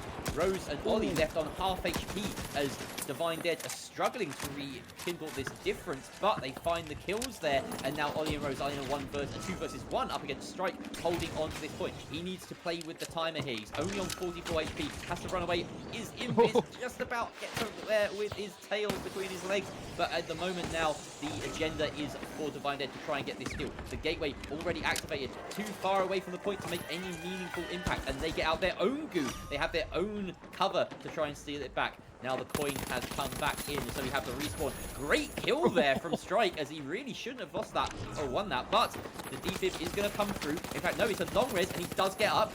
Down goes one of the heavies. It's now a 2 versus 2.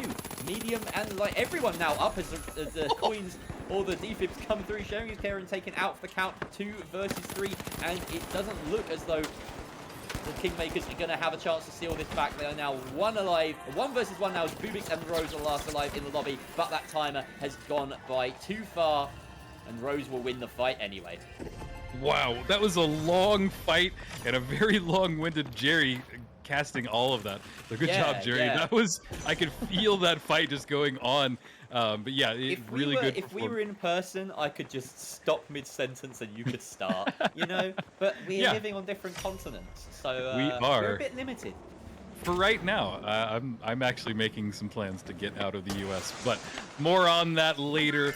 But Vault 2 will be tapped by Rose. Can Divine Dead keep this momentum going? Because it seems really good for them so far. We see Bubix in chase from behind. The Vault has been tapped. It's almost open, and we are just watching them as they get set up. Vegas is nice. I like this area right here. The Ospuz Arena part of it makes the kind of things pop really well. I'm seeing it from my perspective. The characters, players really pop.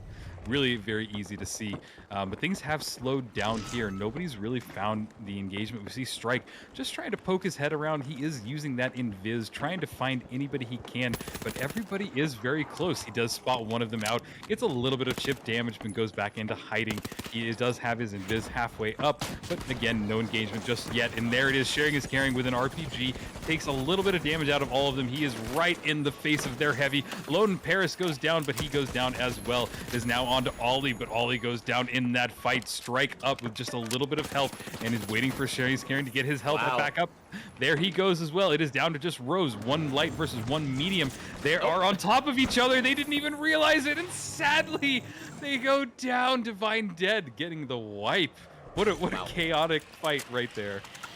Rose definitely did well in the 1 versus 2 there, up until the moment it went wrong.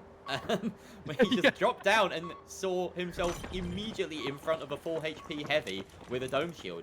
Just vibing in the alleyway.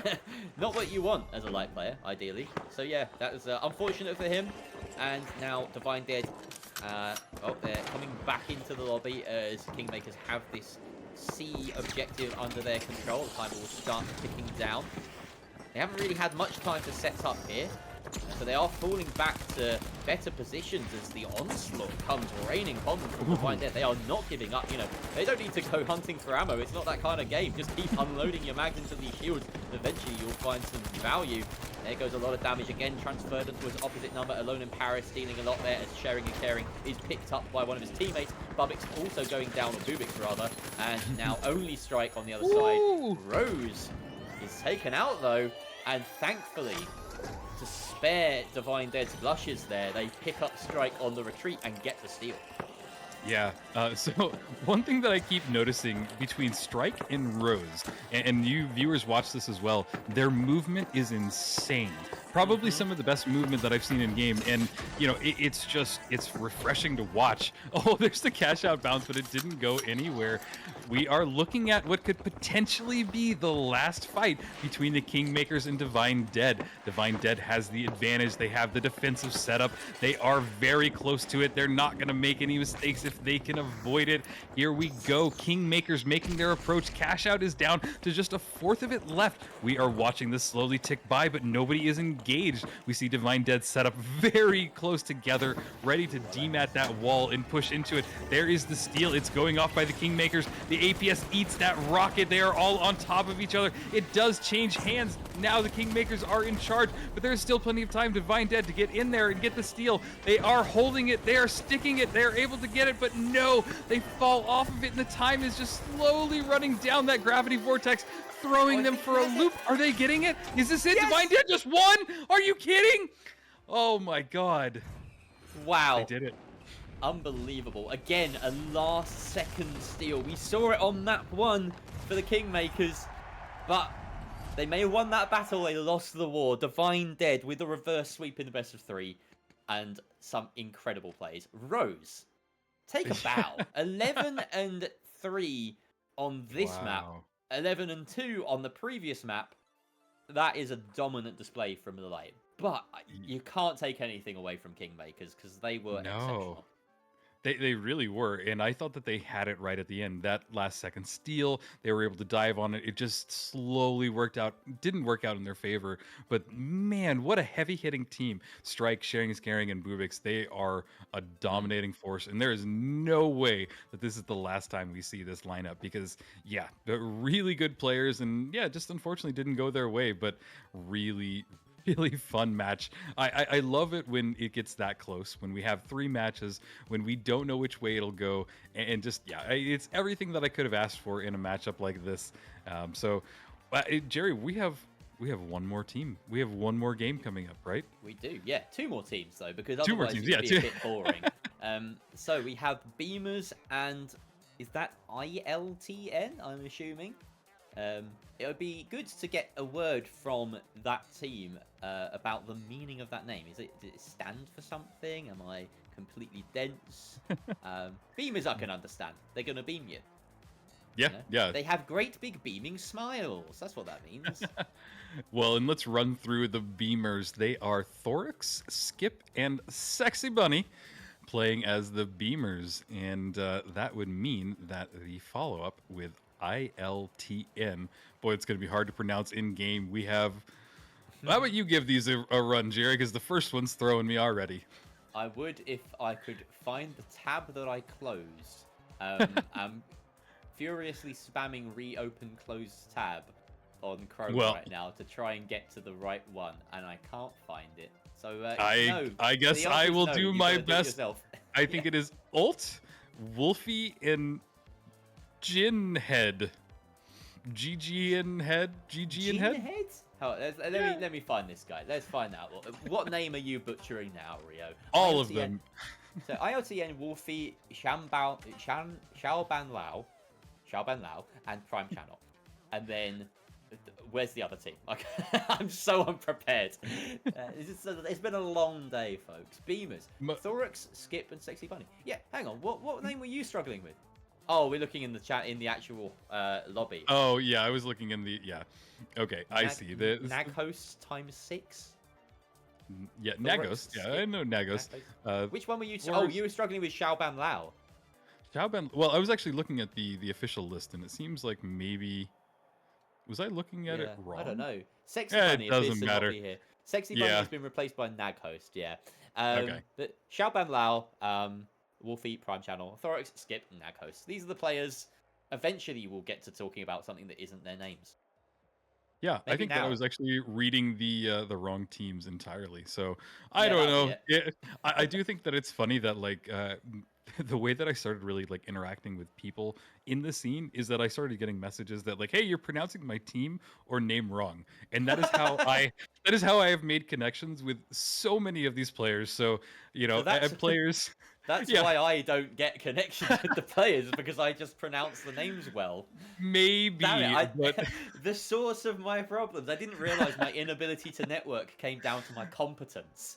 That's so... Oh, that's so Which means that my networking is solely for my incompetence. And you know what? I love it. But hey, players, if I am saying your name wrong, completely butchering it, I do always throw it out there. Shoot me a message. I will make a note in my notes to say it correctly. Or if you just want to say hi, you know, we definitely appreciate talking with the scene and everybody that's in it. So Sexy Bunny is actually Naghost. So I think I knew that. But yeah, there's so many players, so many people. How many people in total today? We talked about this earlier. 48 in total for one team? Yeah, 48 total, because we have 16 teams of 3. So yeah. So when we come across a player that has 2 names instead of 1, you can understand why it makes us a little bit mad, Sexy Bunny / Naghost. I need to get in the game before we start, because I'm being atted and everyone's waiting for me. So Rio, why don't you talk us through whatever map is coming on? Oh, you've stopped doing that, haven't you? No, I'm in. I'm in the lobby this time. Hopefully it doesn't crash, but yeah, we're going to Monaco, which we have seen twice today. It is always the standard issue, and it's just it's a really good map. I think that Monaco to me really stands out as like this just. It does really. What am I trying to say? I'm trying to say that the combat that happens within Monaco is really interesting because of all the buildings and structures you have in it. You have a lot of combat and a lot of gameplay where you're jumping in between buildings, you're trying to run around, trying to just get everything that you can, and there's just a lot of traversal opportunities in this map, both vertically and horizontally, and I just think that it's really cool. Yeah, I think that we will be getting started on Monaco in just a second. What are your thoughts on Monaco, Jerry? I like it. You love it. You like wonderful. I said I like it. You like it. I also okay. I love it as well. You love it. Yeah. Those are my thoughts. Yeah, I think that we will get started here. We've seen all the maps today. I don't know what else to say. We've said a lot about them, and this kind of does happen when we get towards the last map of today, or not last map, the last. You know what we need as casters is the equivalent of a pedometer, right? But it tracks your steps. We need to track the number of words we say in a single broadcast. I'm kind of curious. How much crap do I spout? Like, objectively, how much? Yeah. No, I'm curious too, because take a guess, Jerry. How many words do you think we say? Like, is it 10,000? It's got to be more than that, right? Like, really? We're writing essays out here, pretty much, like dissertations in waffle. Like, I could get a PhD in waffle at this point, to be honest. Waffle PhD. Oh my God, Jerry, hold on. Do I see a sledge in play? Yes, you do. No, what is going on? The last map of the day, we're gonna get a melee heavy with a winch claw. All right, chat, if you are here for it, let's hear it. I want to hear you guys go crazy. This is the last matchup of today. We have 2 matches, maybe 3. You have a favorite team. Let's hear it, because we are getting started on Monaco. I love this. Not only do we have the winch heavy, we have 2 DMAT mediums helping him out. Interesting choice to not have the heal beam medium when rocking with the heavy, but they favour just being able to ferry this guy around as much as possible. Maximum mobility, it would seem, is the name of the game. In the meantime, on the other side of things, we've got a relatively standard lineup for the team known as ILTN, which is going to be a bit of a pain to pronounce in the heat of the moment. 4 whole syllables to wrap my silly little tongue around. But yeah, MLH type loadout. Maybe we can just call him Team Ill. Team. Yeah. Well, this is just a bit boring right now. Where's the sledge heavy? Come on. Well, and that's Send kind him of in. why I wouldn't expect a kind of a rooftop fight like this because of this, because you can only really do damage from 2 of your team members, and the third one's just sitting around, maybe playing Sudoku, doing something differently. I think Blatro is the new game everybody's loving, yeah, just You can't compare Sudoku to Balatro. That's like going, oh yeah, have you heard of this game called chess? Oh no, I'm really into Fortnite instead. Like that's not. I'm sure it's been said. Yeah, Queen OP. Why no Nerf Queen? Why can't I get a skin for my bishops? Like, oh God, don't give him ideas. Don't give Big Chess any ideas. Oh, there's the sledge. They're chasing him up. Can he follow the kill with an RPG? Unable to get it, but there's the winch claw, but sadly he gets stopped by the environment. There is another winch claw that gets stopped as well. Dome shield goes down. A lot of chaos happening in this building. We see Skip just trying to find anybody he can. He's chasing them, missing a lot of his really important swings, but he is still alive in this. There's a winch claw. These winch claws are not connecting, and it is really critical for them. But I think we're seeing just one person left on pink, and there is the team wipe.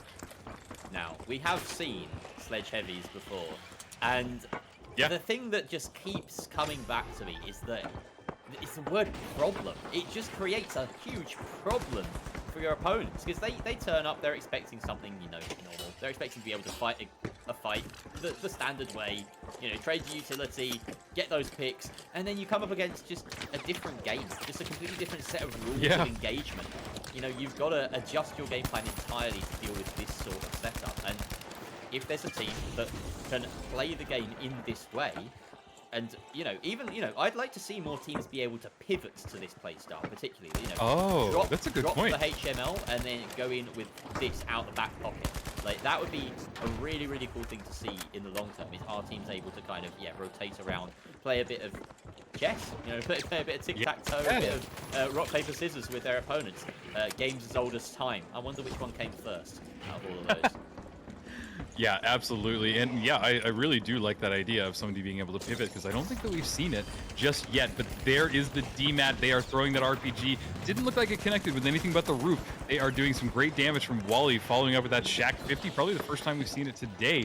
And there they go, following it onto the rooftop. Nagos very low. Sexy Bunny, actually.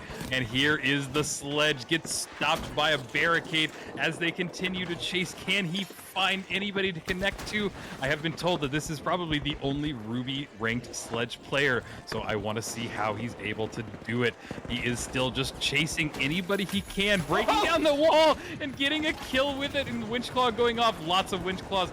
Dome Shield down as well. Skip staying alive by just a little bit of health. Reloading that rocket. This fight is still going on, and it does look the way that this cash out is going to Beamers. They just need to buy a little more time. There's the bounce, and basically securing it for the Beamers. There's still one person alive on the other side, on the ILT inside, and there is the wipe. I've never seen a more invincible man in my life. What is he doing? How is he doing this? He should have died about 3 separate times in that entire engagement. And just to check, just to double check, Skip has died nonce. 0 times. Oh, wow. Nada. Okay, you know what, man? I love it when somebody just is able to do this with melee. It's a unique part of the game, and I love that it's not just a joke in the game. Like, we're seeing people that can actually make it work, and you said it right. I think that if we find teams that can pivot and kind of keep this in their back pocket for when, like, hey, everything's going wrong, or we want to just continue the dominance. Yeah, I love that the meta is no longer just a shotgun, DMAT healing meta. But here they are on top of the rooftop. Vault 2 has been tapped, and we are waiting for them to get involved. So much variety, and I can't wait to kind of sum it all up at the end of the day. But yeah, that's what it feels like. A huge dive coming in, and we get the winches coming out. There's the sledge doing its work. Unfortunately, you can't wind up the hammer and hold on to it. You have to time that right click swing. So he did kind of misstep there, but it doesn't matter, as he's just a small part of an overall team wipe. And at the moment, we're looking at the stats, me and you, Rio, and we can see that there's only 4 kills total that have gone the way of ILTN. Meanwhile, the other side, Beamers sit at 9. I love the fact as well that they're playing the mind games. They've called themselves the Beamers, and instead they're bringing like a sledge heavy. It's not what you expect.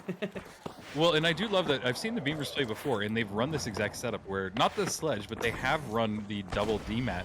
And I think that it just really lends towards their traversal, towards their ability to kind of control the environment that they're in, especially when you have 2, because what is that, 6 shots of the DMAT they're able to do? But here we go, ILT, whatever they are. Lots. Oh, I got close. They are making their push. Can they make something happen? We might see one fight over this cash out. They are sticking on it, and it does seem like the Beamers are almost letting them have it. Nice. But no, the gravity vortex pulls it away from them. There is a Winch Claw, 2 dome shields down as well. Wally with the RPG shoots it, but I don't think it connected with anything. He's now invised by his light player as they make the move there, but it does seem like the Beamers have just retreated. They want to bring the fight over towards them on the left side of this building. One of the Beamer members goes down, but it does look like it's just Wolfie as they get the res back up. Wolfie is down as well, and there is a team wipe for the long 4-lettered team. It's wedged in. It can't move. It's completely stuck. What in the world? I don't think I've seen wild. that. He winched it and it wouldn't move. Now they're just adorning it with beautiful potted plants, as well as some gas for good measure. That's important. But they have to make it look pretty. It's kind of like modern art, that. Well, there you go. Somebody take a screenshot and make it your background, because we might see one more engagement. Can the Beamers hold off? If they can, there's about 15 seconds left on this cash out. They need to dive on it, but the Beamers are in a good setup. That cash out is in a weird spot that nobody's able to move, and there is a final cleanup wipe, and this will go the way of the Beamers. very good stuff from every single player on the Beamers. Of course, Skip will take the front of the podium because he is the heavy. He is Did he die at all? That sledgehammer. Let's have a look. He did not. 0. That is a flawless game. 7-0. Okay. Wow. Guys, we just saw a sledge heavy. Yeah. and a sledge heavy work. We were promised that this is the best sledge heavy, in the game, pretty much. And he did not disappoint. A flawless game, seemed invincible at points. Yeah. Now the question is, if ILTN didn't know about him before, they will now. How do they adjust? What do you do against the sledge heavy? How do you play around that kind of play style to maximize? It's not even about maximizing what you do, minimizing what he can achieve. It's about distance. You want to keep that little bit of range away that you are not able to be pulled in by his winch claw and that you're able to deal damage from afar. But that means that you need your team to kind of support the heavy. And I don't know. They're also not running heals, so they're almost like the heavy can kind of do his own thing. I don't know. That's the only thing I can think of is just kind of keep your distance and make sure you bring that sledge heavy down as much as you can, because we just saw that they didn't even kill him once. So that would be the first thing that I would change. It seems though, that could be a byproduct of the fact that the strategy going into this from ILTN is to actually target the mediums, to try and avoid the heavy as much as possible. Don't burst him down, because if you kill the mediums, you get rid of the defibs, right? Yeah. And that can be part of the problem. A sledge heavy at 350 HP is a problem. A sledge heavy at 175 HP just respawned is still a problem. So getting rid of that possibility, and that can happen twice as well, bear in mind. Getting rid of that possibility is a viable chance. It's just, it feels like whatever ILTM were doing in that game, it didn't seem to work. They tried a few different approaches. We've got to see, especially outside of Monaco, whether they have more success. I imagine that Beamers had that pick, because if I'm a sledge heavy, I'm going to Monaco. I want to go there. That's the best map for it, 100%. So ILTN, whatever they've picked for this second map, it looks as though it is Sis Horizon. Very smart move. And we'll have to see now if ILTN will pivot away from Skip's beloved sledgehammer, or whether they'll, just stay with it. Maybe bring a few goo grenades, just tighten up the engagements a little bit. Maybe, I don't know, just be a bit creative, pull the objectives indoors, do what you can to keep it really tight-knit. Yeah, well, and this has the potential of being the last game of today, Jerry. That if they are unable to stop this sledge heavy, this will be it for INTL, JP, QSR, and everything else in the list. ILTN. I'm sorry, guys. Y'all gotta like do something different. Like, 3 letters works. It sounds like a regional radio station that you get in America. Like, welcome to CBBN. Like, you're listening to 98.9 ILTN, the always classic Christian radio. I don't know. I couldn't think of anything else. Yeah. Perfect. And it's the Prime channel. Awesome. So something funny, that I'm doing casting with my voice, but I am actually the only person in my entire family that has never been a radio DJ or host.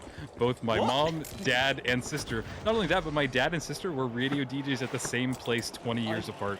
So I wondered where you got it from. That makes perfect sense. I can't believe the Rio lore that I'm only just discovering. There you go. Perfect. Sis Horizon, everybody. If you have a favorite team, the 4-letter team or the Beamers, let's hear it, because this could be the last map of today. We've had a wonderful audience, and guys, I want to hear the chat go crazy, because if there's a match to go crazy for, it's somebody with a sledge. Am I right? Mm-hmm. Yep. And is he rocking it? I don't know. I haven't seen. Yeah, he's still rocking it. There we go. Thank you very much. That was for bringing us over to the main character of this game. Skips gets in there already with a kill. SHOWDOWN Lao gets that entry frag. And now he's going to smoke his position. Oh, wow. Brings out the RPG. Does enough damage for his teammates to finish up and follow up. And there we have an easy steal. The first team fight, comes after a quick plug. And we are already a quarter of the way through this hash. Yeah, you're right. This whole map has already happened so quick. They went straight from the vault directly to the plug, and now we're fighting over it. The Beamers were able to kind of dive in there, just get a complete wipeout. And what is Thorax doing? Just giving his teammate a little peck on the cheek. What you gotta do is you fill up your Sledge Heavy's mouth with bullets, and then he's able to spit them back out at his opponents. It gives him a ranged option. I didn't know that, Jerry. I'm learning stuff about the game even today. Yeah, you've got to learn these techs. They're important. Oh no, not as good a fight that was. Well, not as good an engagement as they'd have hoped for their ILTN. As SHOWDOWN already taken out. Long timer on that respawn. And now Prime Channel also being hooked in and being dealt with swiftly. This is a very casual fight going down for Beamers. They've made it look easy right now. Yep, and it is all down to Zaquan Bao as he's trying to stay alive. Yep. All the DMATs, like, you cannot escape from this scene. No, and that's what I've seen from the Beamers every time. And you know, I said at the beginning of this day that like I love when we have a DMAT and a healing beam, but these people just turn that on its head. And you know, 6 DMATs, you can't hide. There's nowhere to go. You can fall, just chase above and below, and it is just death. But there is the first cash out going the way of the Beamers, and I hate to say it, but they're looking really strong as we go into this next vault. Yeah, I know what you mean. This could end up being one of those like washouts that we've seen a couple of today, and it's a shame because I want to see more of the Beamers. But of course, if they perform like this, they'll absolutely will see more of them tomorrow when it comes round to the quarterfinals. But let's not get ahead of ourselves. There is still a chance for ILTN to drop an ICBM on this matchup. And, A+, Jared. A+. Thank you very much. Thank you very much. Thank you very much. I need a crowd, man. All right, so. They're going to open up some nice holes to keep an eye on, of course, Beamers who are looking to scout around underneath and find that close range engagement. At the moment, it's not really working. Thorax is a little bit disconnected. Of course, he's trying to keep that cross angle and make sure that they're not super comfortable with staying up on the roof. The thing is, I want to see ILTN take that opportunity, engage, you know, make a play on these low health targets, but instead they're being passive, they're falling back, they're playing right into the hands of Beamers who want to close that gap. Absolutely, and yeah, they do need to make something happen and change right now. Both teams are just trying to find each other in this engagement, and it does look like the Beamers did get some good shots off. Skip is following in chase right below. He needs to find somebody, and he can if his teammates continue to DMAT below him. We see him kind of getting close. They're just running range fights, and that does make sense. That is what they are wanting to do, to keep the distance, to really put Skip out of any position that he could be in. The vault has been tapped. There is the RPG in hand. We see Skip trying to find anybody he can, and he is getting close. He spots one out, charges up that right click, gets Wolfie down in 2. Sadly, he goes down in that fight, but that is the wipe, and the Beamers make another convincing team wipe. 1 kill each on the Iron. The other team.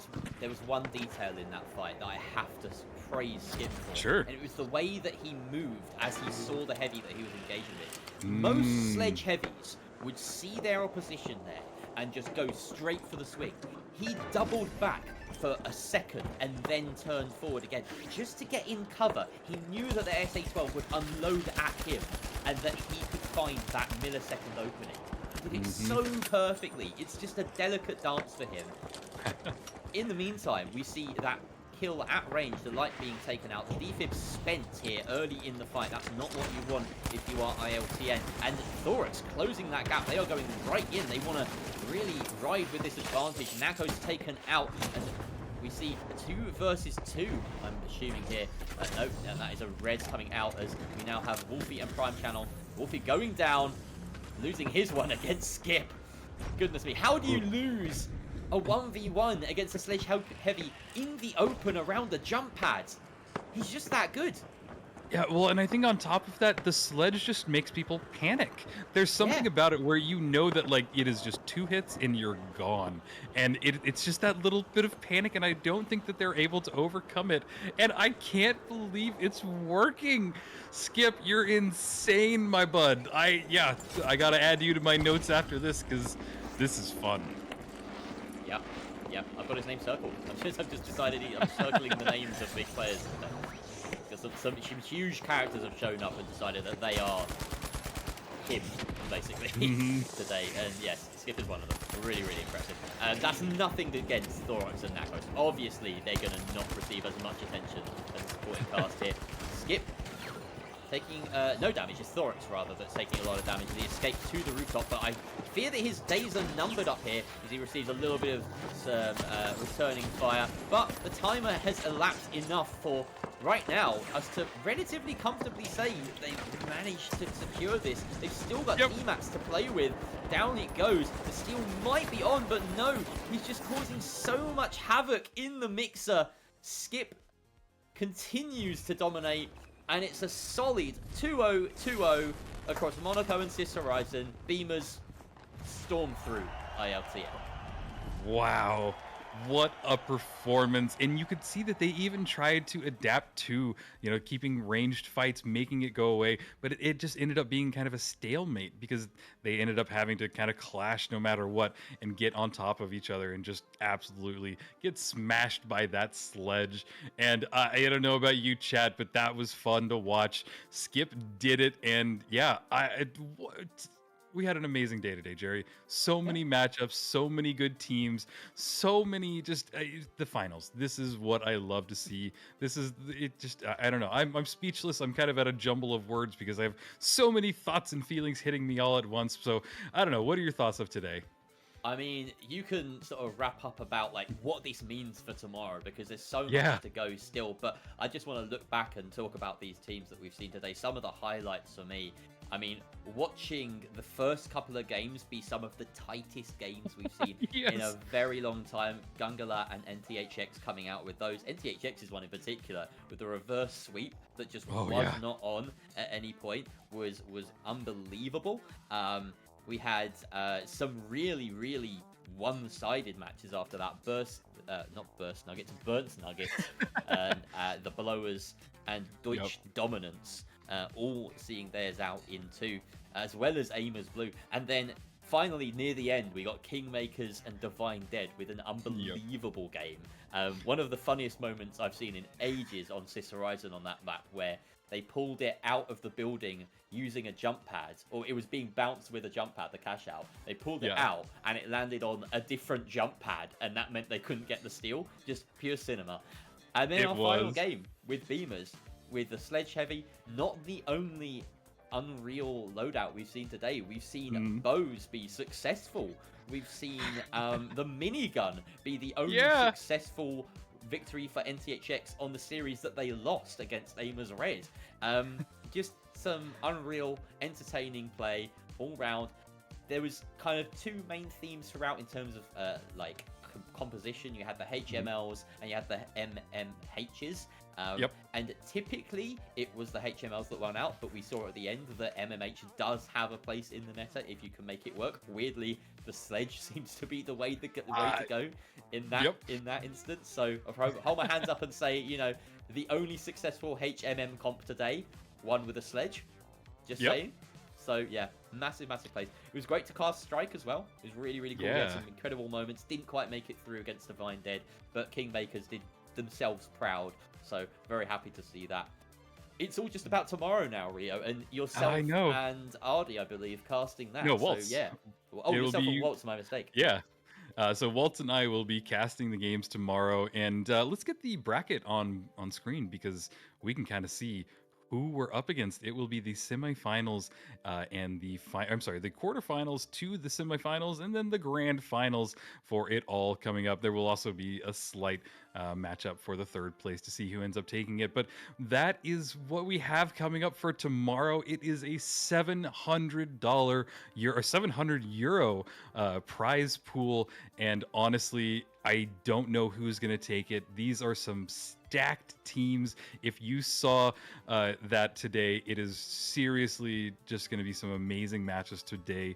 And Jerry, thank you so much for casting with me. I had a blast with you today. We had some wild moments. We had some wild games and just truly a lot of fun. And yeah, do you have any kind of final thoughts before we throw it off for today?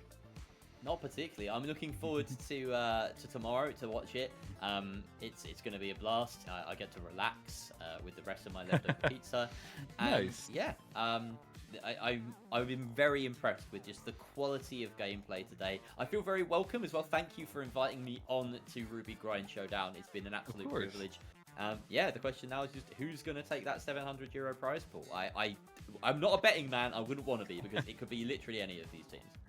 Yep, I agree. And just to wrap everything up, everybody, we are here casting for the Ruby Grind Showdown. If you guys aren't a part of the Ruby Grind, it is one of the best Discords to join and be a part of the competitive scene. It's how you get matches like this if you want to play. And if you're Ruby and you're not in there already, what are you doing? But with that, I am Rio, and joined with me is Jerry, and we're going to sign it off. But I think we have a few words from Scotty and June. I think they want to hop in here real quick.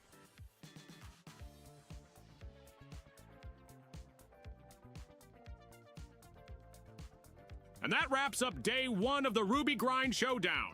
A full gauntlet of clutches, chaos, and enough misplays to keep the analysts busy all night.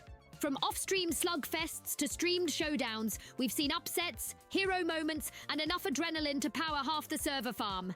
16 teams entered this bracket, and now only the best remain. Tomorrow, that's where the legends are forged. Quarterfinals, semifinals, the grand finale. It all goes down tomorrow. And if today was the appetizer, you'd better believe the main course is going to hit like a sledgehammer to the respawn timer. Thanks to all the teams, our tireless casters, Rio and Jerry, the organising team, and every single viewer who stuck with us through every wipe, win, and wildcard play. Get some rest, drink some Ospews, and we'll see you back here tomorrow. Same chaos, higher stakes. This has been day 1 of the Ruby Grind Showdown. We're just getting warmed up. See you tomorrow, everyone.